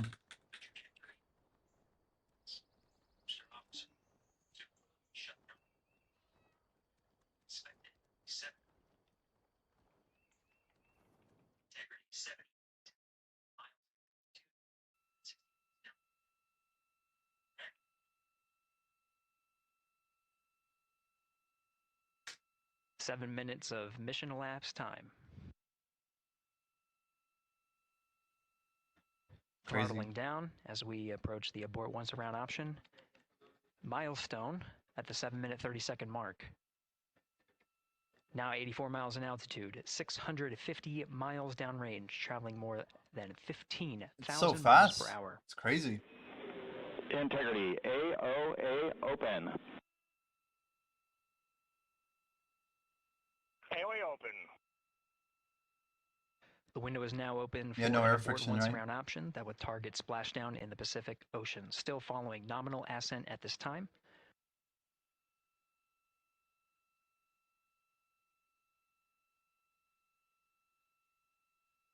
Nominal ascent. About 10 seconds remaining until the main engine What is that cutoff on angle? the Space Launch System core stage. It's like a Standing 3D by rendering. for confirmation of MECO and core stage separation. Was that like a simulation? They're hauling ass, dude. Crazy.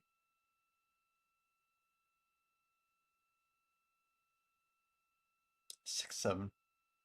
What is this shot? Integrity and nominal MECO, core stage separated.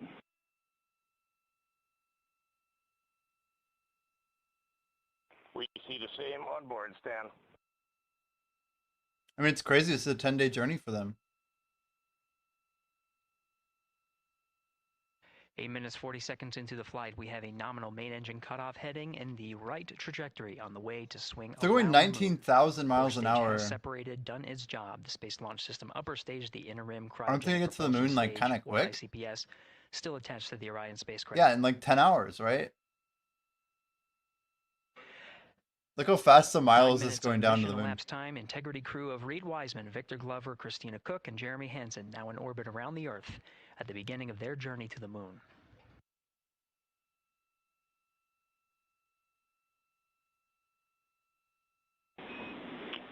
Integrity Houston, looking ahead to PRM numbers so far per insane. the pad. How many people get to do that? Copy that, Stan. Numbers for the pad.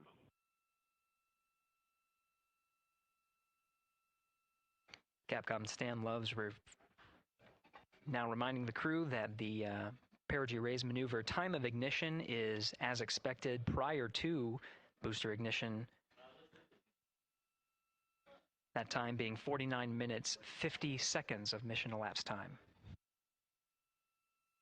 13, if you average 18.5, yeah. Checks out. It's crazy.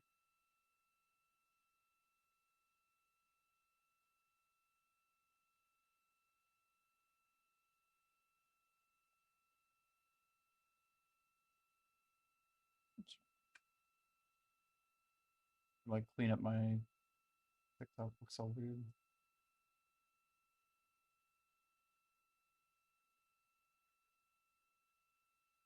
It's kind of just doing nothing. Okay. Integrity, good. Neds deploy. There it goes.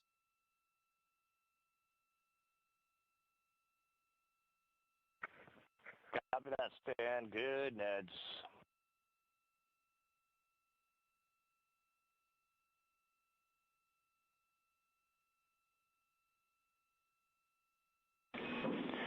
And Integrity Houston for PWD setup. Just a reminder, We used to halfway fly open rockets when I was a secondary. kid.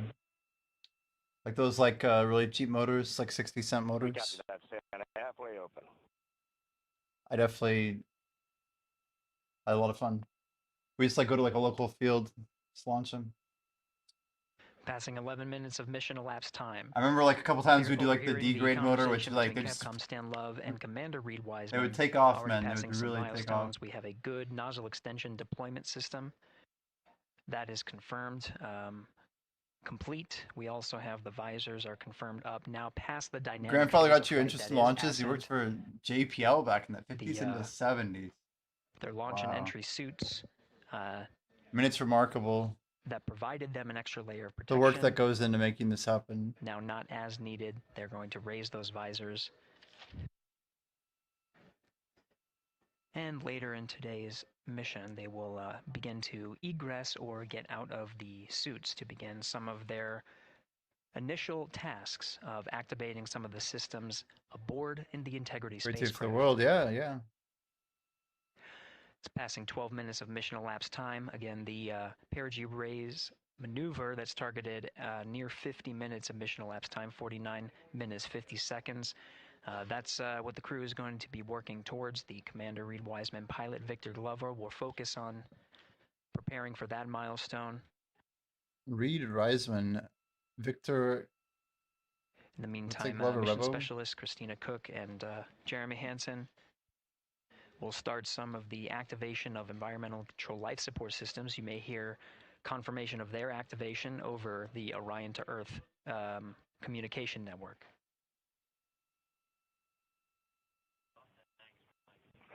Houston, C3 aux power back in auto.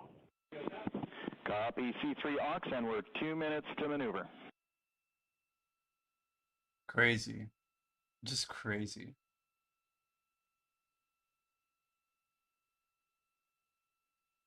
Just 18,000 miles per hour.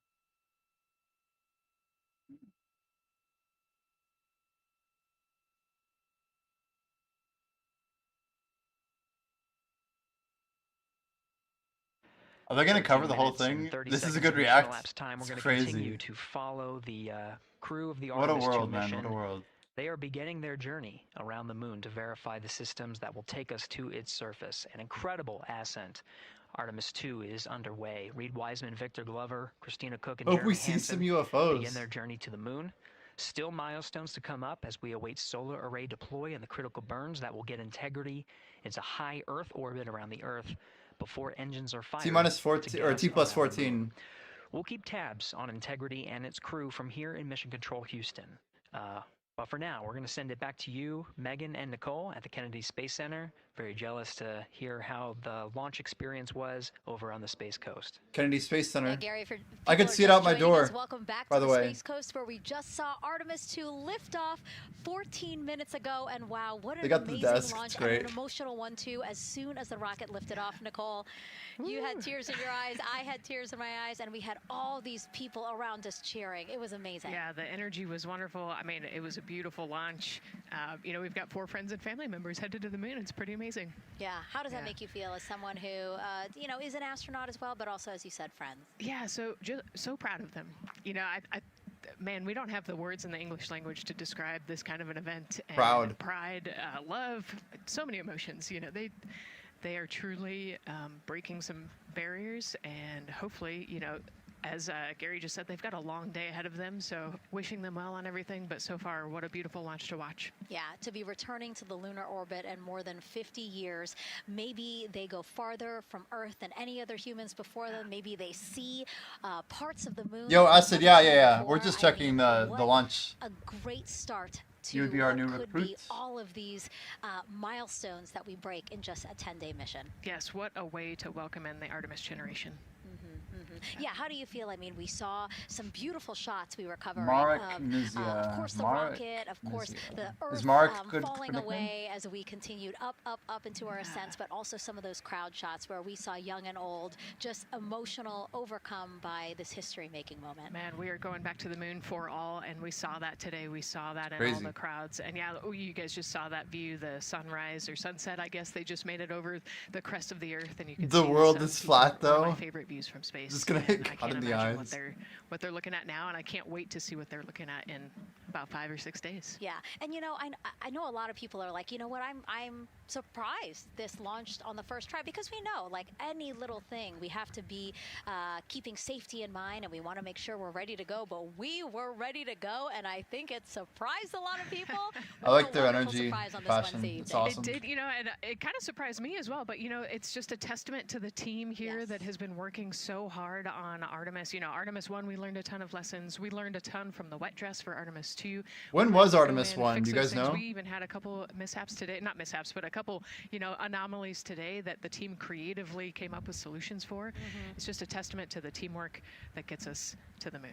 And so we can continue to watch Christina, Reed, Victor, 2022, and Jeremy wow. on their way now to the moon, in Earth's orbit, and awaiting the next in-flight milestones, deploying Orion's solar arrays. So why don't we get back in with Mission Control and Gary. Do we get to see the capsule land or Thank you, whatever? Megan. Again, we're following I along said in the something. action. It is a long day. They have a number of procedures they need to get to immediately in their timeline. It might have happened when I wasn't even here, Houston, so. Crosstie is on board per the ETSI You know that's the real shot when it has like the big red squares everywhere. Houston, thank you. Like that's not a simulation. I mean, it could be. Cross-tie referring to flight controllers here initiating a connection between some of the batteries aboard the Orion spacecraft, allowing for an even distribution of power. It's a lot This of is the monitors. Flight control teams that Chats took are us through cooked, ascent not ours. of the Artemis 2 mission today. Right now, I think we're, it's as you see, CGI. passing 18 minutes of mission elapsed time. Well, like XQC or what? The Orion spacecraft integrity and the interim cryogenic propulsion system are maneuvering tail to sun. This thing went up way faster. It It is felt in like this orientation, this attitude. Integrity, any words on that momentary prop caution? moving too slow compared to speed. And Reed, no action. We're looking at it. Crazy.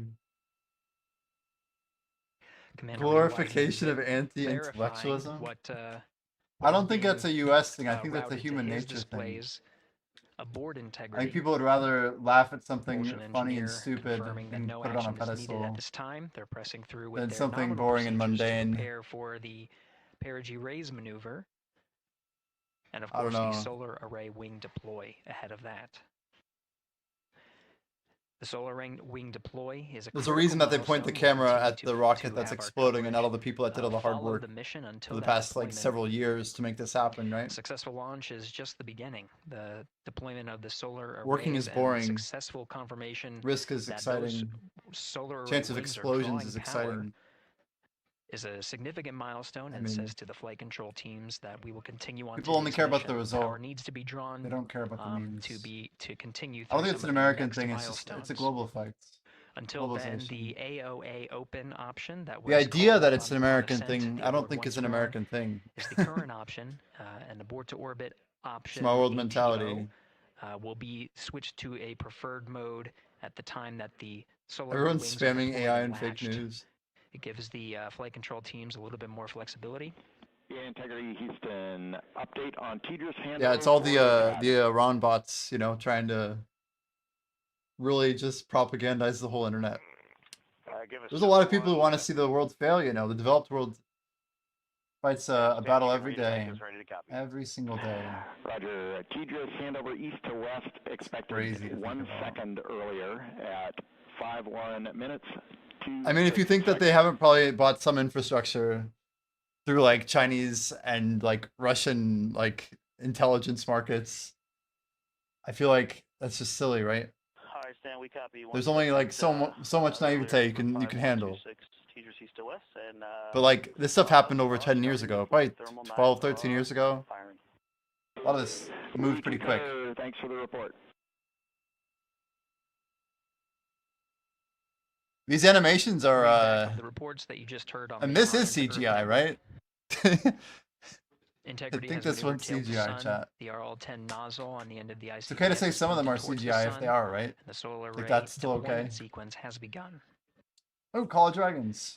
With the deployment confirmed, it'll be several minutes until they are what is called in a latched position. Once they are latched and confirmed to be drawing power, they can switch the mode to ATO and continue along the mission. Do we know how much time until this Perigi Ray's maneuver cut off? That message meant the crew was provided the CGI so they don't show the UFOs. Some preliminary numbers of when to expect handovers between the tracking and data relay satellites. Crazy.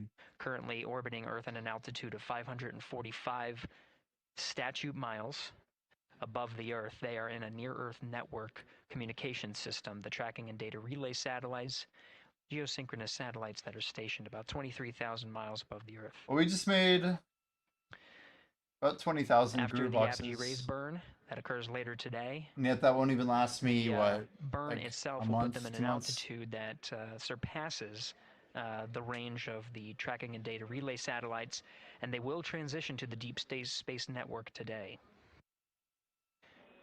And Integrity, for prop messages, we see 2 temperature measurements right near the line. It's true, guys. Exclamation COD. Thanks, Blackjack. It is an easy way to support the stream, guys. Keep things going.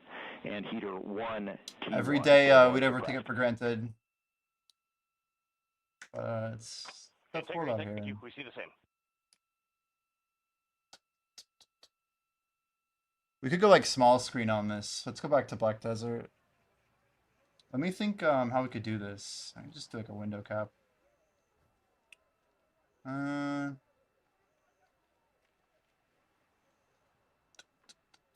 Could listen to it. How about that? Just make sure the audio is still playing. This is Mission Control Houston, passing 23 minutes of mission elapsed time into the Artemis II mission.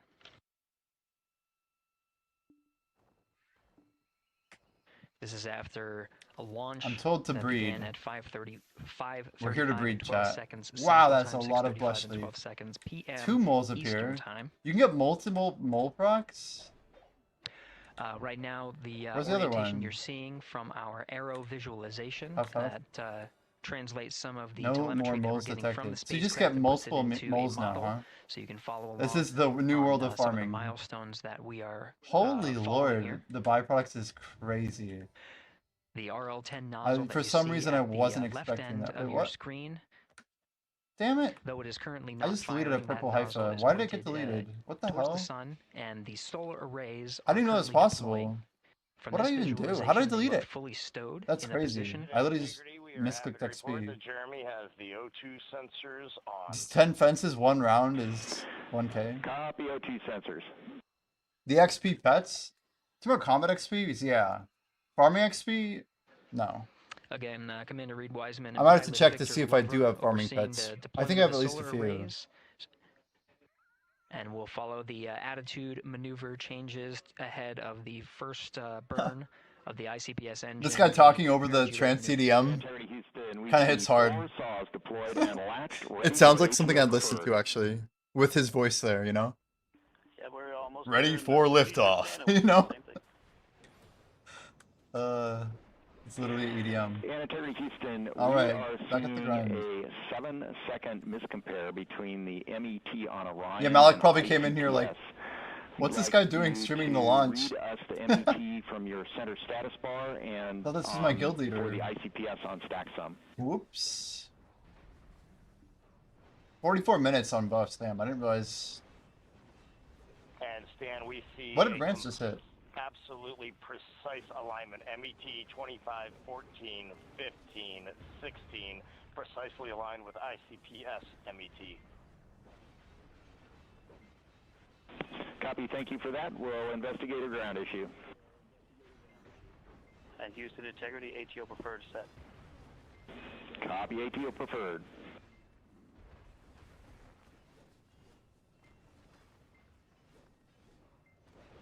Swap back over. This is Mission Control Houston, 25 minutes, 45 seconds into the flight Whoa. of Artemis 2. We have confirmation that all 4 solar array wings are deployed and latched. Oh, what? I got knocked down by This is the configuration lightning. That's needed great. to switch to ATO preferred. Was which not you did expecting that. Here confirmed from pilot Victor Glover, that mode has been switched. Are we good? 287? There's also a What discussion the with hell? Capcom Stan Love and Commander Reed 287? Wiseman about the alignment of the MET clocks on the Orion spacecraft and the ICPS. Commander Reed Wiseman confirmed the clocks are in sync, no issues, they're going to investigate it on the ground. We're proceeding with today's mission. 26 minutes of mission elapsed time and counting. The last time we had people in space for a lunar mission, live streaming, like, it's just so far, like, it's over 50 years, right? Actually 50 years.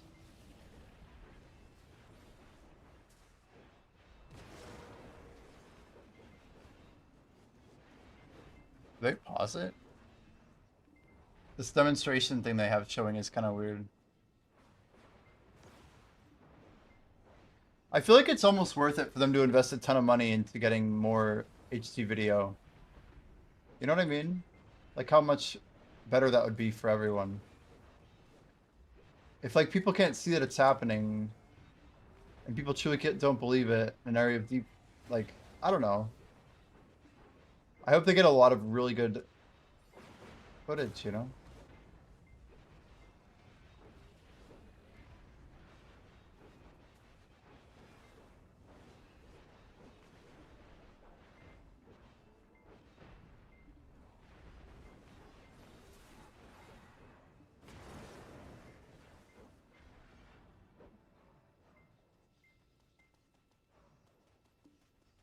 You know, I just realized I can go do buyback. We're approaching 28 minutes of mission elapsed time into the Artemis 2 mission.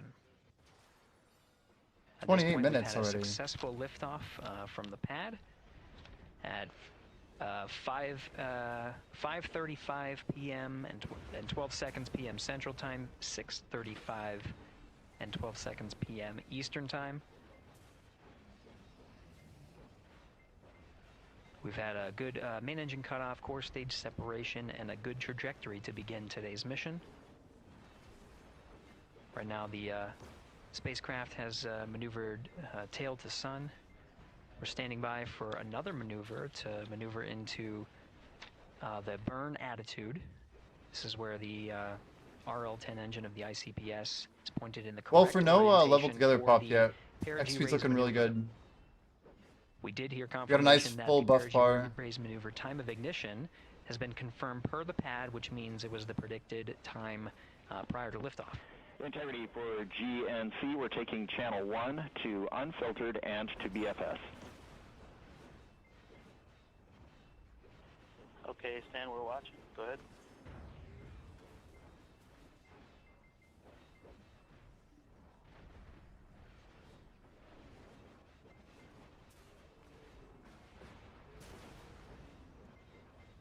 Capcom Stan Love reading up to the crew of Integrity. They will switch the navigation source from channel 1, standing by for confirmation that that switch has occurred. Pilot Victor Glover will receive confirmation when, and as at least watching to confirm that that switch has occurred. Did he say DFS? Again, the Surely. perigee raise maneuver that we're heading towards, not too long from DFS now. inside We're actually, the shuttle. inside 20 minutes at this time. Can you imagine? From the time of ignition of the perigee raise maneuver. We did have a successful deployment and launched of all 4 solar array wings. This is the configuration needed to commit to the perigee raise maneuver. Space master. Of course, flight Oh controllers my. here in Mission Control Houston will continue to evaluate that everything is good before committing to that burn. The perigee raise maneuver does raise the perigee, the lowest point in the orbit, from 15 to 100 nautical miles. The 100 nautical mile mark is needed to continue in low Earth orbit and hit the target for the apogee raise burn.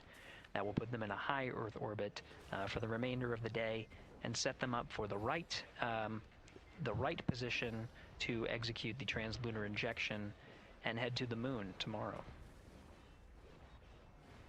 The burn duration of the perigee raise maneuver is 26 seconds. A relatively short burn, but it does raise the perigee and do the job to get into the correct position before firing that main engine on the ICPS.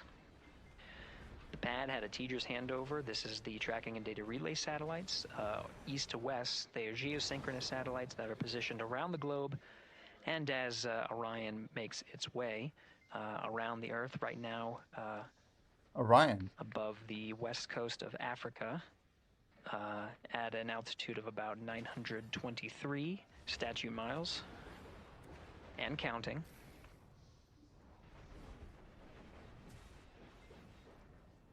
The perigee raise maneuver is not executed at the perigee. 923 statute miles. Executed on the actually closer to the apogee. But what it does is it raises the perigee at the other end of the orbit to 100 nautical miles. The Geo Corona. The 26-second duration burn does not conflict with the time that they've reported of the tracking and data relay satellite handover from TGERS east to west. Again, geosynchronous satellites that are used not only by Integrity today, but the International Space Station as well.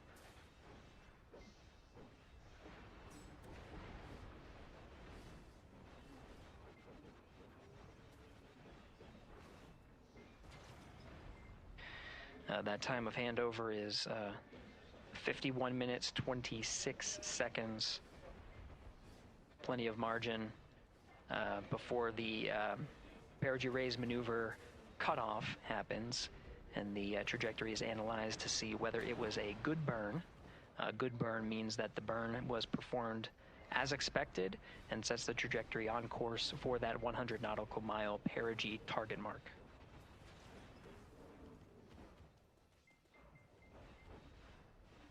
Music kind of fits like a space run though. I'm just like, oh yeah, this is chill.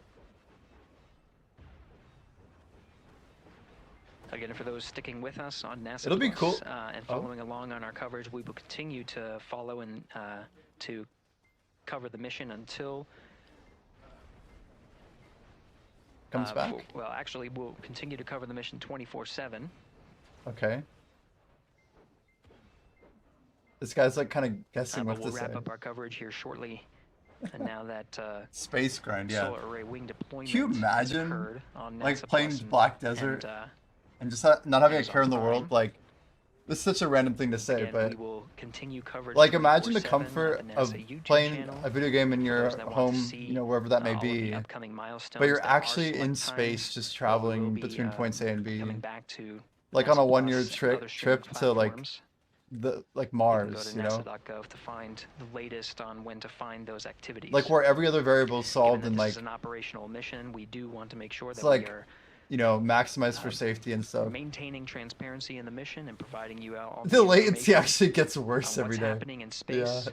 Your As ping's Reed like Wiseman, Victor Miller, Christina Cook, and Jeremy Hansen head on their mission around the moon.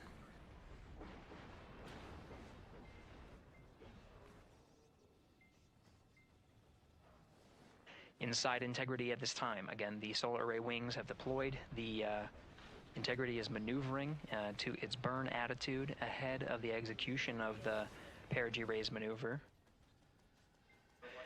Overseeing these steps is primarily done by Commander Reed Wiseman and pilot Victor Glover. Mission specialists Christina Cook and Jeremy Hansen focusing on some of the system activation inside of Orion, namely the environmental and control and life support systems. The activation and checkout of some of these critical systems are very important to continue on the mission, making sure that those systems are in a good condition and in a reliable condition to human development the necessary has challenges. Environmental and control, simply put, needs of the crew, with humans on board through the duration of the mission that extends 10 flight days. Arrow, do you want a combat XP buff? Standing by for an update to the perigee raise maneuver time of ignition. Should be right up to the crew very shortly. Integrity I think I'm gonna pop my first one. PRM numbers when you're ready to copy. All right, Houston, we are ready to copy. TIG is 2 seconds earlier at 4 minutes, 4.8 seconds. TIGO unchanged at 2.6 seconds.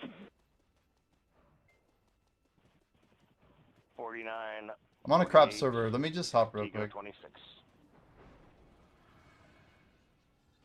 And we should be good.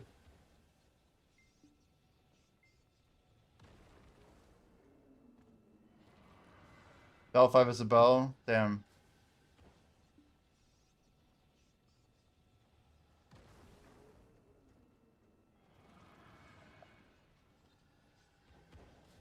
This is Mission Control Houston. With that update, we are approaching a little more than 13 minutes from the time of ignition of the perigee raise maneuver. That time updated to be 2 seconds earlier was 49 minutes, 50 seconds of mission elapsed time.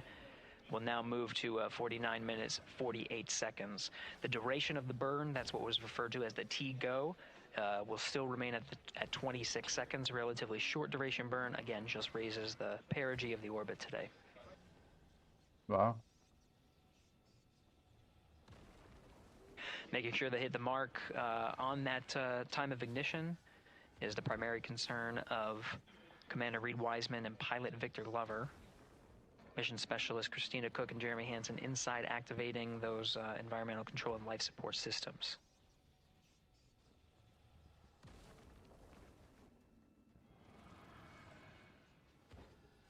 At this time, all 4 crew members are wearing the launch and entry suits.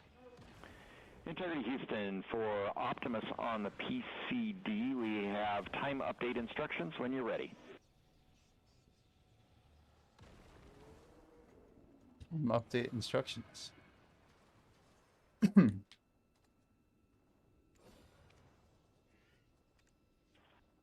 Houston, Integrity, we copy. Hop into Val Pam's 5. Pretty busy at this time. I think we will call you back when we're ready for that. All right, that one is not urgent. 2 minutes to maneuver to PRM attitude. We are watching and concurred. 90 seconds-ish, maybe.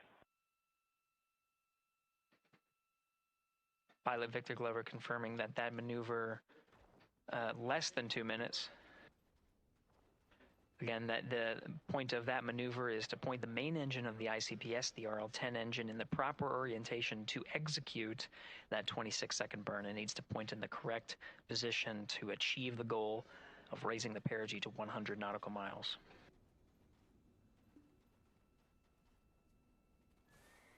You heard some of the environmental control system activations over Orion to Earth. Jeremy Hansen activated the O2 sensors. They'll be measuring the cabin of Orion.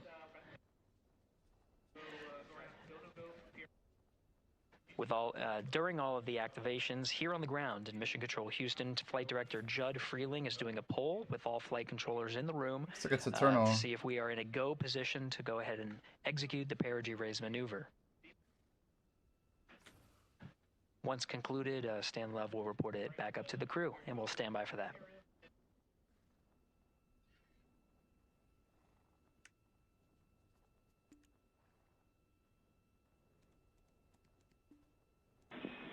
Integrity Houston, MCC polls go for PRM pending attitude and saws.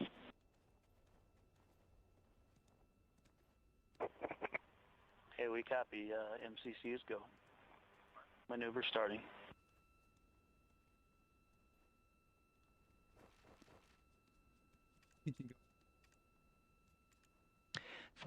Minutes of mission elapsed time. The maneuver to the burn attitude has begun.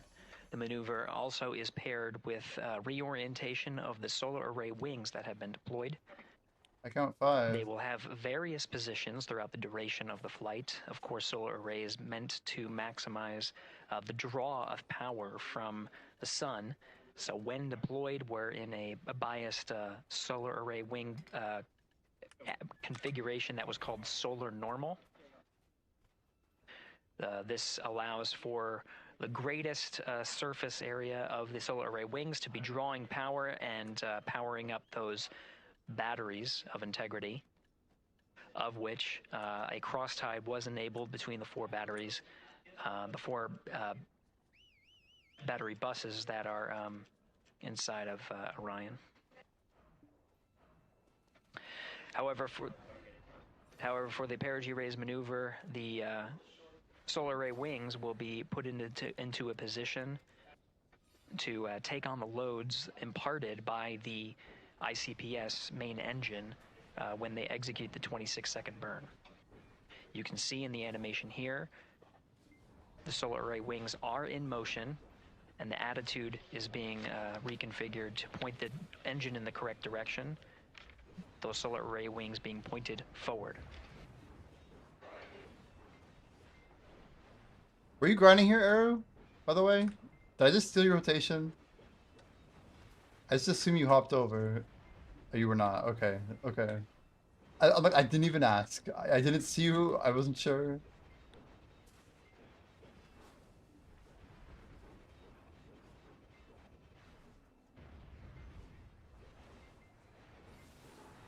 Is Firestarter like permanently lost? If someone's never been to the Magnus well, can they just run to the well?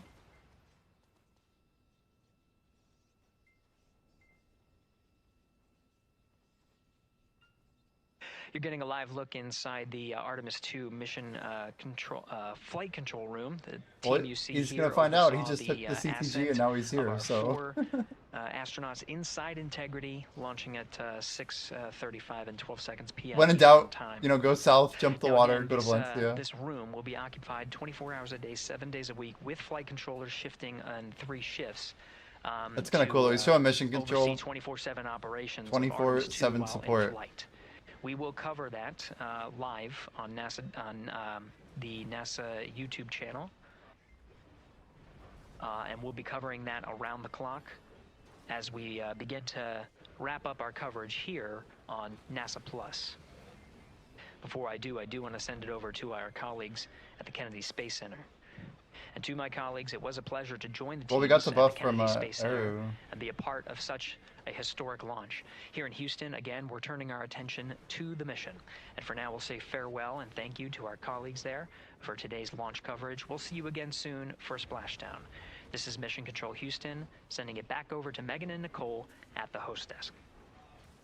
Thank you, Gary. And yes, it was such a pleasure to be a part of this historic mission that started right here at Kennedy Space Center.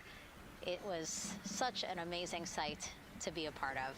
And now, as Reed Wiseman, Victor Glover, Christina Cook, and Jeremy Hansen begin their journey, we here at the Kennedy Space Center are about to wrap our broadcasts. We'll, of course, though, have 24/7 coverage with our colleagues at Johnson Space Center starting as soon as we sign off, so don't worry. You can follow along our 4 astronauts every minute of their nearly 10-day journey to the moon and back. Nicole, I'll definitely be watching it, and I'm sure you will, too. Yes, of course. You know, they just started, right? The launch was beautiful. This was a historic day. They're on their way back to the moon for the first time in over half a century, but they've got a lot of work ahead of them, and so we're excited to see what they have to do and excited to test out the Orion spacecraft. This is a test flight after all, and we're excited to see what we can learn from this mission. Very humbling, inspiring. It was really amazing to be a part of this, and I'm so glad that so many people joined along by either watching here in person. There were GM buffs earlier, yeah. And of course, Nicole, thank you so much for sitting through this, answering questions, adding so much context and information that really brought a lot out of what we saw today. Oh man, I had a blast. You're a rock star. You're a professional. This was great. Oh, you're great. So this was a wonderful day. Well, again, thank you so much, and thank you to you for watching at home. You know, tonight we didn't just launch a rocket, we launched the next chapter of human exploration. Our Artemis 2 crew now on their way back to the moon, and we're taking you with us. So thank you again for watching, and go Artemis 2. Unlucky. Yeah, my buff bar looks like surprisingly good thanks to you and that buff, huh? all 4 astronauts, and it appears you jumped the lake on your Peggy? their I mean, hey, if you get there, you get there, right? Yes, a pre-flight tradition that we have seen with our crewed flights, the card game. The astronauts who have just left crew suit up and are now walking down a hallway. And here they are, NASA's Artemis II crew, taking their first steps outside for their historic test flight. And the 4 of them step into their astrovan. And off they go. Oh, this must feel so special to the crew to see all of these people here. Watching the crew walk across the crew access arm, getting a beautiful view. Everybody configured with their suits, so in we go. The closeout crew has closed the launch abort system hatch. It's crazy, like, how much people think it's not 2, real. 1. Booster ignition. Like, their logic is just so ridiculous. Like, so, like, do you think they're not in the rocket, or do you think, like... I almost want to get Ghost Rags in here, but he's like, he really believes it, you know? I'm not in the rocket, therefore it's fake. Yeah. Like, these people didn't... I don't know. But he's at Buffett Star's End, gonna stay at pay to an old moon. Oh, good money, huh? That is a crazy thing, it's like, it's so much XP, but it's also, yeah, 50% item drop. Just stacks so sick. Yeah, literally guaranteed 6 billion.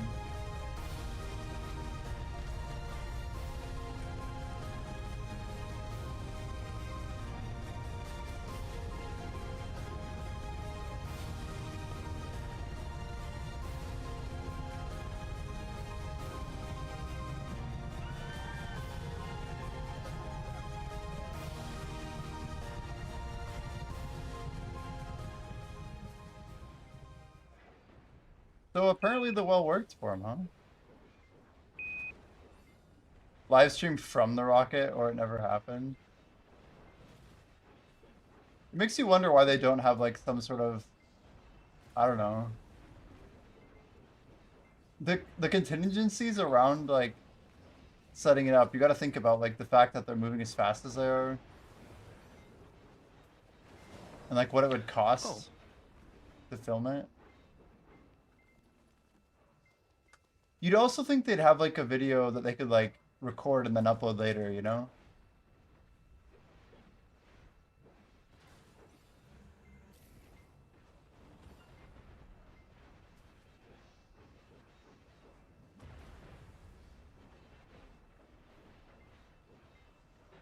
We saw this earlier. Houston. Welcome back for our 24/7 coverage. But why are they valuing the Spectres at Artemis 4 II bill? This is old, right?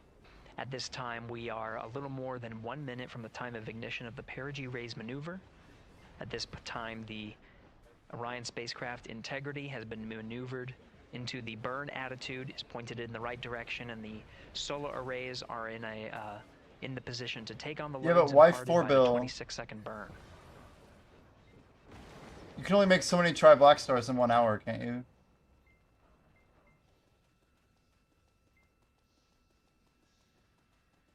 I just want to see the math on why they say 4 billion. Now at 1 minute to the perigee raise maneuver. The teams here are part of the ascent team of the Artemis II mission. Now getting our first views from one of the solar array wing cameras. It's 1 per piece per character, so you can do 3 per character. We are in a night pass, as we are about a little It's more definitely than not infinite turning. You have to 1,300 delete the character and statute remake miles it. above the Earth, just east off the coast. No, we're just listening, Mena. Madagascar. Just listening. I had the So we have, you can see the I Terminator had the thing up. I'm line just listening right, myself. just west of the Philippines and the west coast of Australia, where we'll start to get some sunlight again. The quest went away, like, what? Like really recently, Now we're just, mental? seconds Must be away really from time of recent. ignition. My offhand quest We definitely have went ignition. away.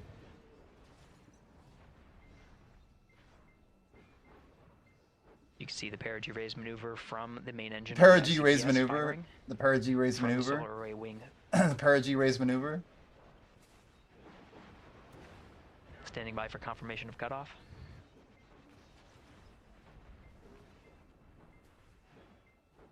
Make it Black Star?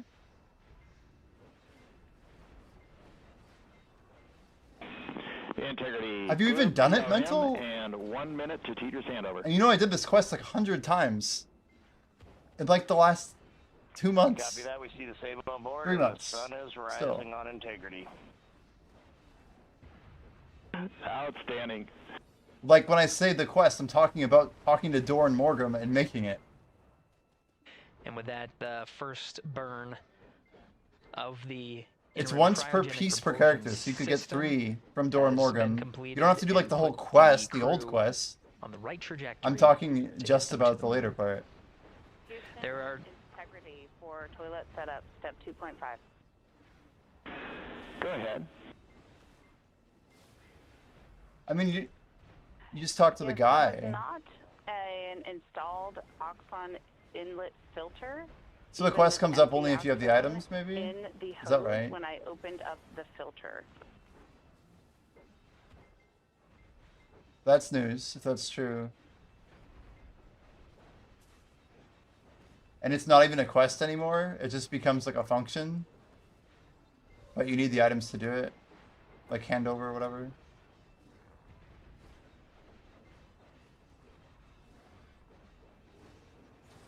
I still have a pile of specters and I could get a bunch more. Yeah, I have 27 of them right now. Should I be like jumping on the Try Black Star market right now? With my meme stack? I could get a bunch more too.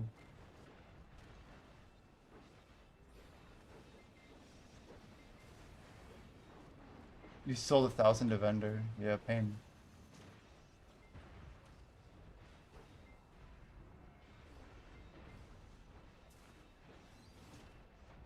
How much time is on this bell? 5 minutes? This is Mission Control Houston. Again, we have I think a I might good perigee raise maneuver. take like a sets 15-minute us on break. course to I wanna go eat execute the something. next major burn, the apogee raise burn. Okay, I won't take a 15-minute break. That's too Now, damn the long. perigee raise maneuver. The point just is, I want to adjusts try and the use the rest of my orbit, buff. while we are in low Earth Stacked orbit, up but the apogee raise with burn field is buffs. quite a significant burn, just shy of 18 minutes long. Yeah, you can get more of these, right?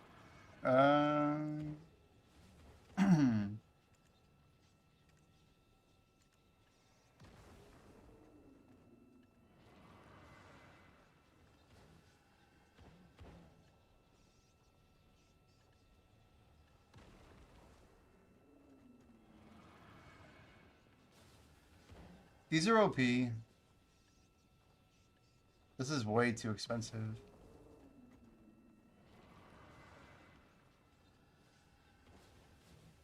And this is good value.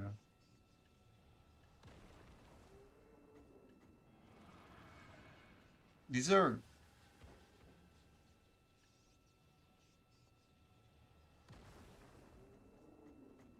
This is better. I feel like these two alone are really good.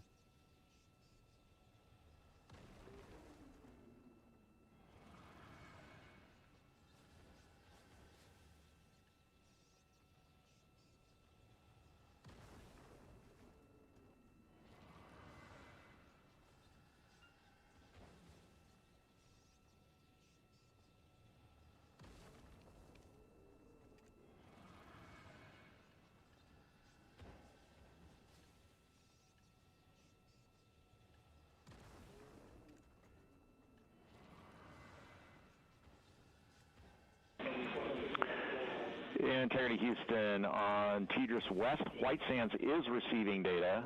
White Houston is Sand. not. We're still troubleshooting.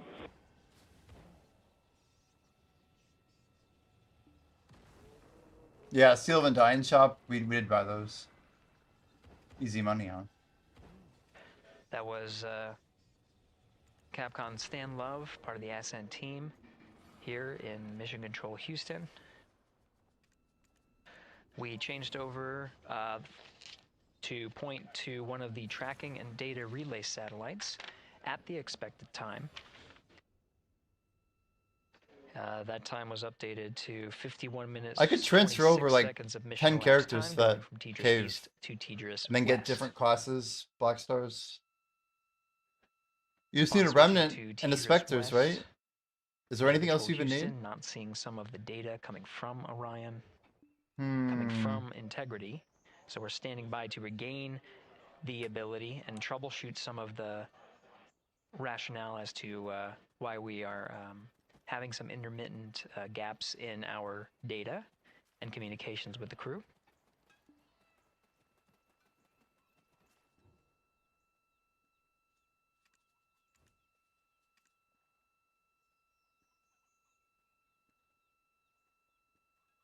If it's still open, sounds good. I will definitely take you up on that.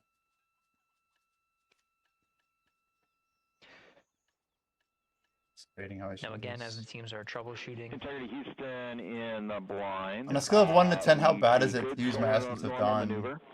ARB TIG is expected to be 45 Wednesday. seconds earlier than the pad. That's 1 hour, 46 minutes. Yeah, 0 making 9 seconds. it's No so bad. update Making to one TIG. dawns is so much worse than buying them, right?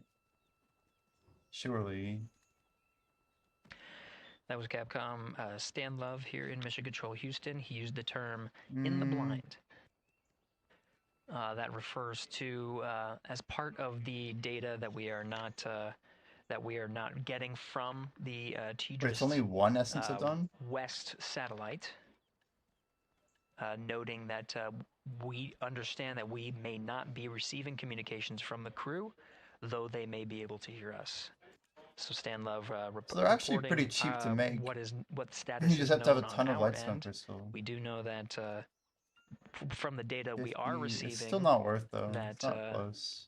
the upper stage and Integrity have maneuvered to solar normal, meaning that the orientation, the attitude of the spacecraft is such that the solar rays can draw the maximum amount of power. New price. Yeah, new cron. I don't know if it's worth me waiting, man. I don't want to fight at that NA wall. It's too gnarly.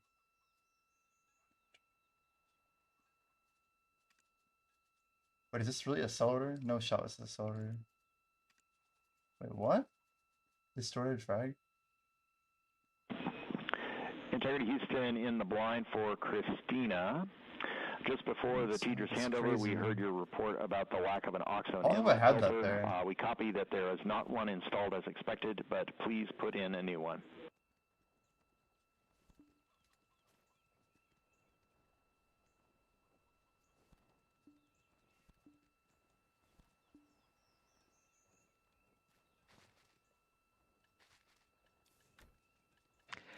Easy Team 10 here bill. you see in this row at the Capcom console is NASA astronaut Stan Love. Yeah, I'm trying The just voice not that to you're waste my hearing guild from the teams buffs. here in Mission Control Houston up to the crew of Integrity. Yeah, I have more, dude. It's the a best Capcom part. voice that you'll hear But throughout it's the a good mission number. as well. Next to I can tell you everyone Dr. on Love, NA to probably his doesn't have quite as right many as me. is Jackie Mahaffey, the chief We training really officer for went the Artemis out. 2 crew, and a voice that you'll hear from here in Mission Control Houston. Flight Director Judd Freeling is to Stan Love's left. The Ascent Flight Director and leading the teams through the ascent that happened today. And to the left of Judd Freeling is Flight Director Rick Hempfling, part of the entry teams here on console to oversee the ascent portion. Try and wait it He'll out. be returning to console on flight day 9 to prepare for the splashdown on a nominal timeline for flight day 10. Houston in the blind. We're rebooting some ground equipment to try to recover the link. Expect 10 minutes.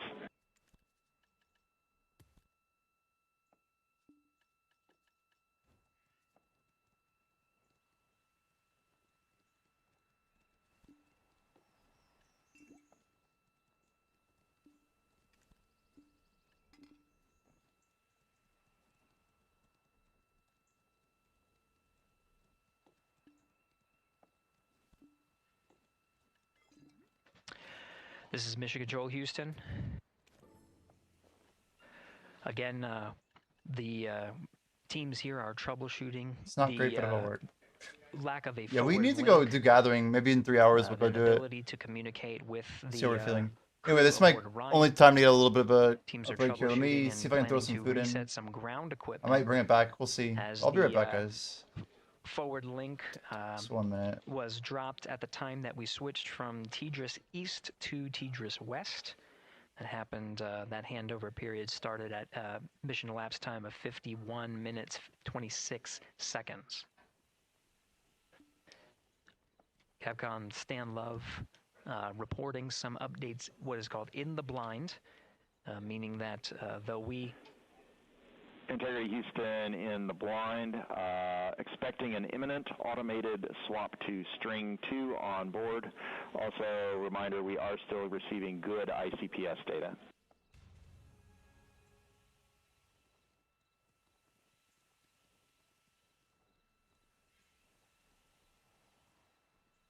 Again, Capcom Stan Love reporting to the crew in the blind, meaning there may be an ability for the crew to hear the calls from the ground. We do know that we are not able to hear any of the crew calls coming from Orion. We did just confirm that we are receiving data from the upper stage, and that allows us to understand and confirm the attitude and orientation of both spacecraft, knowing that they are at solar normal. And with the reboot, we're starting to get some data here. We'll confirm that the data we are receiving is good.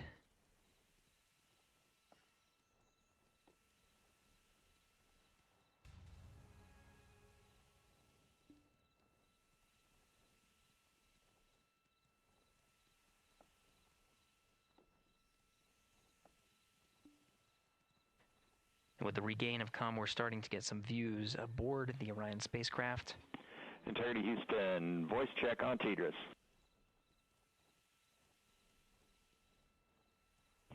Loud and clear, Stan Hallis. And we now have you the same. Good to hear your voice. And good to hear yours as well.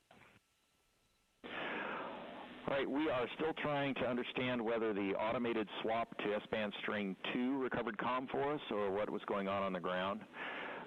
We gave you calls about an ARB TIG and an oxone inlet filter. Did you copy them? Copied all. Excellent.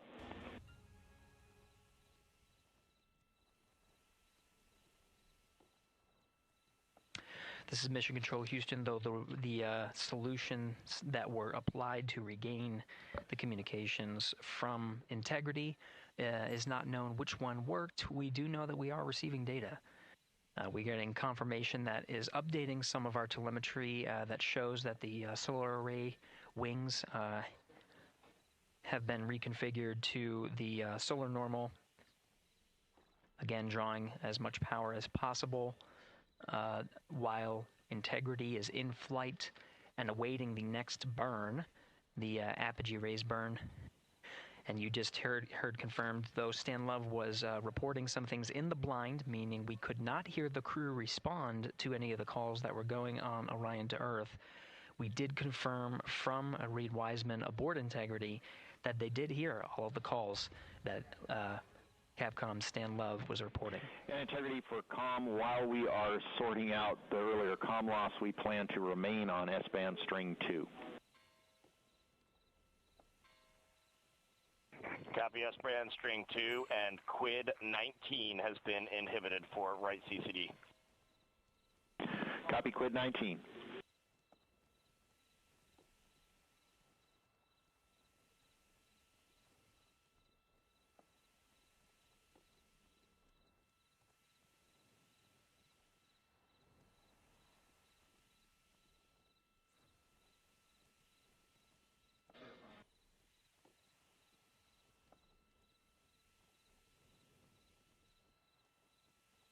This is Mission Control Houston. Commander Reed Wiseman working through his steps at this time in the timeline. Mission Specialist Christina Cook Jeremy Hansen should be closing out some of the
Has successfully separated from the core stage, and its solar arrays have been deployed as planned. Yeah. Soon the crew will execute the apogee raise burn, placing the spacecraft into a stable, high Earth orbit as we prepare for the translunar injection and the journey into cislunar space. NASA astronauts Commander Reed Wiseman, pilot Victor Glover, mission specialist Christina Koch, and Canadian Space Agency mission specialist Jeremy Hansen are safe, they're secure, and they're in great spirits.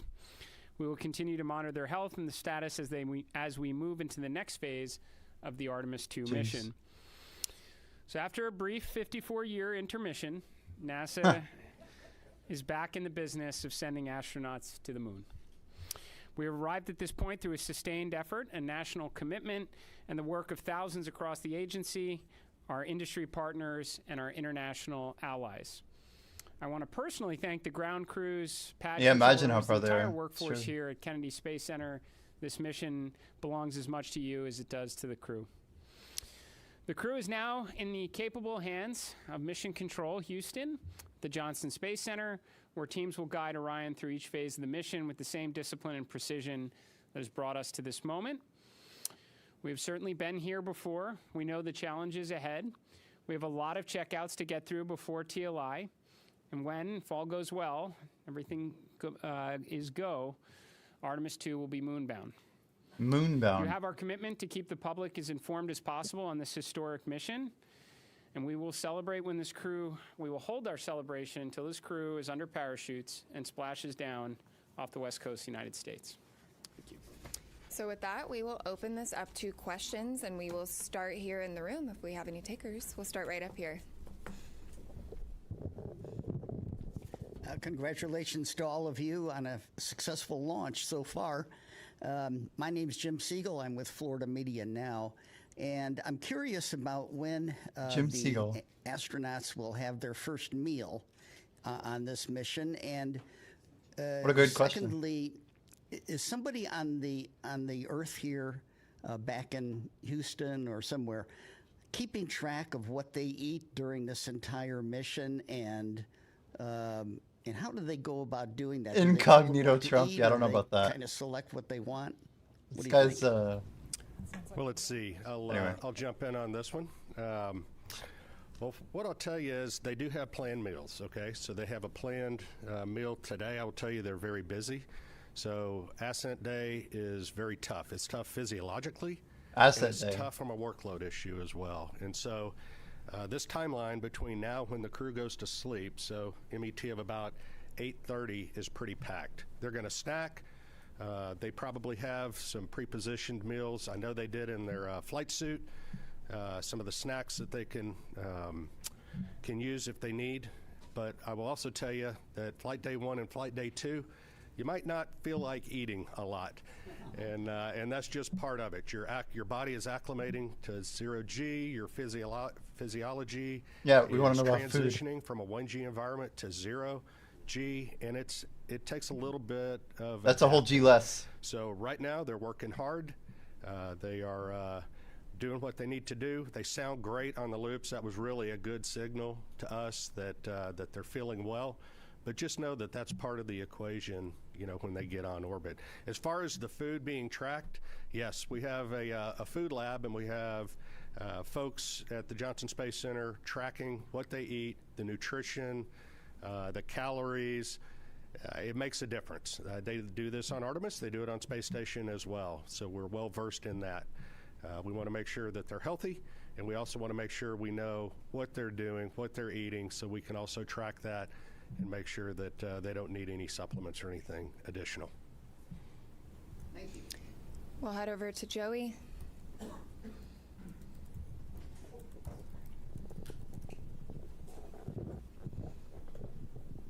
Thanks, guys, and congrats on a clean launch so far. Jared, or whoever wants to answer, how were you able to resolve the communications issue, and do you have any guesses as to what might have caused that? And was there any part of the mission so far that appeared off nominal? Or 9 p.m. Live good? announcement Just on curious to Around hear War. how things are going on that. Thanks. Jeez. The goon, oh my lord. Oh boy. Well, on the comms issue, and I don't know, there may be someone here that has a little more detail than I do of having to. It's run in like around 30 a minutes, bit, Prince. But Like they'd all be I think right they're still looking back into to back. trying to really understand exactly what was going on there. But it's restored, which is important. I think it just. It was during handover to Teeters West. Sometimes that's squirrely. Ground configuration, you gotta get that right. So hopefully that's what it is. But we'll chase it down. But they were able to recover. They had intermittent forward and return links, so the burns that they needed on board it was never an issue. It was unusual for it to be dropped out for a couple minutes. So that's what we're telling you. We had a controller issue with the toilet when they spun it up, so we got to work through that. That's going to take maybe a few hours to troubleshoot. So there was also a water tank valve. There's 4 water tanks on Orion. There's a crossover valve that connects the 2 gangs of tanks. It's supposed to be open to ensure maximum flow. It was closed during ascent. When you shake the thing, things like that happen. So they're going to Associate administrator. And then they had a recurrence of on Artemis 1, we had a latching current limiter failure on a piece of electronics, a transient failure when it gets exposed to radiation. They took one hit of those. We took about 24, 25 of those during Artemis 1. Again, normal, the onboard fault detection cleans that up, but we're just getting started, Joey. This flight test, and a lot of what we're doing here is exactly this, trying to test out all of the things that require the crew interaction, right? And so we anticipate to have a lot of these. Well, that's what we're here for, work through them. Sawyer. Importantly, apogee raise burn. We're go. So they're going to stay in space. Sawyer. Thank you, Sawyer Rosenstein, NSF. I noticed that the slide wire baskets happened to deploy during launch. Is that something that was expected? And can you give any initial reports, at least what you've seen from the cameras, of how the mobile launcher is doing, given the hope to be able to quickly turn it around?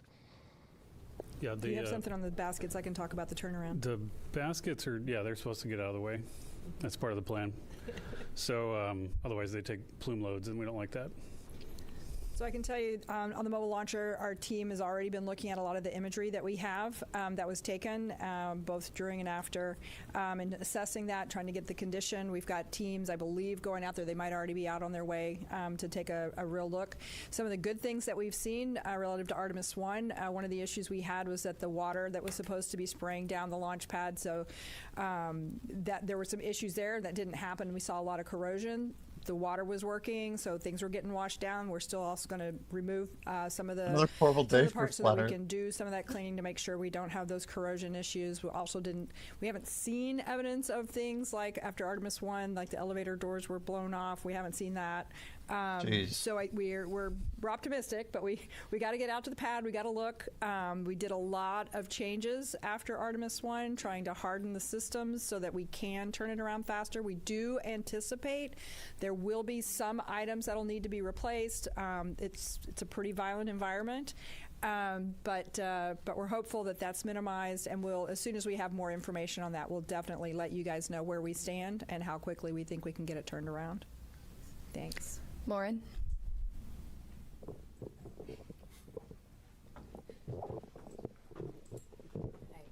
Lauren Grush with Bloomberg. I just wanted to get a gut check on how we're feeling about the upcoming proximity and ops operation.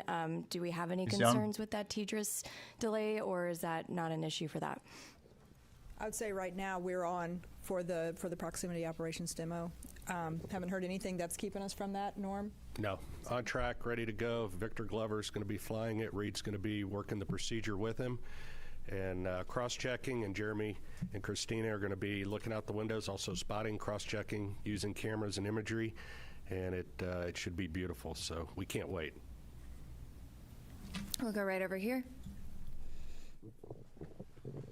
Yes, Bert Dicht from Ad Astra Magazine, National Space Society. Just wondering if the astronauts reported what the ride was like to orbit. I know with the space shuttle, it was a pretty rough ride until there was SRB SEP. Was this similar?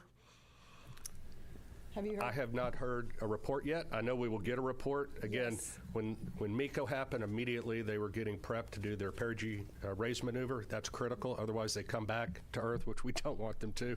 So they got that. They are working to get their spacesuits off. They're, they just got the ARB burn, which was very important. So now they're working to get their suits off. So they are very busy.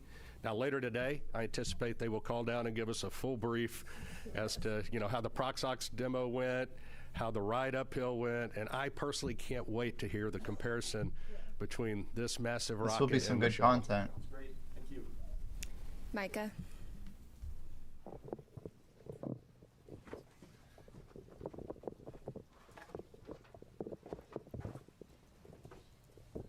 Thanks, Bethany. Micah Maidenberg, Wall Street Journal. Maybe for the administrator, I'd like to ask you, I know we're early on here, how you're thinking about success for this mission, defining success. We got some more trader clothes. And just what happens if you don't kind of meet that standard as the flight unfolds? Thanks so much. Well, I mean, to me, success is undershoots and in the water safely after a 10-day mission duration, so no early off ramps there. I think we're, right now we're already getting good ECLIS data. We've never flown Orion with crew on board, so that's pretty important. I mean, understanding the Orion spacecraft is, is paramount in this one to progress on to integrated operations of Orion with a lander. Every day we're getting data. It says, it was mentioned from the get-go, this is a test mission for sure. No crew have ever ridden this before. We'll keep gathering data over the next 10 days. We'll share updates, but we'll call success when they're in the water safely, and we'll start working on the next mission. Jackie. Hi. Right here. Sorry if I missed it. I just wanted to check in on the status of the perigee and apogee burns. Are those both finished at this point? And then I also wanted to check how best way to explain to the audience why we're doing that apogee raise maneuver and why we go into that high Earth orbit. Thanks so much. It's a good question. Do you want to take it? I mean, I can certainly say we completed the perigee raise maneuver. That was done pretty quickly, as you heard, and the apogee raise burn should have already happened. That should have been happening while we sat here. They were getting ready as we were walking in. Wait, why would BDO remove AFK fishing? What are you talking about? And then got my attention. Maybe about the rest. So we go into a high Earth orbit. Roughly, the perigee is about 1,000 nautical miles, rough give or take, of the Earth, 25,000. So it's pretty elliptical. That's getting us, everything we do is getting us set up for the translunar injection burn. And so it's getting these burns, it's all converging down to what we call TLI. So we got to get the ECLIS system checked out. We got to make sure we have a redundancy. We got to make sure these burns go off where they should go off and get Orion and the SM configured exactly where it needs to be. So when it comes around and it's time for the translunar injection burn, off we go. And April that takes Fools, us really, that puts us outbound to the moon. That's a real big commit point. And so you'll be hearing more about that tomorrow. I think I'm the one who fell for it, guys. Not only Let's sends be us real. outbound to the moon, but it also sets us up for the gravity assist. It's hard to expect So sarcasm to flow freely in the Twitch chat. That burn. I can't believe anything anymore. Hi, TJ Mosquera with the Epoch Times. Thank you all so much. Something that hasn't been really talked about is that the Space Launch System predates the Artemis program. We got going all the way back to 2011. So 15 years really invested in this. And just how does it feel to finally see it launch with the human crew on board? To finally see it launch. Yeah, I mean, right now, like I said, we're focused on the next 10 days. But I mean, I'll tell you, I'm incredibly proud of the folks that worked on this machine for as long as they did. And one thing we didn't talk about earlier was, that one of the big objectives is getting the organization and getting our qualification standards and getting our certification rigor up to the standard for crewed flight. That's a big, even though the mission is a complicated mission, moving the entire organization to a mindset of thinking about risk in the right way to fly crew is a big deal. And making sure that the way we've gotten the machine configured to fly crew with the resilience and the reliability we care about is also a big deal. So it takes time. I mean, we got a lot in front of us, but I mean, it's for the guys that were out there, there's a big celebration in launch control for the rocket guys. The rocket guys can go out and play now, but the space guys got a lot of homework. So they're going to go work on that. But yeah, for them, I can see it on their faces. Jeff.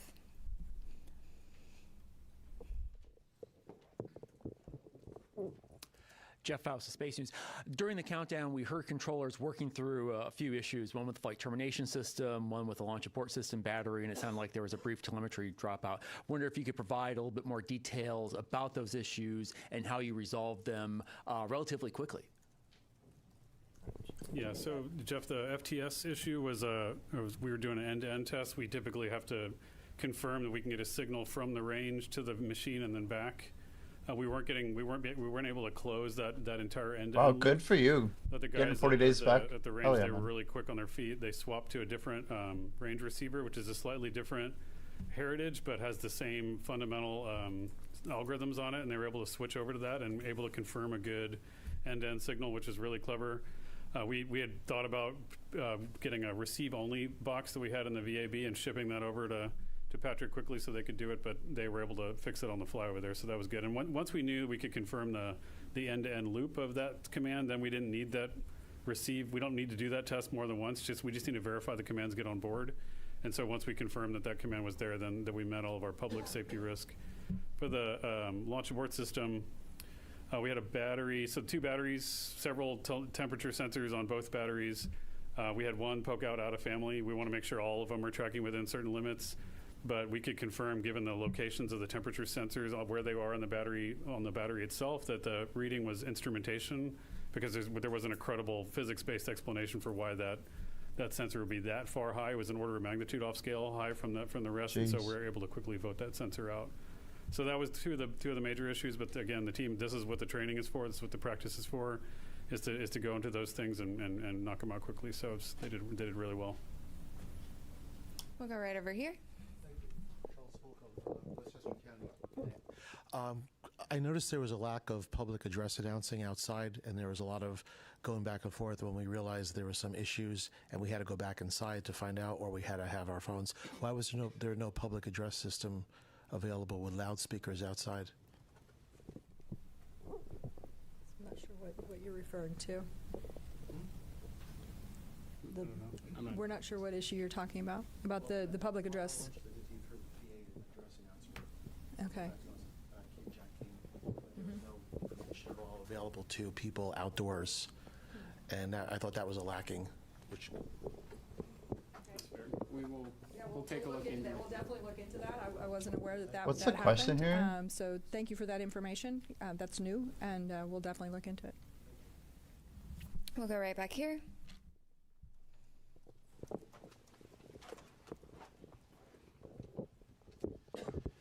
Thomas Moore, Sky News. Administrator Isaacman, as a fellow astronaut, what were your feelings watching your crew rising above Pad 39B? And do you feel that extra sense of responsibility for the crew as they head further into space? I certainly felt that it would be, just from, I guess, my perspective in it, that, I don't know, it is far less stressful to be strapped into the rocket than to be responsible for it here on Earth. So I definitely had those feelings quite a bit. But, you derive a lot of confidence from the process that leads up to this moment. I mean, literally the army of people that came together across NASA, all our contractors, all our partners to prepare for this, every step that leads up to it. This is what I, was really honestly going through my mind through it, is all the testing that goes into it, the integrated testing, the flight readiness review, everything that goes into a flight readiness review. Not to mention you have a truly exceptional crew up there that have been training for years on this. That gives you the confidence to undertake this mission. His ears are massive. I was literally waiting for someone to comment on this. This is so America crazy. And our partners return to the moon, and we're trying to do it this time to stay. So, incredibly important mission. Certainly felt the pressure. Valid observation. Relieved, He's hearing what you're saying. We have in the team here at NASA. We hear you. Contributes to it. Thank you for the question. NASA is listening to your feedback. Sorry, we did the thing. Frederic Castel with France 24. First, it's ridiculous. Of course, congratulations to NASA for the grand return to the moon. Mr. Administrator, I have this question that they ask me constantly in Europe and in the States. In the 60s, NASA was using just the slide rule to go to the moon. Slide rule, yeah. And they could launch almost every 3 months. All right. what, of course, they had more money probably, but what happened in 50 years? Why is it so difficult to make it again? What has changed? Thank you. Valid question. Well, for sure, we knew. Look, it's a very fair question. I know a lot of people ask it, not just in your country, but here in the United States. Certainly, financial resources are part of the equation. NASA's budget, if I recall, was somewhere between 4 and 4.5% of the discretionary budget during the space race. About a quarter percentage of that today. And I mean, to be very honest with you, I think competition is a factor in this as well. You know, it's a great way to, you know, mobilize the resources of a nation and concentrate on something extremely challenging, and that's what we did in the 1960s. And I think with absent some competition, we focused a lot on partnerships and all that we could do collectively with respect to science and discovery. But competition can be a good thing, and we certainly have competition now.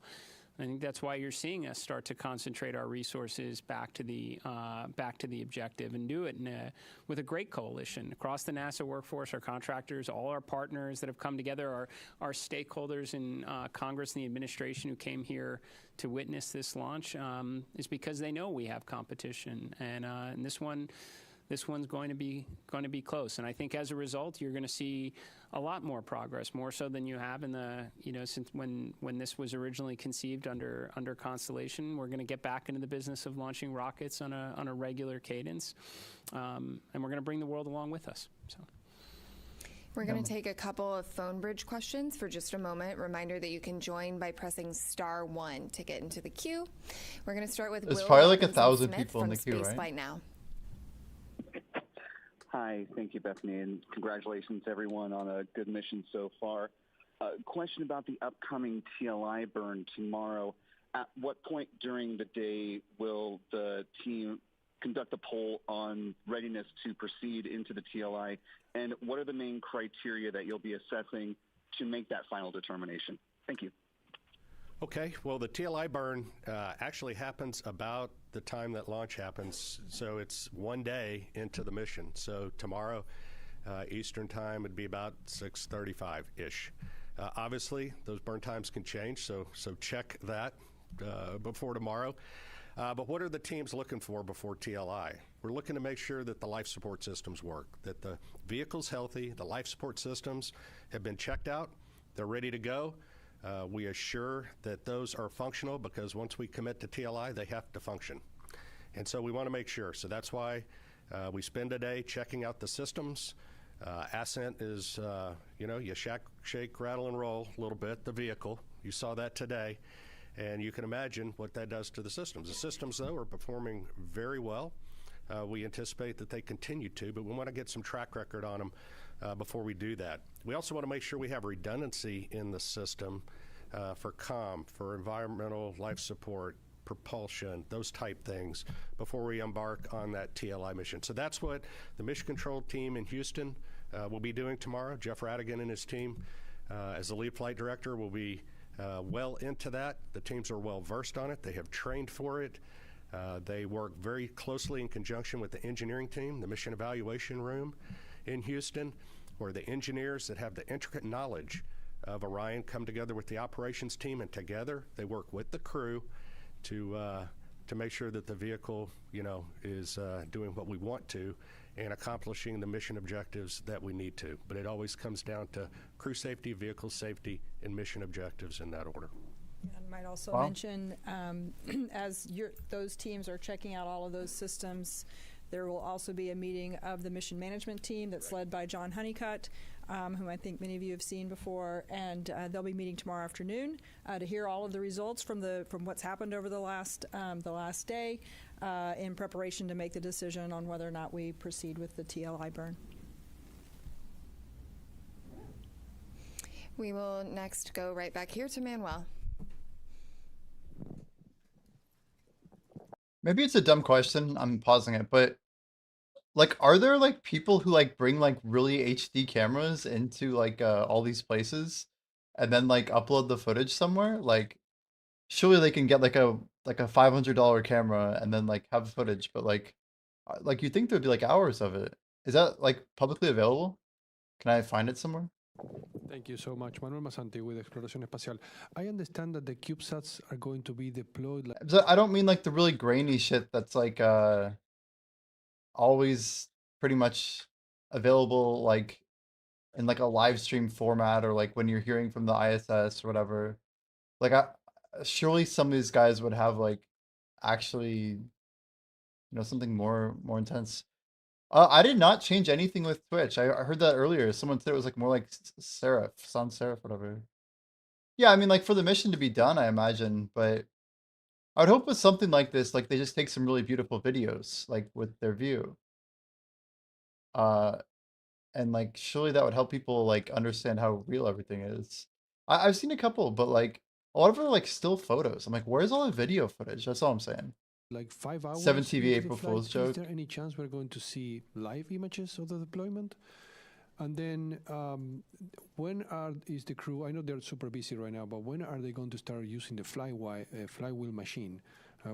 On its way to the moon when everything is more like... The second question was to do when they start doing the manual as far as... Flywheel machine. Oh, the flywheel machine. Sorry, thank you. The exercise machine. I guess after the TLI. I'll do this. Yeah, I'll hand that to you. But I can answer the CubeSats. So the CubeSats are installed in the Orion stage adapter, which is actually a part of the upper stage piece, right? So once Orion separates from the upper stage, we'll do the ProxOps demonstration, right?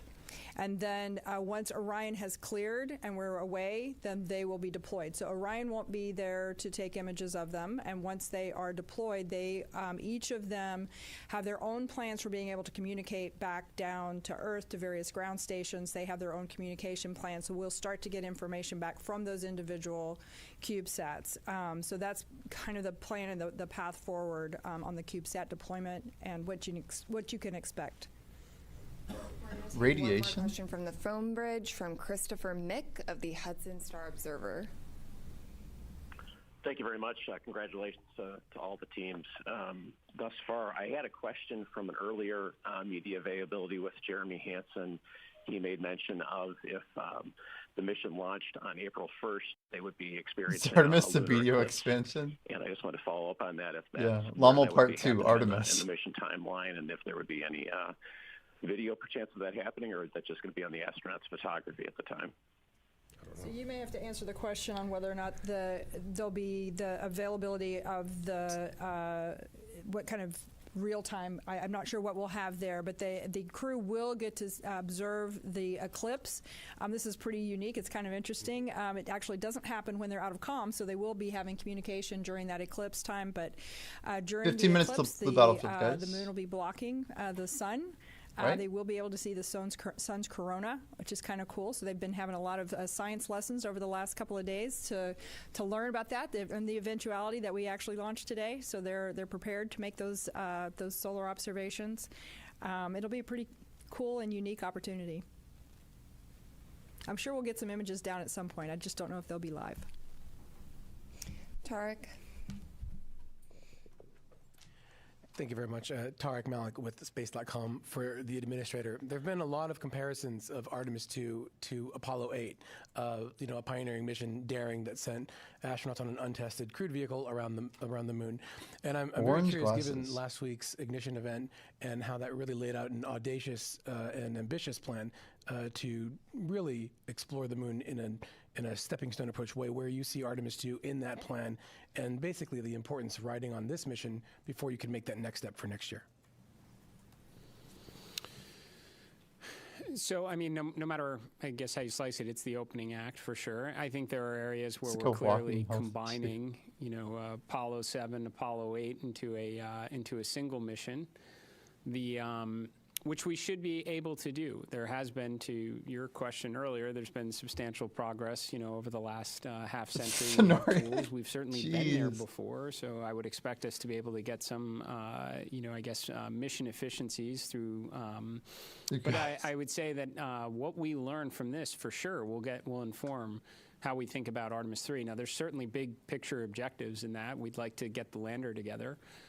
We'd like to test that out in Earth orbit before before we go to the moon with it. But if there are things that we don't see, maybe it is comm-related issues, then we're going to try and fix those, and then we're going to want to validate that on the next mission as well. So, and that should be the idea, right, as we progress forward. I suspect when Artemis 3 comes around, we're going to learn a lot about the integrated operations that we'll want to validate and ensure is rolled into the subsequent missions. But yes, this should be a philosophy that we take across all of the grand efforts that we are pursuing right now, to not necessarily jump to the ultimate desired state, but to build up to it. I'm going to jump right up here.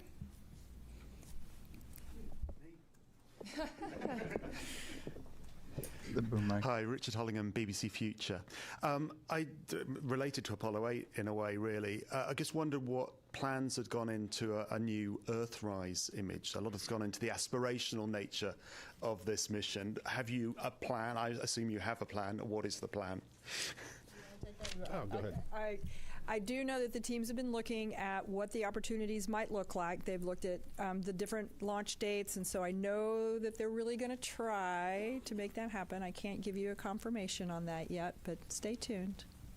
My understanding is they have been equipped with additional that guy's so excited about it. Imagery capturing, equipment. So we're going to do everything we can to try and make that happen. Equipped with additional camera capturing requirement. I mean, this could be big. It could change how people view space. Thank you. I'm from a Japanese news agency, Kyodo News. My question is to the administrator. The United States and China are competing over moon development. What significance does today's launch have for the US and NASA? Thank you.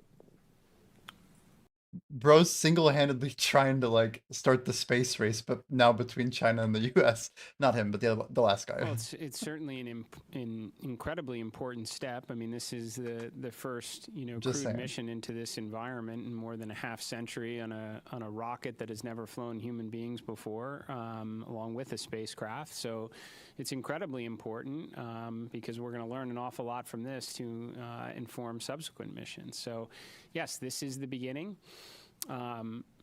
I can tell you, having had an opportunity to speak with the Artemis 2 crew after the State of the Union address, we talked a lot about what we wound up sharing with the world at the Ignition event about adding additional missions, accelerating production, building out a moon base.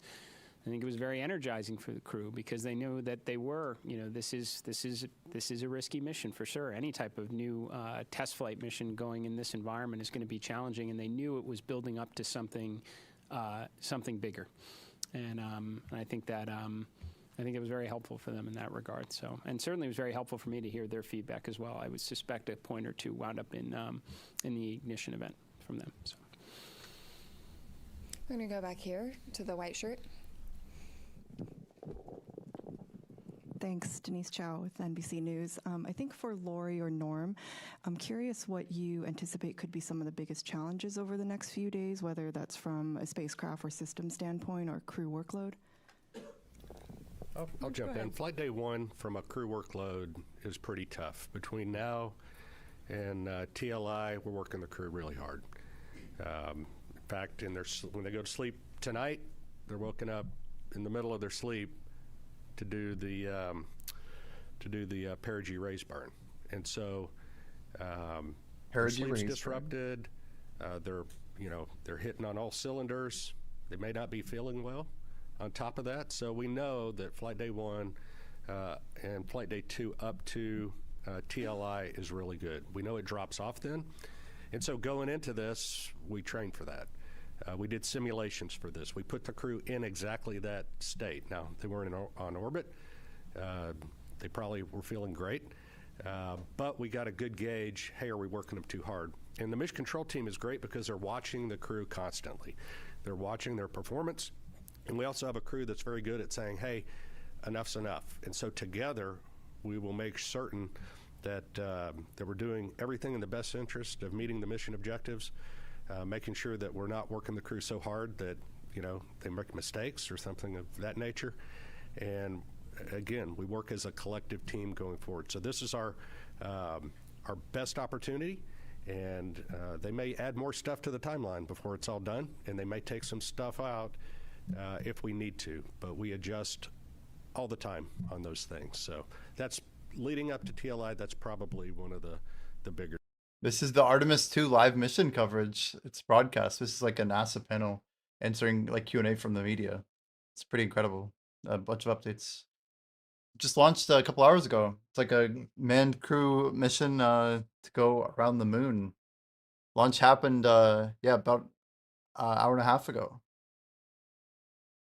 Your challenges, making sure we get those done. I'm gonna go right up here. There's people on this, 4 people. CollectSpace.com. For the administrator, it's the first time in 50 years. You mentioned the 53-year hiatus, and 53. In that time, now most of the world's population wasn't alive for Apollo, like I think you and me. And I wonder if you have a sense of, if even this early in the mission, that this has captured the imagination of those people that have never seen anyone go to the moon before, on a world level, on a national level, and how important is it to NASA to capture that support from the public? It is live though. Yeah, I've said it many times. I absolutely. I think it's foundational for what we do here at NASA to inspire. It should be a component of every one of our missions. I've talked about, I'm not sure about you. I think after Artemis 2, you're going to have more kids that are going to dress up as astronauts for Halloween. We want to inspire and create interest astronauts for Halloween, in the next generation to grow up and contribute to this endeavor. Now, how have we done so far in captivating the world's interest in America's return to the moon? I don't know. You have to tell me. We've been rather busy the last couple hours. I would say, and I felt this way going into it, that when we got down to T0, a lot of people would be paying attention. I suspect when some of the imagery starts to maybe come back from the moon, that's gonna further bring people into this story. Hopefully. Right, and then we bring them home safely, and we start preparing for the next chapter in the story. So, I think inspiration is extremely important. I think people, despite some of the commentary up to now, how many people really know we're going around the moon? I'm willing to bet right now a lot of people do, and I think we'll only draw in their interest further as the mission proceeds. I'm gonna go right here.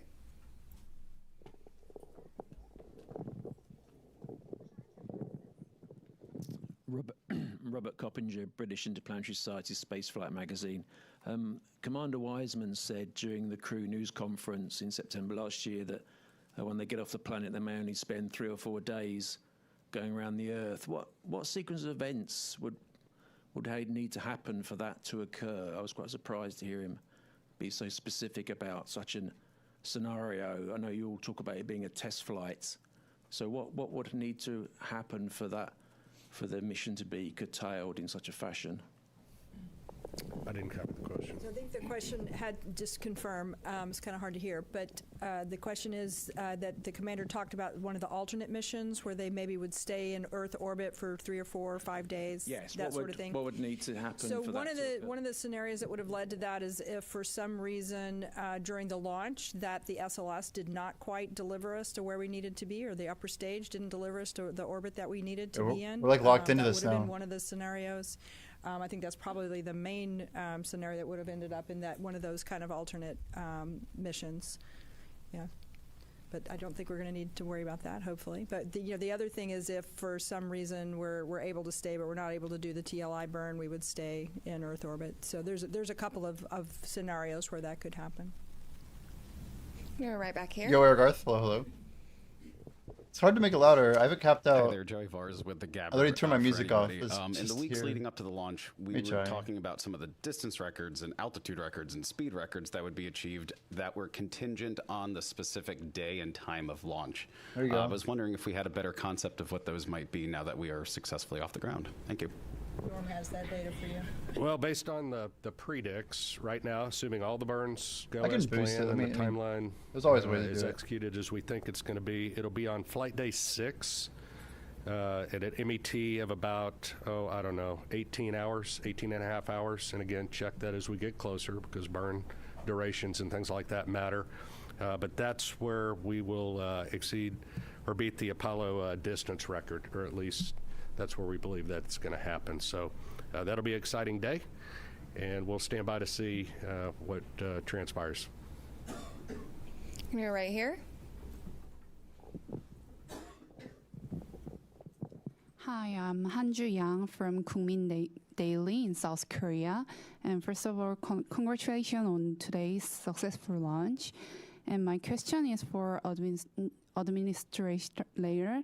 And this mission also carried a Korean satellite on board. From your perspective, why does a crewed lunar mission like Artemis 2 matter not just for United States, but for the global community? Dang, good question. I think we say often that when we undertake these type of endeavors, we never go alone. We go with our international partners. We have a Canadian Space Agency astronaut that's on board this mission. We are carrying a lot of CubeSats from our Artemis Accords partners, and we are going to continue to do this going forward. The Artemis Accords, yeah. JAXA is contributing a pressurized rover, a major contribution to our efforts of having an enduring presence on the lunar surface itself. The Italian Space Agency, just a few days ago, we signed a memorandum of understanding for a habitation module on the surface of the moon, a component of the moon base. And to be honest, it was also a key component to the ignition event from last week. Half of the Artemis Accord partners were present. We spent a good portion of the second day talking together, recognizing that some of our partners can make contributions like a pressurized rover or a habitation module, and many others are going to work with their academic institutions and universities for science instruments that could wind up on the phase 1 component to the moon base itself. So, or interesting tech demonstrations. This is something that NASA is extremely proud of, and will continue to do so as we continue to press forward under this program. What a piece. We're going to do last question here. I'm going to go over to you in the back. Paul, this is almost over. We're going to do BBF in 2 minutes. Can you just talk a little bit about the propellant loading this morning? Was it flawless? Were there any leaks detected? Was it a repeat of the wet dress rehearsal? Did you learn anything? Yeah, go ahead. I don't think we're going to do Trump I run. I think it went extremely well. Back to Black Desert. What I heard this morning, and Amit may have an update from later, but some of the leaks that we'd seen of the hydrogen, during the tanking for the hydrogen, we saw leaks below 1%, which was significantly lower. Again, the seals that we replaced seemed to perform extremely well. We did a pressure test kind of partway through, and the leak went up to about 1.4%. Still well within the constraints, which 16% is the bound that we have. So I think it performed extremely well. We actually, I think, finished the tanking early. From what I understood, so I think it went extremely well. So again, the seals that we had replaced out at the pad after wet dress number 1, I think that was proved to be very successful. And with that, thank you all for coming out and covering humanity's return to the moon. Stay tuned for updates on NASA's social channels, including our continuous coverage on YouTube and NASA Plus. Go Artemis! Thank you. Go Artemis. I'm going to mute this for now. This is Mission Control. Okay. Are we in... Oh shit, it's about to start. Make sure you guys are in Discord.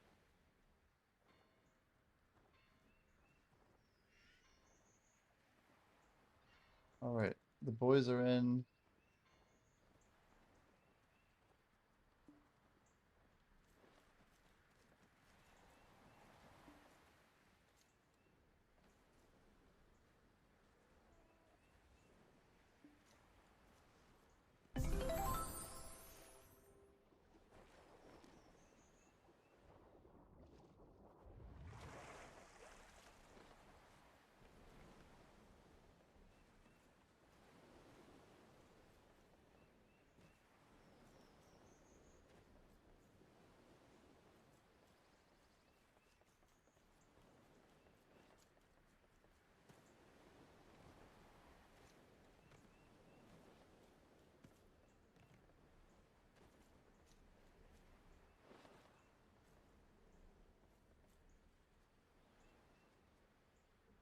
Okay, let's get some music going. I'm gonna turn their audio on. Yeah, let's go on. I got the flip in the tier 5 just off the galleon hitting it. Yeah. Quite All right. few people heading Throw up audio there on. I think we're gonna from, try shot calling earlier. They've been streaming it Oh, yeah, before. these I just torrent wasn't guys. sure if we want to mute comms or not. But I think they've been chill, so we got plenty of people here. It should be a blast. Oh, I do come like Blue on. Battlefield Jeez, though. firing on me already. It's mostly, I don't know, I can always like deafen them or whatever if I want, or just move it over. But yeah, I feel like the audio makes it better. I think the concept's really good for Blue Battlefield. Oh, we got a full galley. You can call your galley there, Rinto. But like, there's 6 nodes, right? It will actually spawn there. There's If probably you just 15 talk guilds to here. the guild man. But guild they're only going to focus on the ones that have low timers, so everybody gets yeah, that's the the only loser buff. thing wrong with being red. Which It is how always it should spawns be. you Like, there. you don't get disqualified. One second, I'll be Can right someone back. pop Just that one ship second. spawner thing skill? Oh yeah, I forgot. Freeman's down in the car right now. I'll do it right now.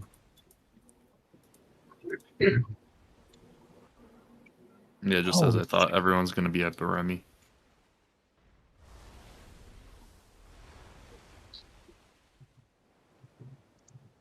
I'm almost at Parramatta. I'm gonna pull on the right. left. If you guys want to go to the left. Doesn't look like there's anyone here at the moment, unless I'm lagging. No, there's no one here at the moment. There's a guy that jumped on my boat.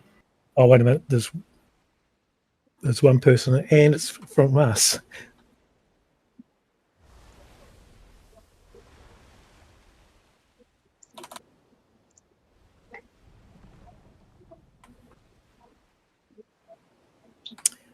Cannons, right, Felix? Yeah.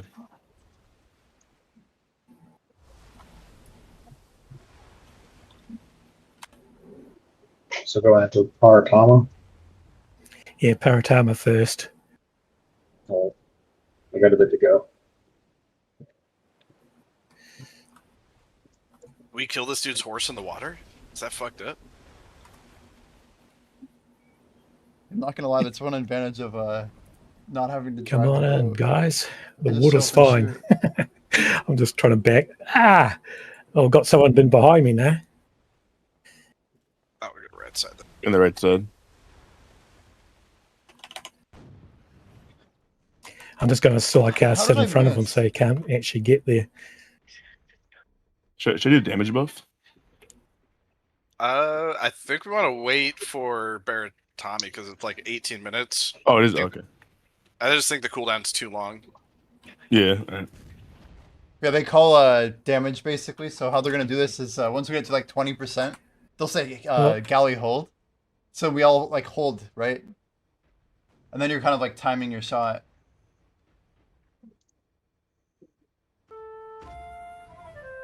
But it's mostly like a timing thing and a coordination thing, which makes it kind of like, I don't know, it's like a good part of like a pirate game. It's like how crews can work with each other and I like. think we should all fire if we got it.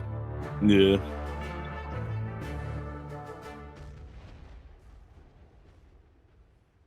Nice. Let's go. Easy. Who got it? Did we get it? Somebody got it. Oh, we're going? Baratami? Just like that. We got our participation. Wait. We've Balvich, I think. Sorry. Balvich, did you say? Balvich. Well, I would go Baremi after. Paratami. I would go to Paratami first because Balvich, you know the time. So when it gets the last 5 minutes, everyone leaves Paratami or Baremi, sorry, whatever it's called. Oh, so you think go Baremi for like 10 minutes and in then case it closes shift. before the next 14 minutes, yeah. That's why everyone's here when we Okay, pop yeah. the Everyone ship shoot thing. Jordan. When it's the last 5 minutes, you'll see absolutely everyone leaves to go kind of last hit, what's it called? Balvich. Balvich, yeah.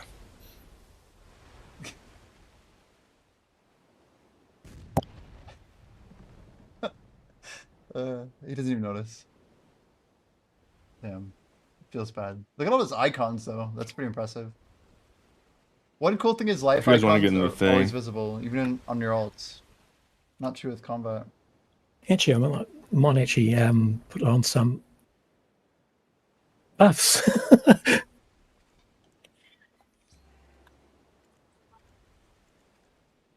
Yeah, part of my goal with the challenge was like, how do I make something that I can do, or I can still do things like Blue Battlefield, you know, just hang out, kind of be chill, and not like sweat it so much.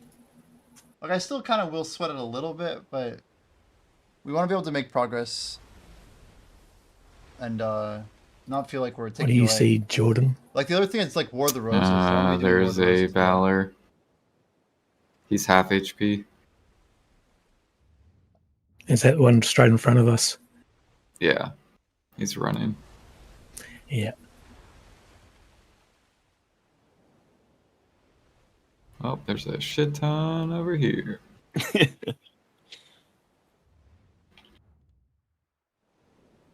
I'm trying to sprint a galley at the moment because it's trying to ram me.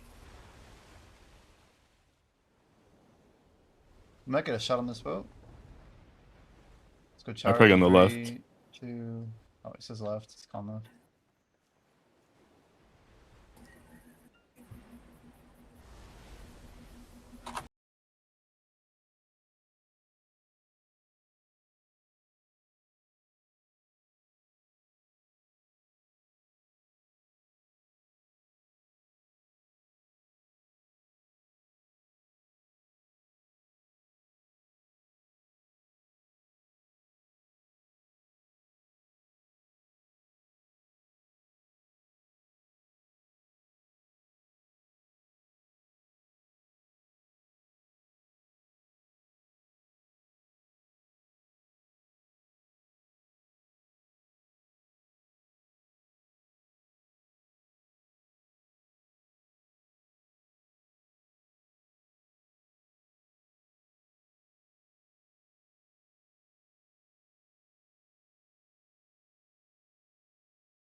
It's like no damage or whatever. Oh, okay. Yeah, they're like full. They got all their PvE gear on.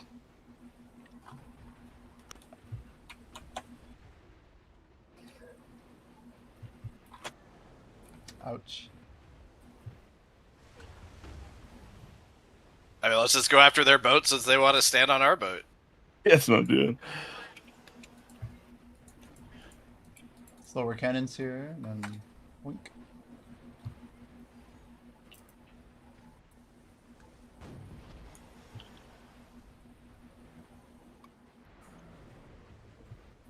Guys, low HP, holy. Are we dead?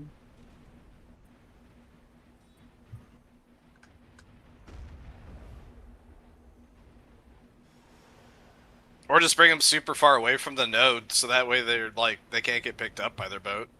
That could also work. Why If we're are there about so to go many down. people? Still got like 40%. You've been sleeping? Forgot about the So they battlefield? can easily kill you on the ship, or is it still hard? Like, I don't know what's happening. It's going down slowly. There's just 8 people on our boat that are all geared and. Yeah, but are they trying to kill you guys, or are they damaging? No, I the think they're just ship trying to they're just damaging the ship. Oh, so you can just like AoE the ship from being on it? I guess, yeah, I didn't know that. Probably have Trina axes. Nah, they're using their actual skills, not axes. Oh. Like I was saying, when we're about to go down, you should just move super far away from the node so they can't just like get on top of their boat. There's 7 minutes for the other thing, so if you guys die quick, we somehow make it out to Balvage or whatever. Fort's at like 18 if we want to try and flip it. We may get a shot in. Oh, we're about to go down. Damn.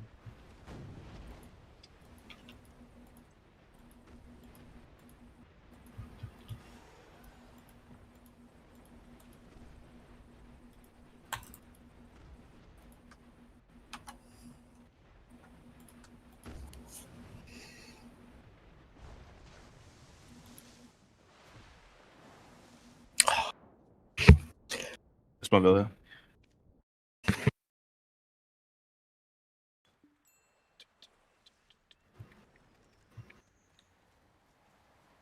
The boat is out.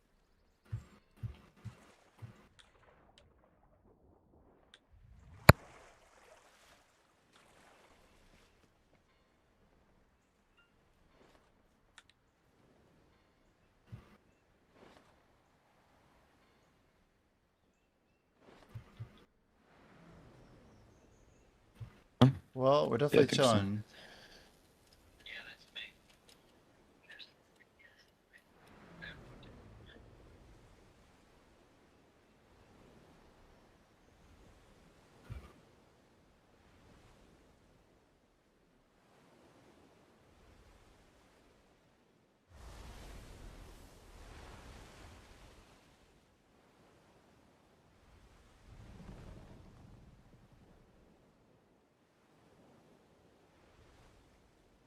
So are we going for Balvage? Yeah, everyone's heading there. They've already left Barami.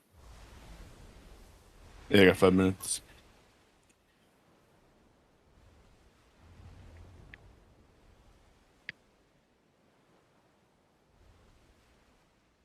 Yeah, I don't know if we can On make the it. plus side, start looks up, like their guys, guy went or down as well. Barami's gonna flip a few times probably. So Balvage is where the action's at.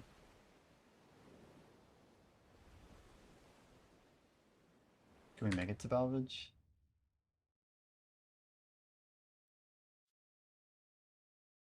How far are you guys from here? And should we pop buffs since it's 4 minutes? Yeah, Are the buffs we'll 5 do minutes buffs. long? I don't know. You guys deal with that usually. Bus for 5 minutes. We're probably 2 minutes away.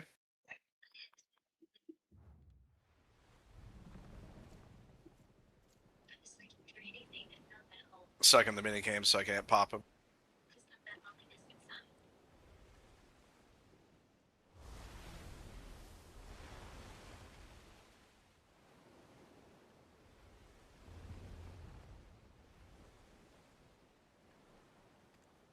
Speed buff.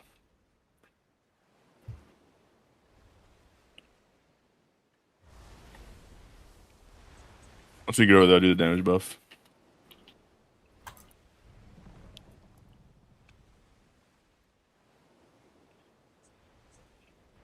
Jordan's fighting his artisans again. This guy's almost dead.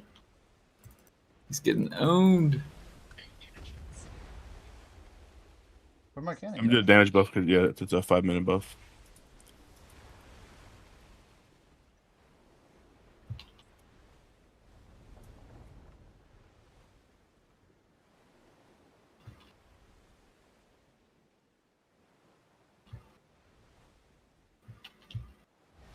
Just at 3 minutes left for Balvage.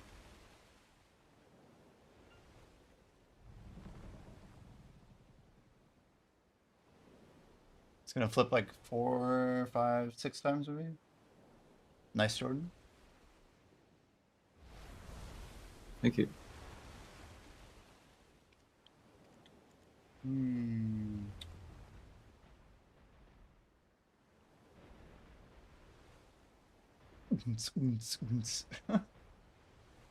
Well, now no. I'm getting 2v1. Feels good. The kick emotes hit pretty hard, huh?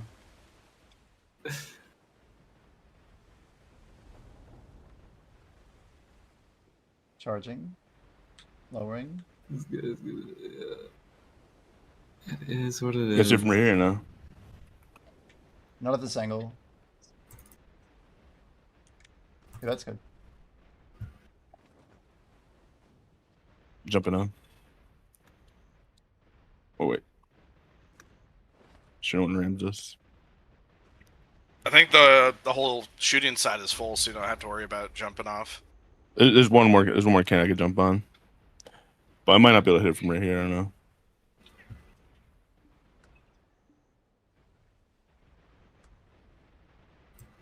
Do we not have a Got 1 minute. Damage?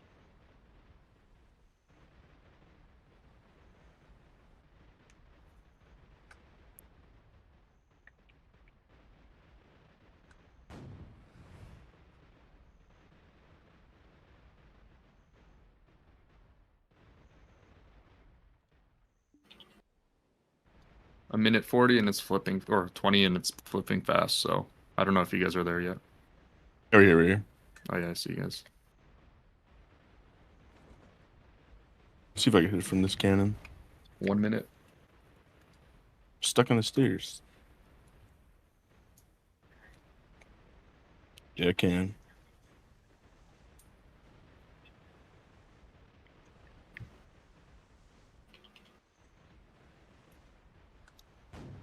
$45.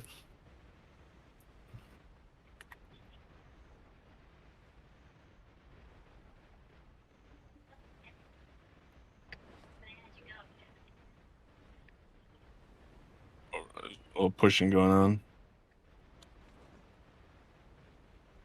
Still good? 20. Yeah, middle's good.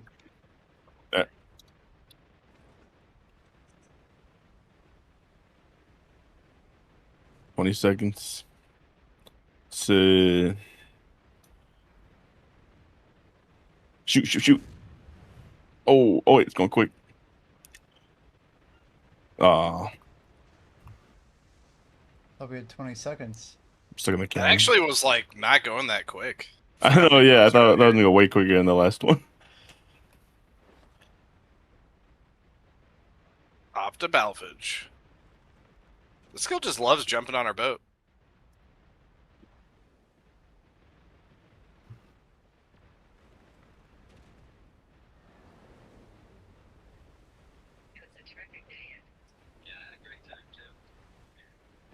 There was a fresh bell on OD1 if anyone's on dummies. No mobs though. Warning, no mobs. But a bell's a bell, right? The good thing about us is we can just chill here. I think if you can, you might want to wrap around the bottom part, because we're all stuck on the left side. We can't really freely swap with the witch just spamming CCs.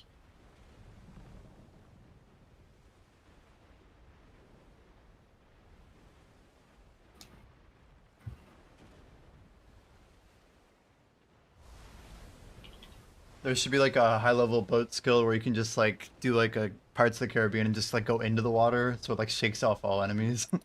That'd be kind of sick. Honestly, if anyone has gear, we could just kill them. But I don't know if anyone brought gear, guys. I have my life skill stuff on. Is it capped? Do you know? I don't think so. Oh, that's sick.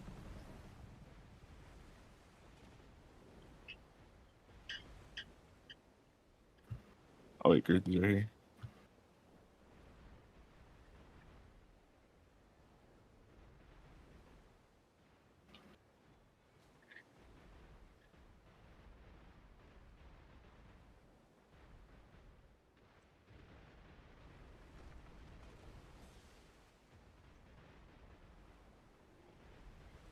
The PvP on the boat. It's crazy.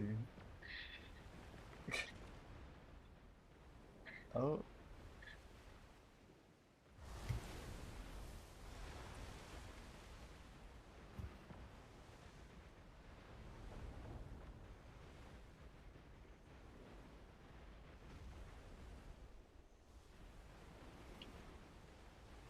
But you can't like change gear and everything.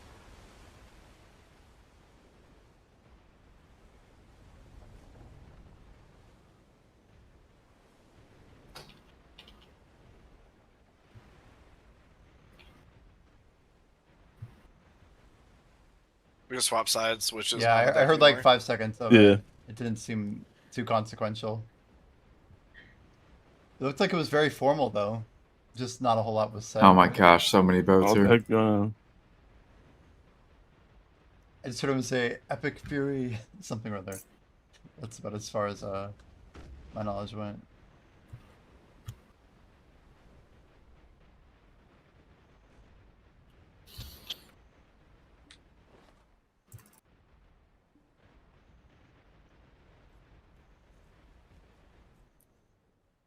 You guys got hits from here now. Yeah, we're good. Yeah.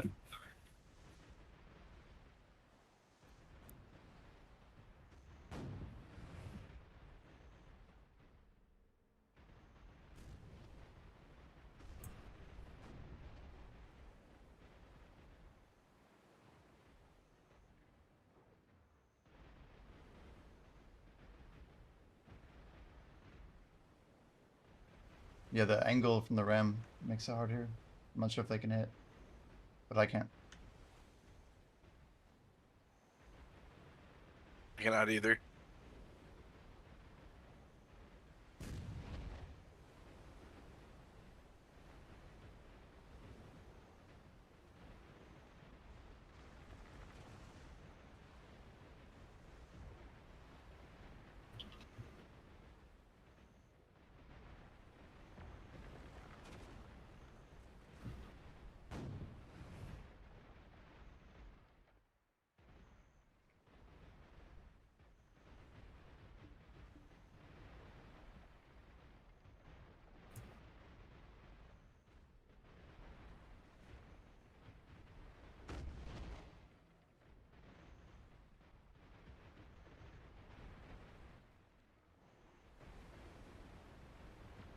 It's so hectic. I think after this one, it's either of the T4s. I think they're both closing around the same time. Oscar, or whatever that is. 15 minutes, 18 minutes. Close enough.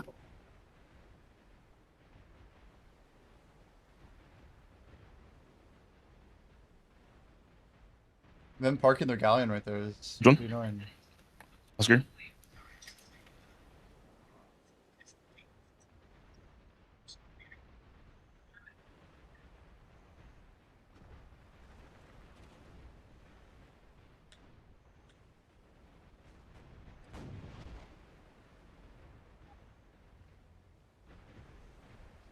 What the hell?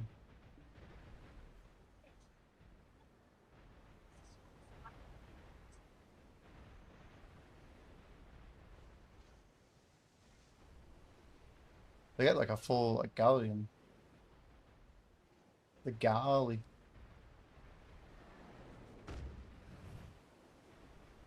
How did that miss? Nailed their ship. Rage, want to go? You want to go for this again or go for Oscar?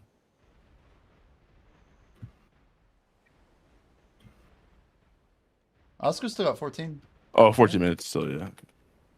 I saw that. It was a Paratama, but that's still under a minute. Yeah. We're about to go down anyways.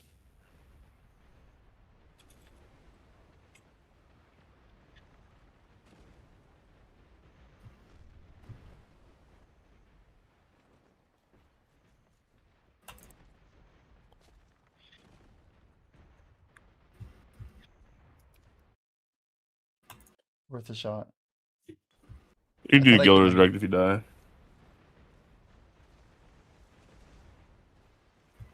Oh. What the fuck?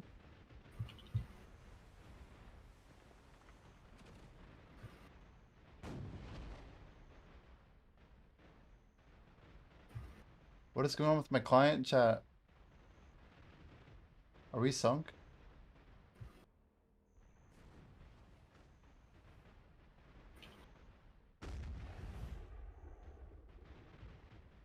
My shot's not hitting.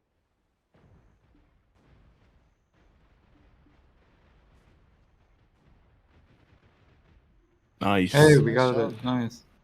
Now close, please close. That'd be crazy. Yeah, close. It's only a few there's only like one other guild galley here, so if it closes in the next 2 minutes, it would probably be ours. Because it's not going to go that fast. Oh, really? I lied. Now Ruskala is like going hard for it and skill issue too. Oh, I think I just crashed.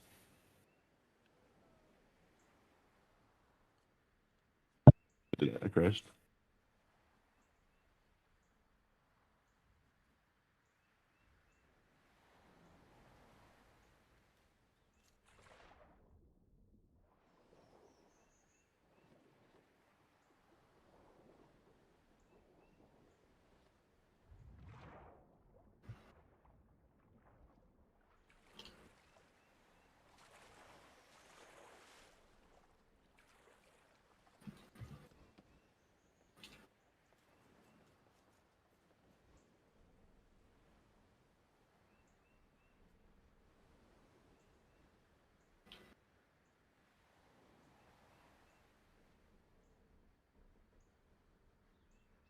Still holding 40. There's a chance.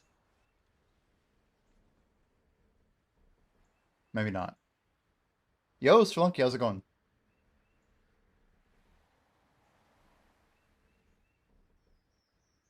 Am I frozen? Or are we just sitting here? Just flip it again. I mean, that's all. Oh yeah, mobile PC on the first. That's right. How is it? Is it any good?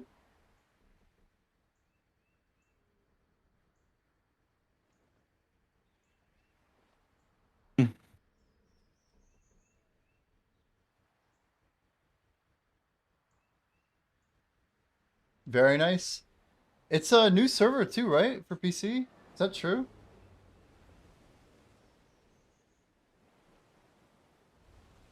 Just keep fighting for this one, and then same thing. Last 5 minutes, go to the first T4, and then the other one will be 3 minutes after that. 5 Dear minutes. God. Yeah. Pretty good. You're still playing the OG one, I see.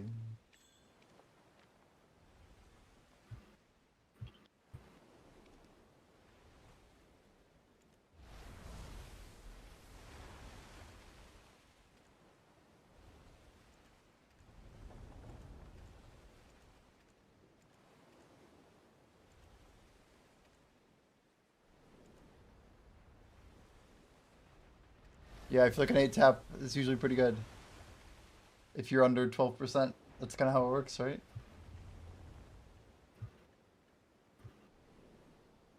Yeah, on SEP is crazy.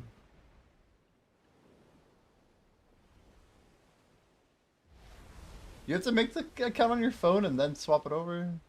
Weird.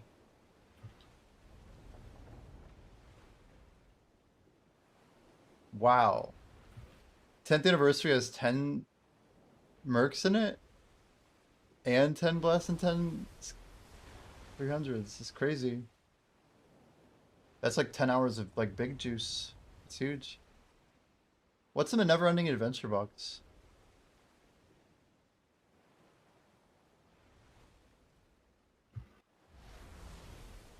When do we even get that?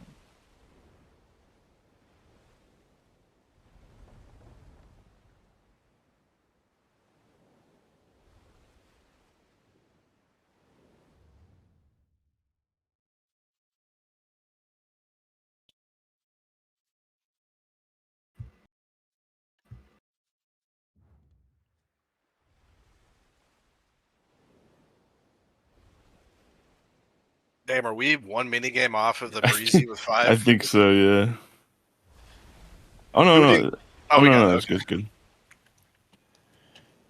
was gonna say, who didn't get a perfect? And 10x J scrolls, wow. Damn.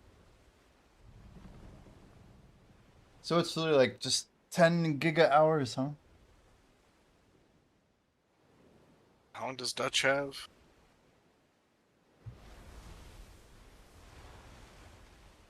Minutes still. 8.5, yeah.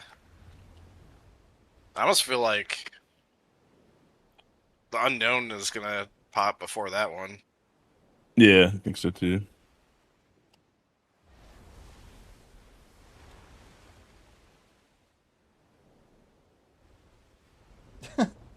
Man, a ship has been sunk by Sydney Sweeney. It's like spelled perfectly. Who names their character Sydney Sweeney? Just why? Just why? It's great.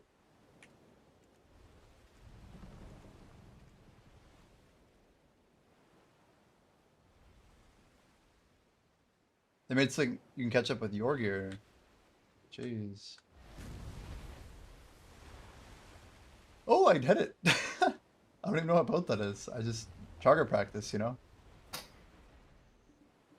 I had to do a couple of adjustments. Is Alka's here again?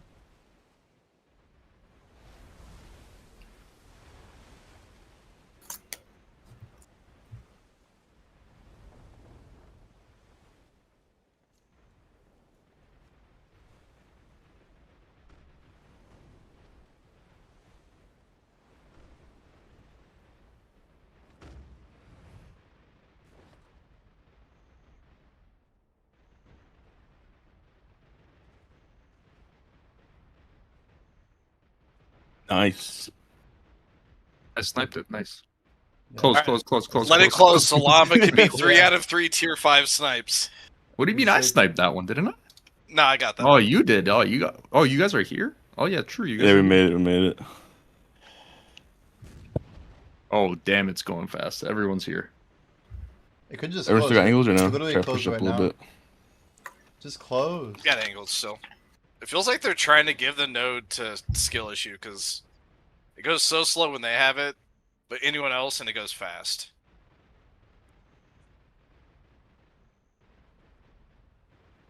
I don't think so. Like the other guild galleons, if Just they're not there, they close. don't focus on the galleons. They just Close. go. It could literally close you know. right now and we would win. Ursogo definitely wants this. Just close. This T5. Close. Yeah, Rusaka was on it. Shoot, and guys. Shoot. Then, and then the kingdom. I people are don't just think we can't random. recapture it. I don't think, Jimmy. Well, we can get damage on it right after it flips. Is all I meant. Yeah. Oh yeah.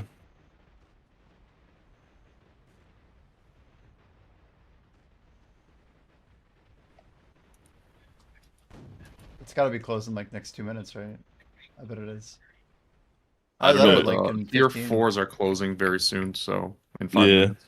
I don't know what you guys want to do. I leave that up to you guys. Let's see. How far are they? They're close to Velia. Like they're not too far, but everyone's gonna be heading there and shooting each other on the way there. We'll make the other tier 4, but not the 8-minute one, but not necessarily the 5-minute one. But who's got that 5-minute one? Dragon's Ire? I don't even know who they are.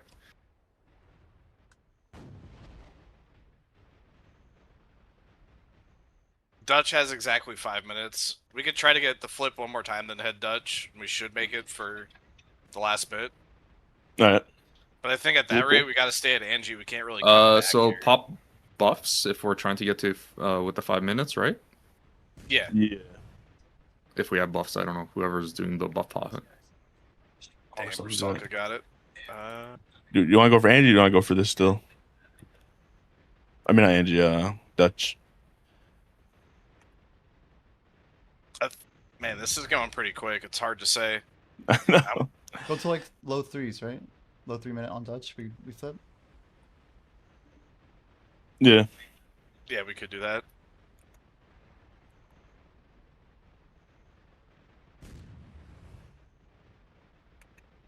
The damage is going quick. I was thinking after this flip, if we don't get it, we just head there. Damn, that went pretty quick. Oh, it's going quick. It's already at 60.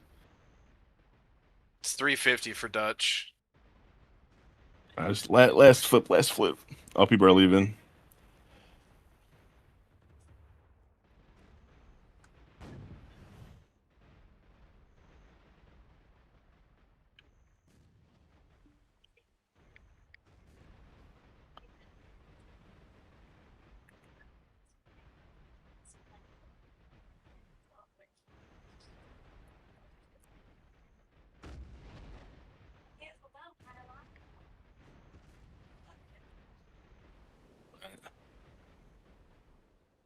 It's crazy.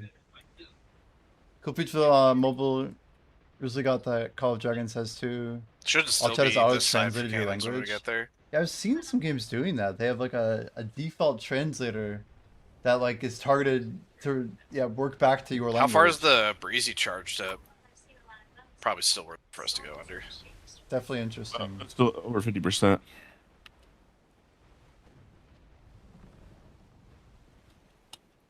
Yeah, auto translate's crazy.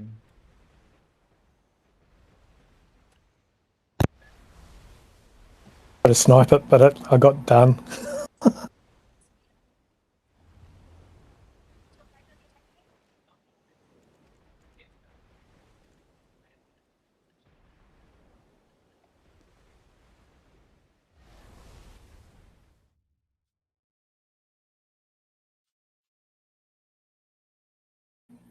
So I think the mini game, because you started with only me, I think only I got the mini game. I don't think it starts it for everyone when they go under.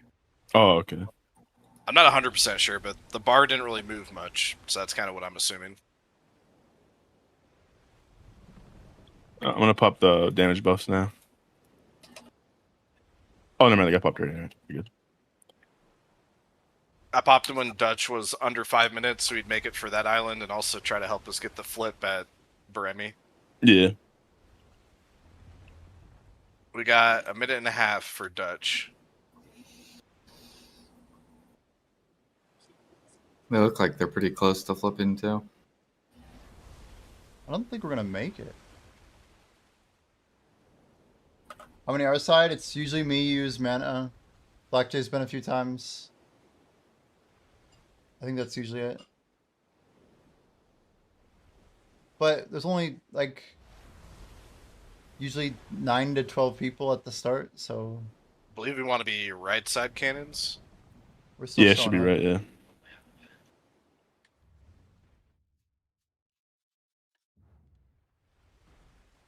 We're barely gonna make it, maybe? Be close.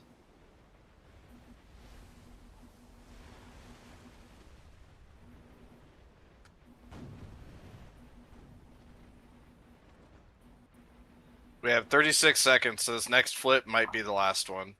That's crazy. 36 seconds. Going for it. Here we go, guys. Dude, these people with their fucking nulls. Oh, we might get it. Oh, one shot. Oh. That's so crazy. We had How one many that seconds was good. left? I was too early. 14.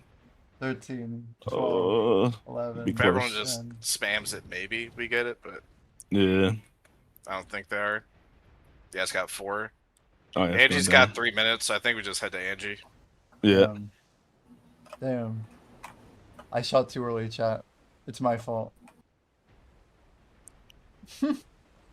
I was thinking it was farther away.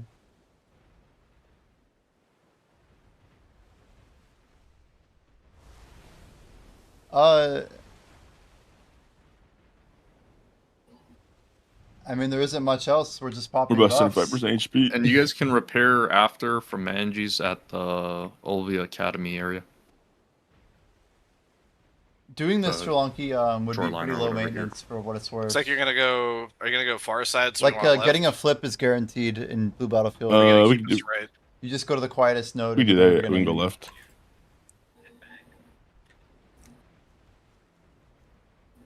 Got 2 minutes.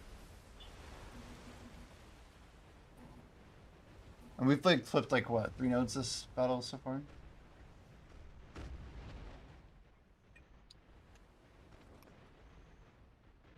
It's a daily target. That would be 70 by April 1st next year. That's the Considering we're at 365 75, day do you think challenge. it's worth it to pop the ship repair? Oh wait, it's already been They already popped. used it, yeah. It's been a good As long day as no so one far. focused us, we should be okay. Did I shoot too Got high? 1.5 minutes. This thing is going down really slow. Either people are waiting for the last tag, or how many galleys do we got here? They might have went for Brahmi. Or Burmi, what it's called.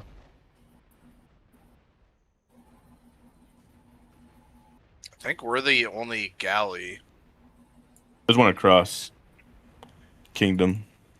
I think we wait till it's a little bit lower so they can't come in and steal it, but How much time's left?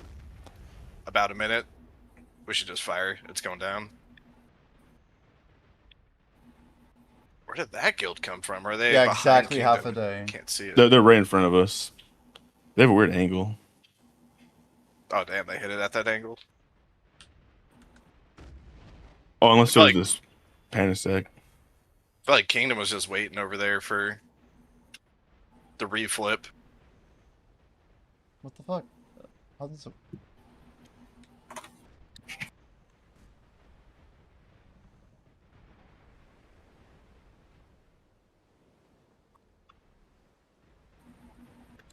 I love how we just get like desync pushed and. I know. I'm gonna turn right. I'm gonna turn right. Yeah.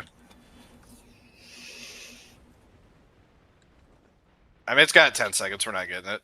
Oh, okay, yeah.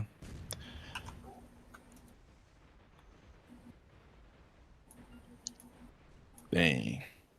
That's shit. I don't get how they desync us like that. Yeah, it was really weird. I couldn't do anything.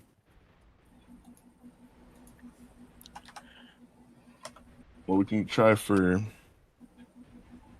the T5.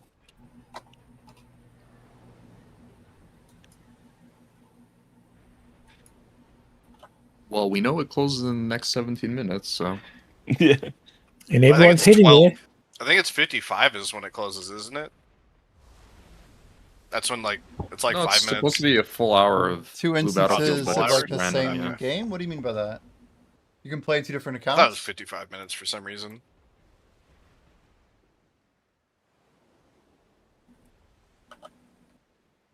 Two accounts is crazy.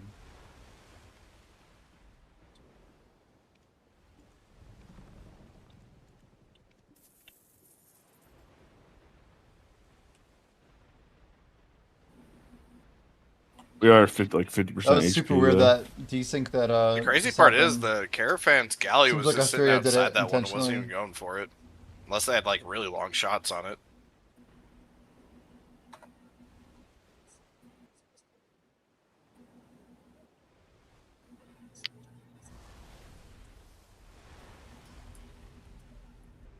Oh, that was that's close. right. My rifts are out. Dang. Oh well. Right. Hey, you destroyed Well, 2 let's get galleys, there. Jangles. Yeah, this ship's OP. Too bad it's gone in 3 days. You still use Just it like one more time. 45 minutes an hour. I gave up on it. I just can't shoot the damn thing. I told you, you gotta just do right and left click. You don't Yeah. aim with Q or E. It just sucks. I actually got all my 15 kills from a wavelets, Valor 500 today. mil, and this week, no cheer. Don't worry, I'll be joining you on the Valor very soon. 3K crow coins, we'll take it. By then it'll be on the Pano. Nah, I've got another 3 weeks. Oh, What do you damn. mean? Okay, yeah.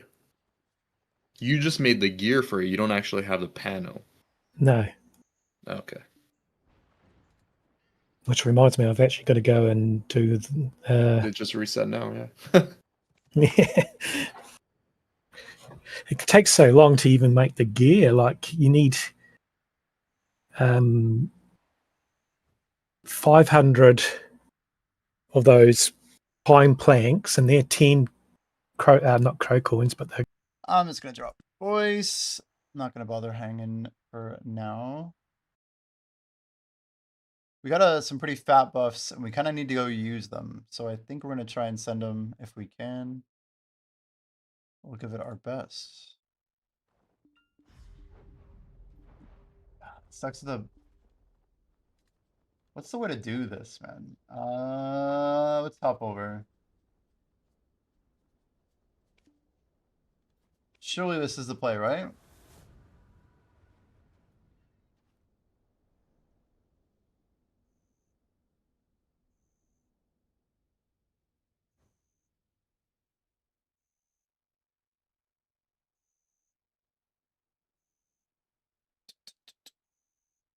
Heartbeat. No. Yeah, I kind of need to swap to go do my riffs. I feel like delaying this is a bad idea. We're already a day and a half behind. Every time I delay this further, it's not really helping our case here, so let's go over there. It's gonna be like always coming up right at blue battlefield end. I guess we could have arc mapped it, but it's okay. Let's just go here.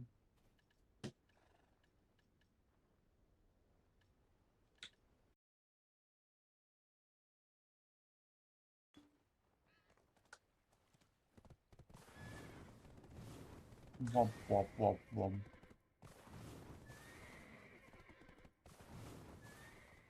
That space stuff is like pretty revolutionary though. Over 50 years, but still. Going to the moon's no joke.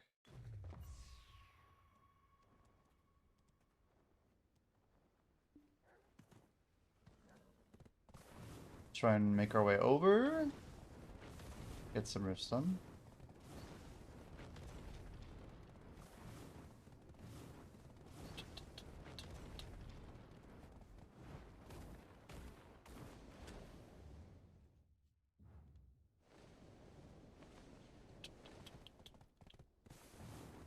Well, I think there's going to be images that come out that are going to be pretty hard for people to think it's fake. At least that's my hope. We'll see if that's actually how it plays out.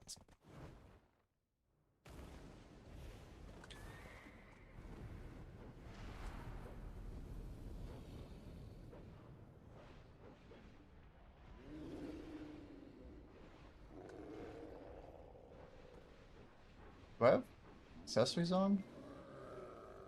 I think I do. Good enough.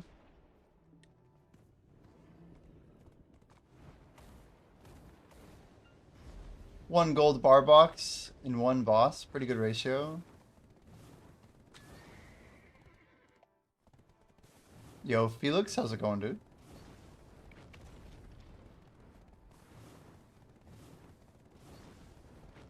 We're squeezing our rifts in, man.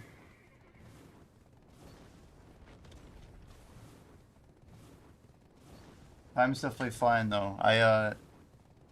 Even like getting a 6-hour grind in, it's a bit, I don't know. The time happens very quickly, and I have to like be careful I don't overgrind every day. Thought we were getting a cap. Yeah, that Euphoria stuff kind of is a little bit distasteful. I don't know. If they meant to do it, it's one thing. If they just meant to like ram us or whatever, it's another. But the fact that our boat was like in this weird desyncy state, I couldn't even see their boat behind us when it started. Oh, wrong way. Which Vel's Heart's the best? So they're not like alternatives, right? So you basically have two different tiers of reforged stones that get applied to any Vel. And those can be applied and removed for free.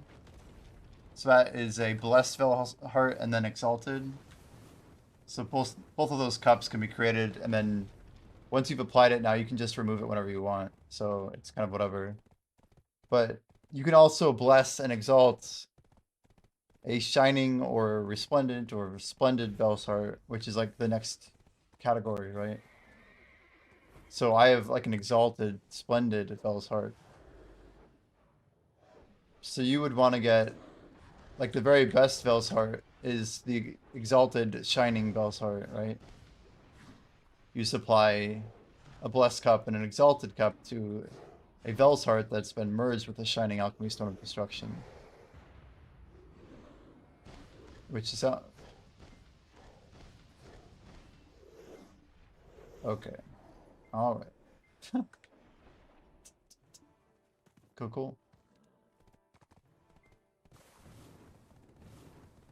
Level up rewards double once you reach level 100. Mobile. Is anybody over 100 on mobile? Is someone up there?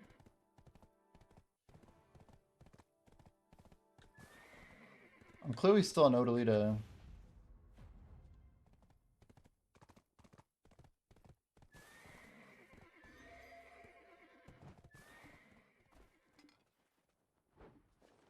crap ton of life buffs on.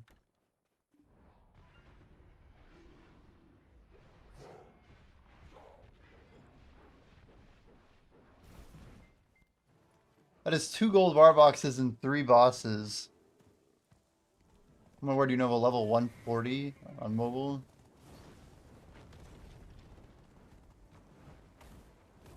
Yeah, that's crazy. 140, huh?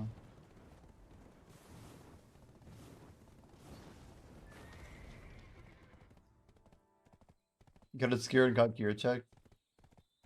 Yeah, I wouldn't expect those guys to be anything less than like 850. And even having gear,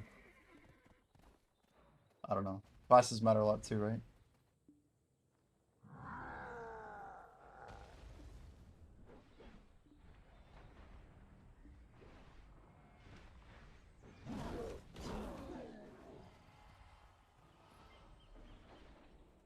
Two boxes and 4 bosses.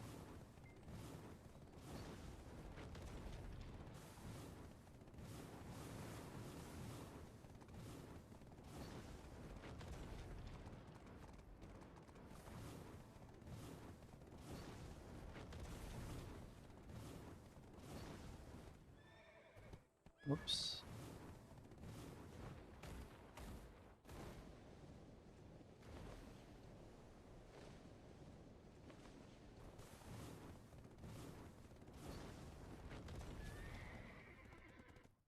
Literally over here.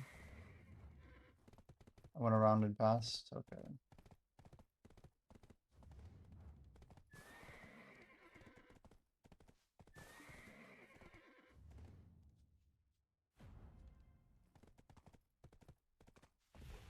Over, under.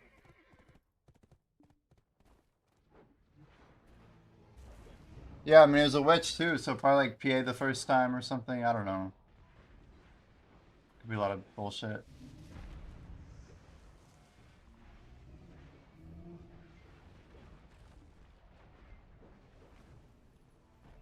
Wow, there's another one.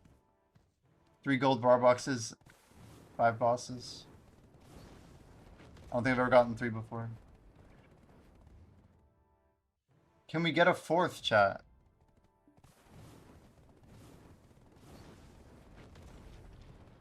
What a crazy game now. We just like get billions and it's like, oh, it's a decent day. A decent day. Dagalog, hello, hello. How's Dega doing? Welcome, welcome. Good evening, sir. Let's go for the aggressive house jump.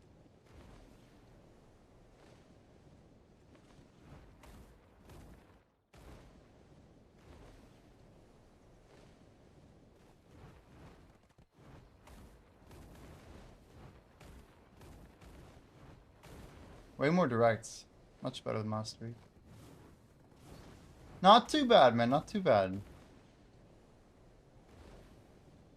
What am I? 13 months, Dega. Thank you very much for the support, man. We're building a pretty cool. I don't know if you've been doing these Tangia dungeons, but we're building like a competitor to it, man. We're trying to like launch it on my stream on the 1st. It'll be like a kind of a closed test setting for a while.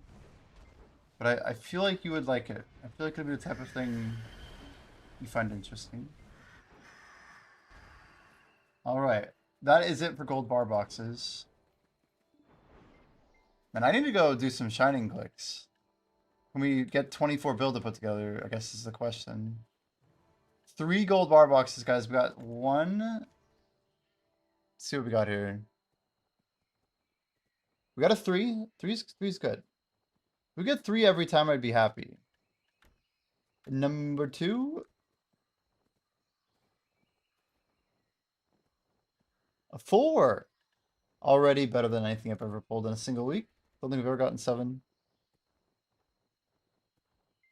7. 3, 4, 7. That is 1.4 bill in gold bars. Wow. Wow.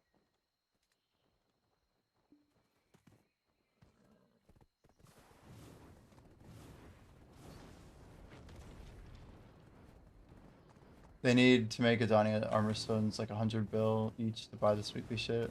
Suck. Damn. I mean, a lot of people aren't huge fans of it. Digga, are you on old school these days? What are we doing for gaming?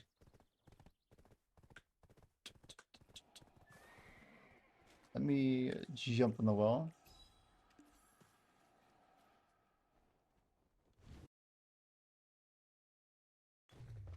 Yeah, I swear this is the first time I've ever seen that much money from gold bar boxes, ever.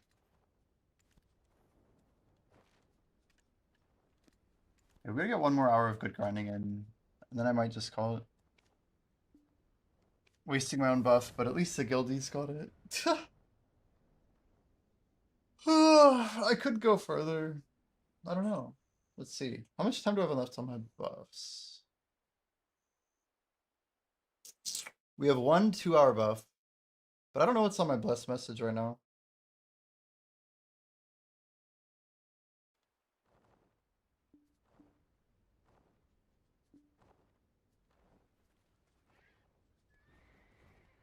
$37.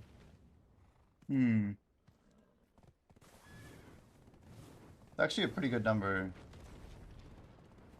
If we can just get grinding. Mobs come up in like literally 1 minute.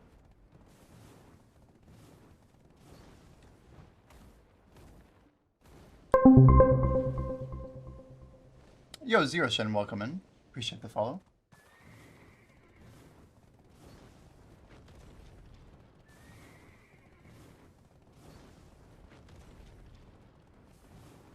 Guys, what do you think? Should we do 8 taps? 8 quick taps for Shining? You never know, right? I mean, it could just go. I think we gotta send it real quick. We got a second here to do it. 1 tap it. It's not really called a 1 tap when you're like a fifth of the way there. Deck Awakening. That's like the go broke machine. The more I put into it, the more broke I am.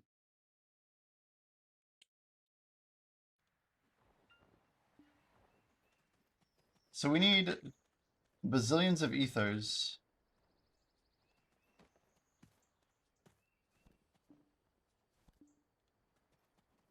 $240. So we actually need 24 bill. Try it again.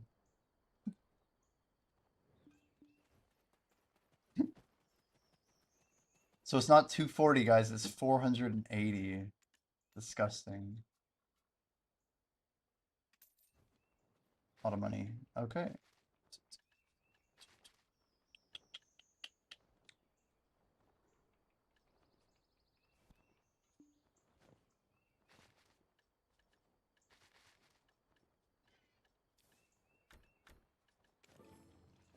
All right, we're gonna cook a few of these. We'll get a prediction going because why the heck not? Why would I not do a prediction, right? Why would I not do one?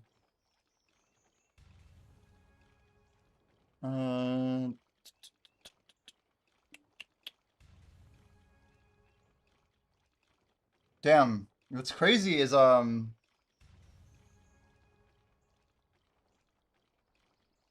need to go do my Deck Awakening or my Nav helmet clicks too. I didn't even realize that it's already this time. We could do like Shining X8 and then Nav X5, right? And that's 13 taps. Something has to go in 13, right? Surely. We have another Trader's close to the pop as well.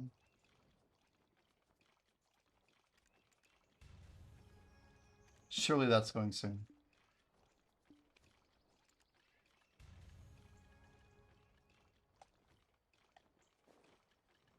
And this is going slow. Halfway.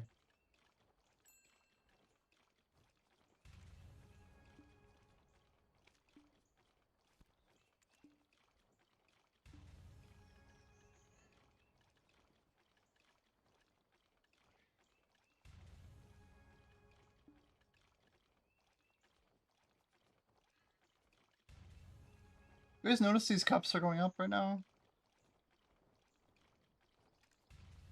It's like slightly. There's like some resistance or something.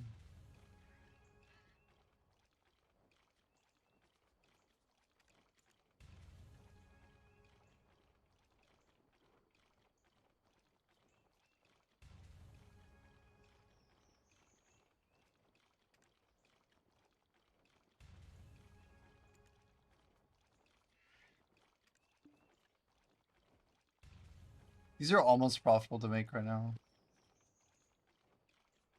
I'm pretty sure I could sell a reticent at 5.7 profitably.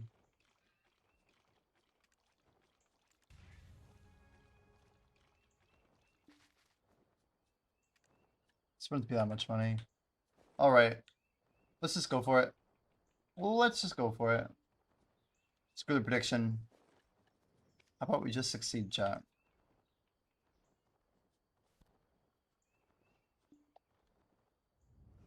That's not the right one. Wrong UI, wrong UI.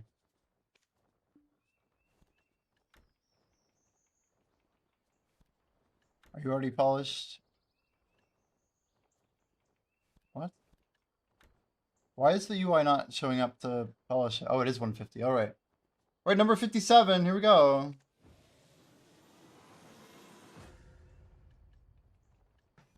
$58. Wait for it. 58. It could go, guys. Don't forget that. Don't forget. 59.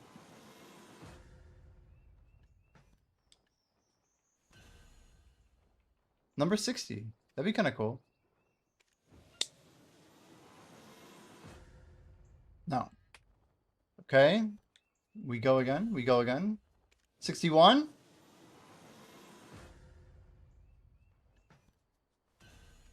62.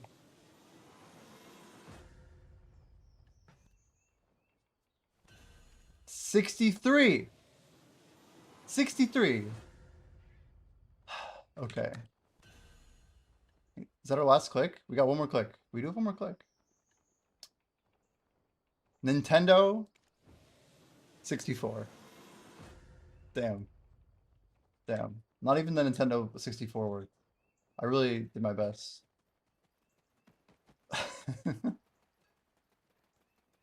It goes at 69. Yeah. Totally. Totally is gonna go once we get to 69. Make sure things polished and ready.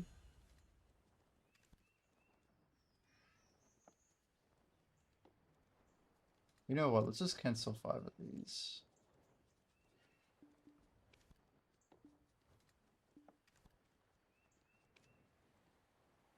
We'll do a quick trader's close. One quick one.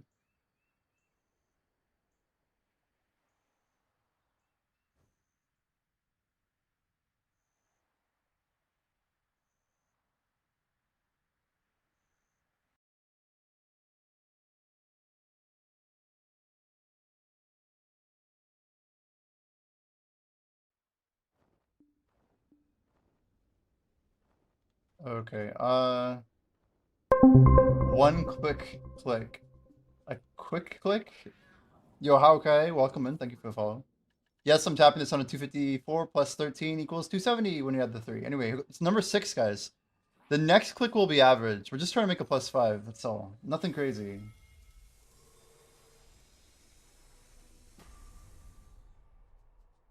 Not that one. Okay. Do we run down a quick, I think we just gotta grind. Not that one. I don't want to, like, waste a bunch of time. We can do Zephyros tomorrow or any other time. But I don't want to run it when I need to pop my buffs, so... It's one thing if I could do it with, like, the Splendid Bells, you know? And have it not be a Splendid, but have it be a Shining. That would be kind of cool.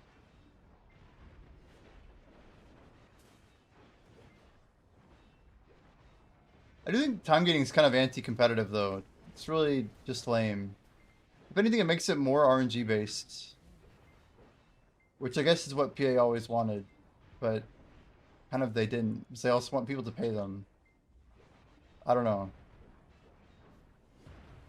Guys, why do you think PA did time gates? What are they trying to do? Is it like to buy time so people aren't complaining about not having upgrades to do? What's like the real reason?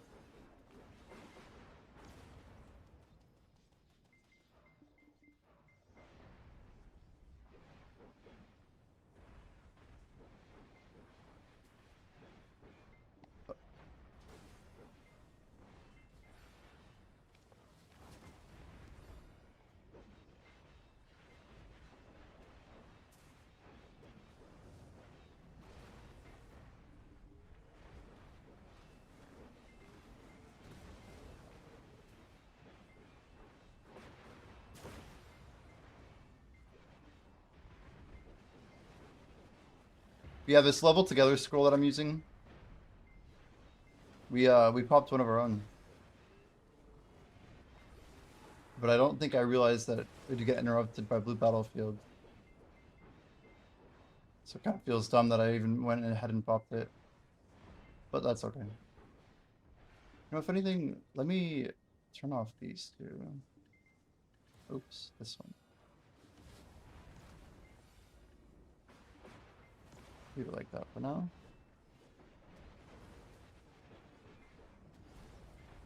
Originally it was to stop the extreme endgame players and pay to winners. Why would PA ever want to stop pay to winners though?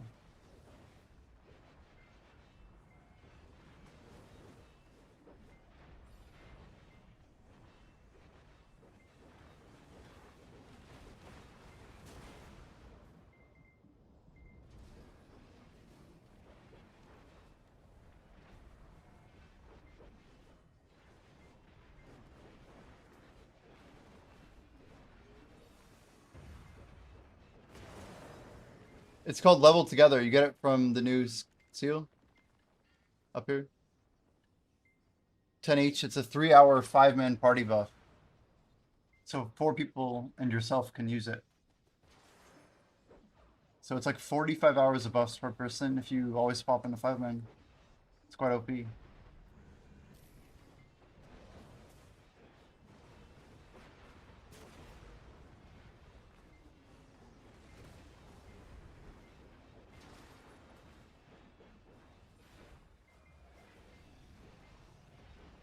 I mean, PA were the ones who said that, like, getting primordial stones was supposed to be time gated. I don't know if you guys remember this. I mean, respectfully, it was one of, like, the worst designed stones they'd ever made. Because, like, they kind of communicated that it wouldn't be chronable or something like that. Like, it wouldn't be something you could just swipe. And it literally was, like, something you could just swipe. In fact, it was even made worse by the fact that you couldn't buy it from other players.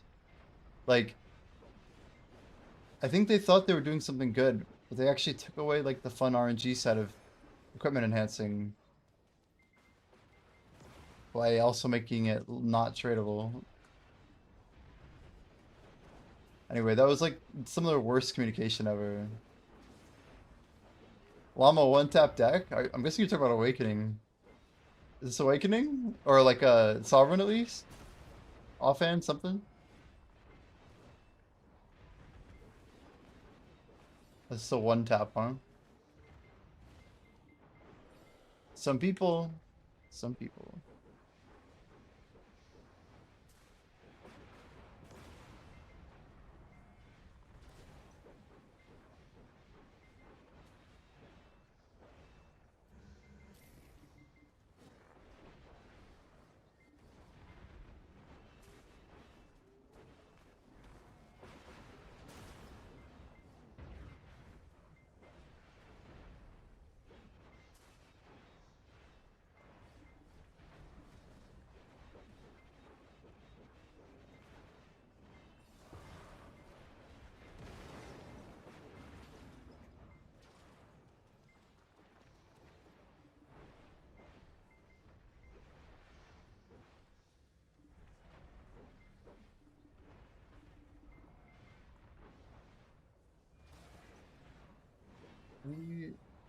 Man, it's hot in here.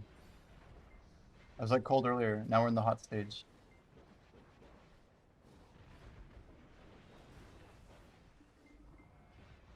You got the aggro song. It's time. What the heck am I taking so much damage for?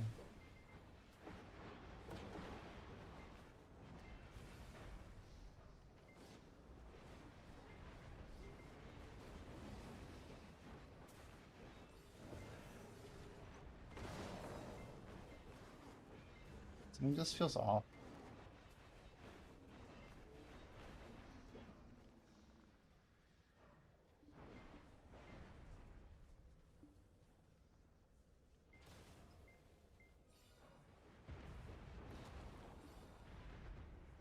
Yeah, deck offense crazy though. Actual one tap, huh? Was it with the hammer?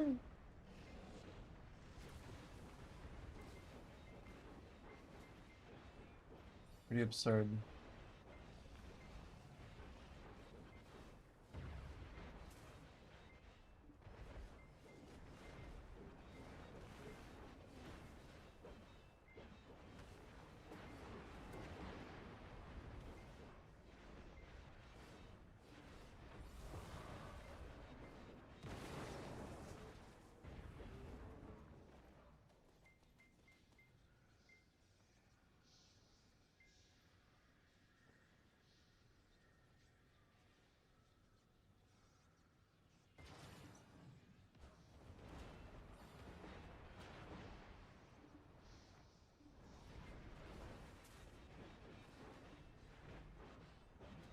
Dukes, are you mostly fishing during the event?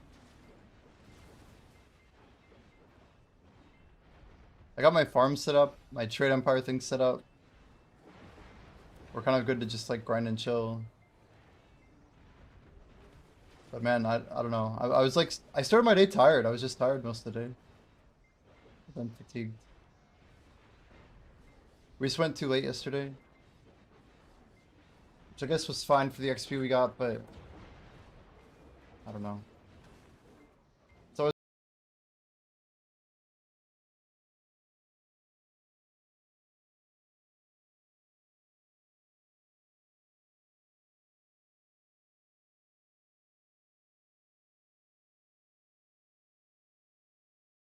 don't mind if we do.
Someone got something. What is that? Looks expensive.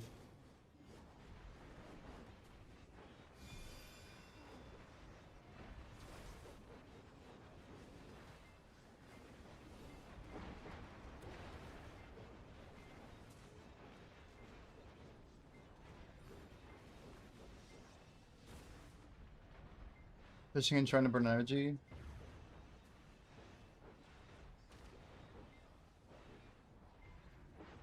Got one more Pendevo. Is that gonna be your last one or what?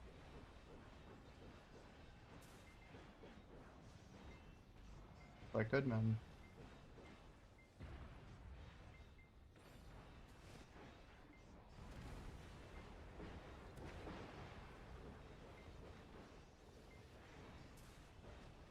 And why is it hitting me so hard? Guess I'm gonna try and like walk for a second. Holy.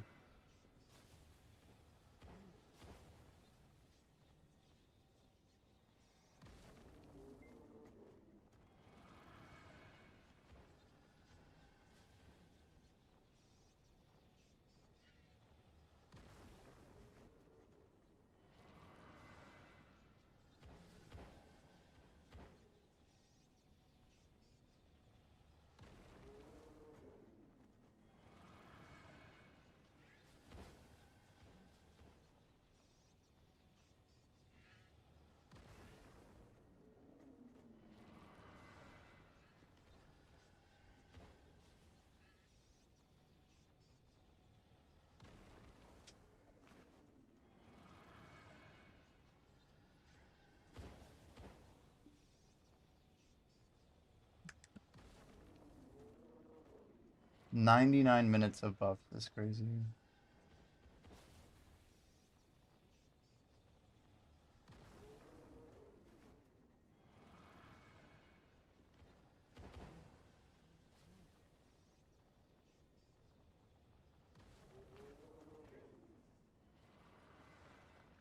Oh, it's much.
Be plus 13 with one more knockers. Good lord, 13 more AP?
From 1700 cap to 13 over.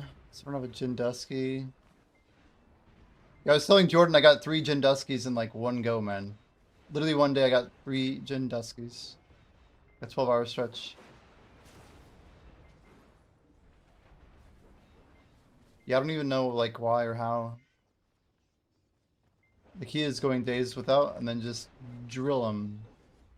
You just need that Jimmy RNG for that thing specifically, I guess.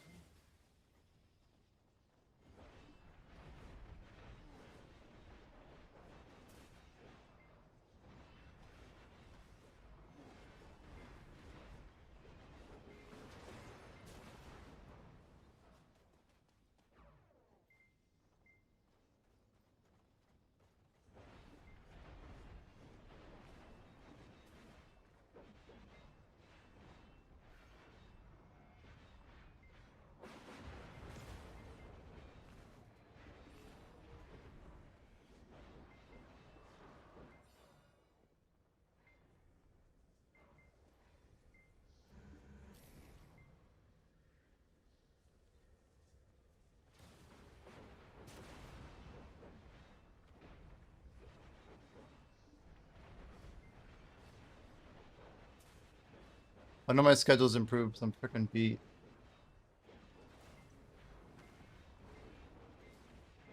At least my body is tired and not like wide awake.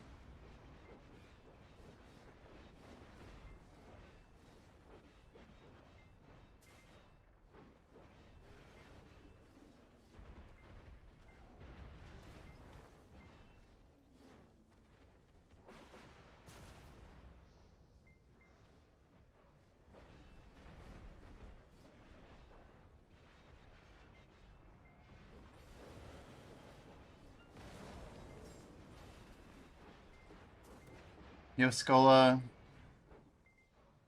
We're doing about a 0.5% per day, starting today actually.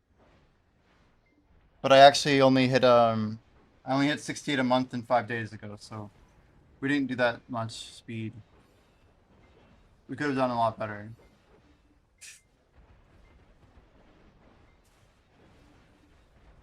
Yeah, we have some big goals.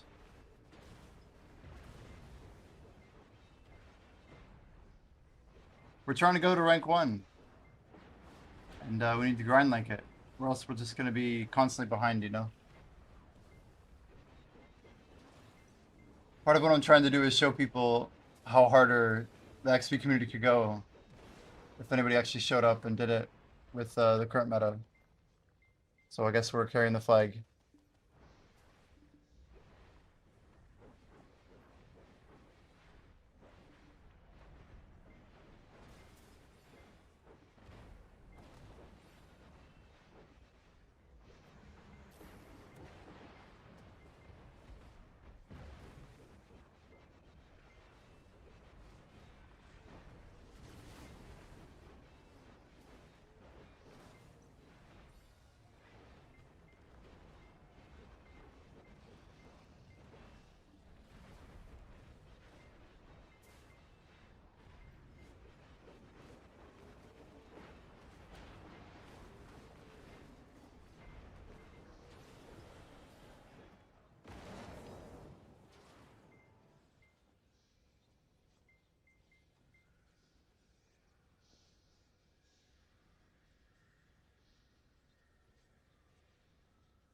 Ugh.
Most of all my money's gone into enhancing, unfortunately. 157 fails for awakening. 64 fails on shining. We pitted an Oct helmet. Now we're 9 taps into Nav on the same helmet.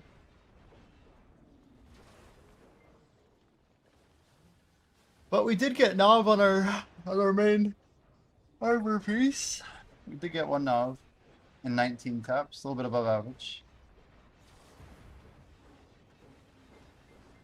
So, yeah, enhancing was pretty rough on us though overall.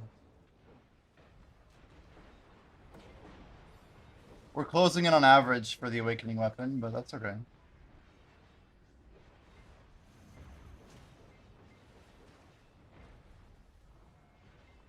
I mean, it's gonna be fun. It'll be chill. We'll have to like kind of step it up a little bit. Just, yeah, gonna be hard on myself a little bit until we get to our goals.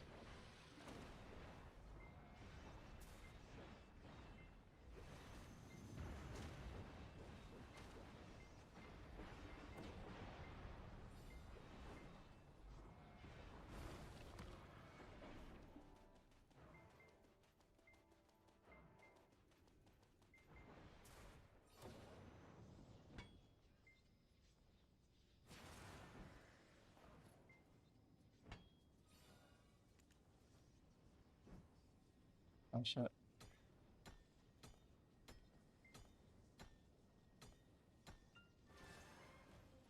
$30 Fairy's Breath, we'll take it. It's a good bit of money with sharps.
Yeah, we're actually restarting our trash goal.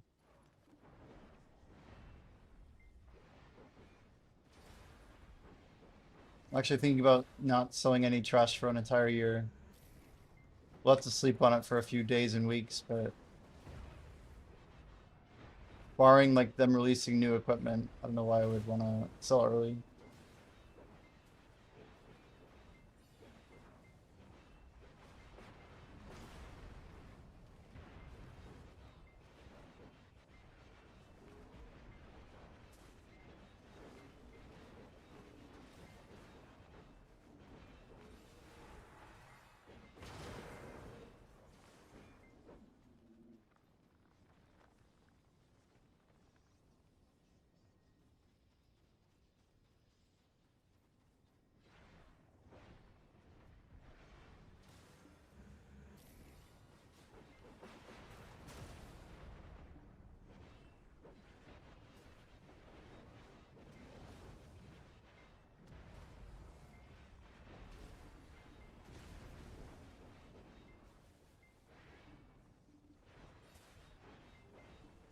Dear God, how many times do I have to click the button to get Agris to flip? Cannot use the skill cooldown as I'm just doing Alt D over and over again. It's like trying to send it over. Watching Arrow grind SC is interesting. He does it differently. Yeah, Arrow was like theory crafting like crazy. Arrow and Netherrack's basically co-authored the 4+2 strat. It's very different than just doing a loop.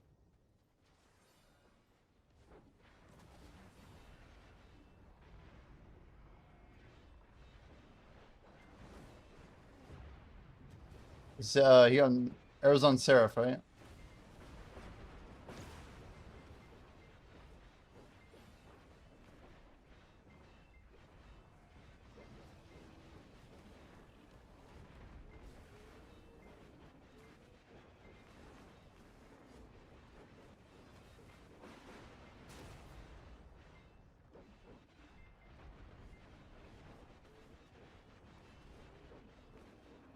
Let's say 854. Dear God, we went over. 300% went over. I wasn't supposed to go to 854, chat. What have we done? What have we done?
Damn, not died so fast I didn't even swap my Agris.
Day 1 of 365. We're gonna be here for a long time.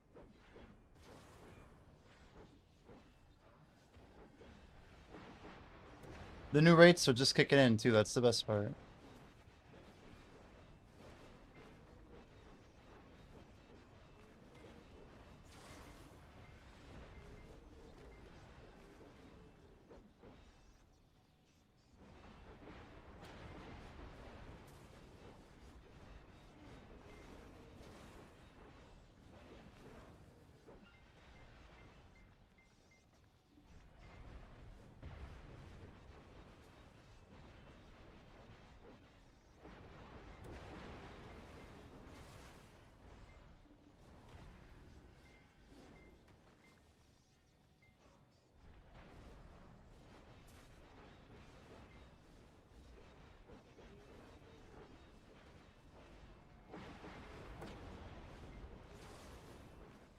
Man, it sucks that DMM is streaming like the AFK grind so much.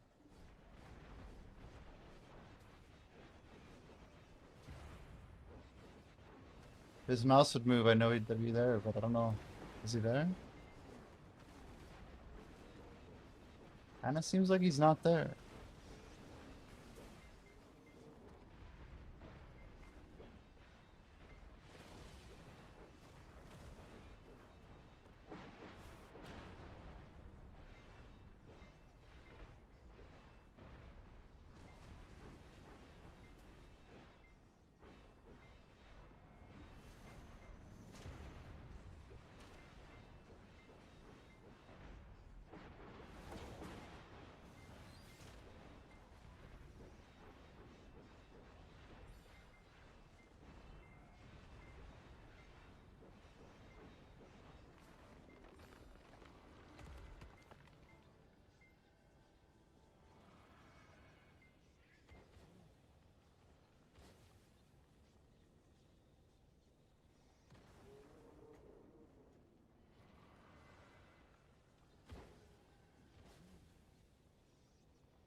I haven't seen Shimeko on it's been a few days, right?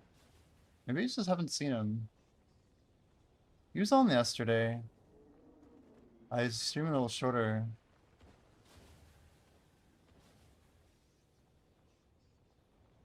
Yeah, if you know, flowing's actually pretty recent. Let's guys, I'm gonna close. I know I have some time left on my buffs, but we're able to get a nice buff timer on our 1 hours. My 1 elixir is gonna go a little bit overkill. That's gonna be a little painful, but you know, it's not the end of the world. Gonna grab our beast drafts. I've been trying to like keep these things heavily available, but very important for the auto overnight, etc. Anyway, I appreciate everybody hanging out. We have we have another stream coming tomorrow. It'll be day 2. I like to try and see how we can change up each stream day to day. But yeah, the app is coming along. We're trying to make progress on it. We managed to do 9 hours today. Not a bad stream. So I'd like to get a little bit more hours if I can, but I think not as many as I did yesterday. If we did like constant 15s, I get pretty burned out on this pretty quickly. Yeah, our trash is gonna end out 76,485 for the day. So I think we can just go ahead and put that number in our sheets. Yeah, let's go ahead and say hello to Flowing Willow. If you guys want to jump on our Discord, feel free to stay in touch. You reach pretty much at any time. Feel free to ping me over there. I'll do my best to respond. Yeah, it's looking like it's gonna push us toward like our first 12.5, pretty dang close. Anyway, we'll keep numbers up and we'll post tomorrow. Good night, guys. Good night.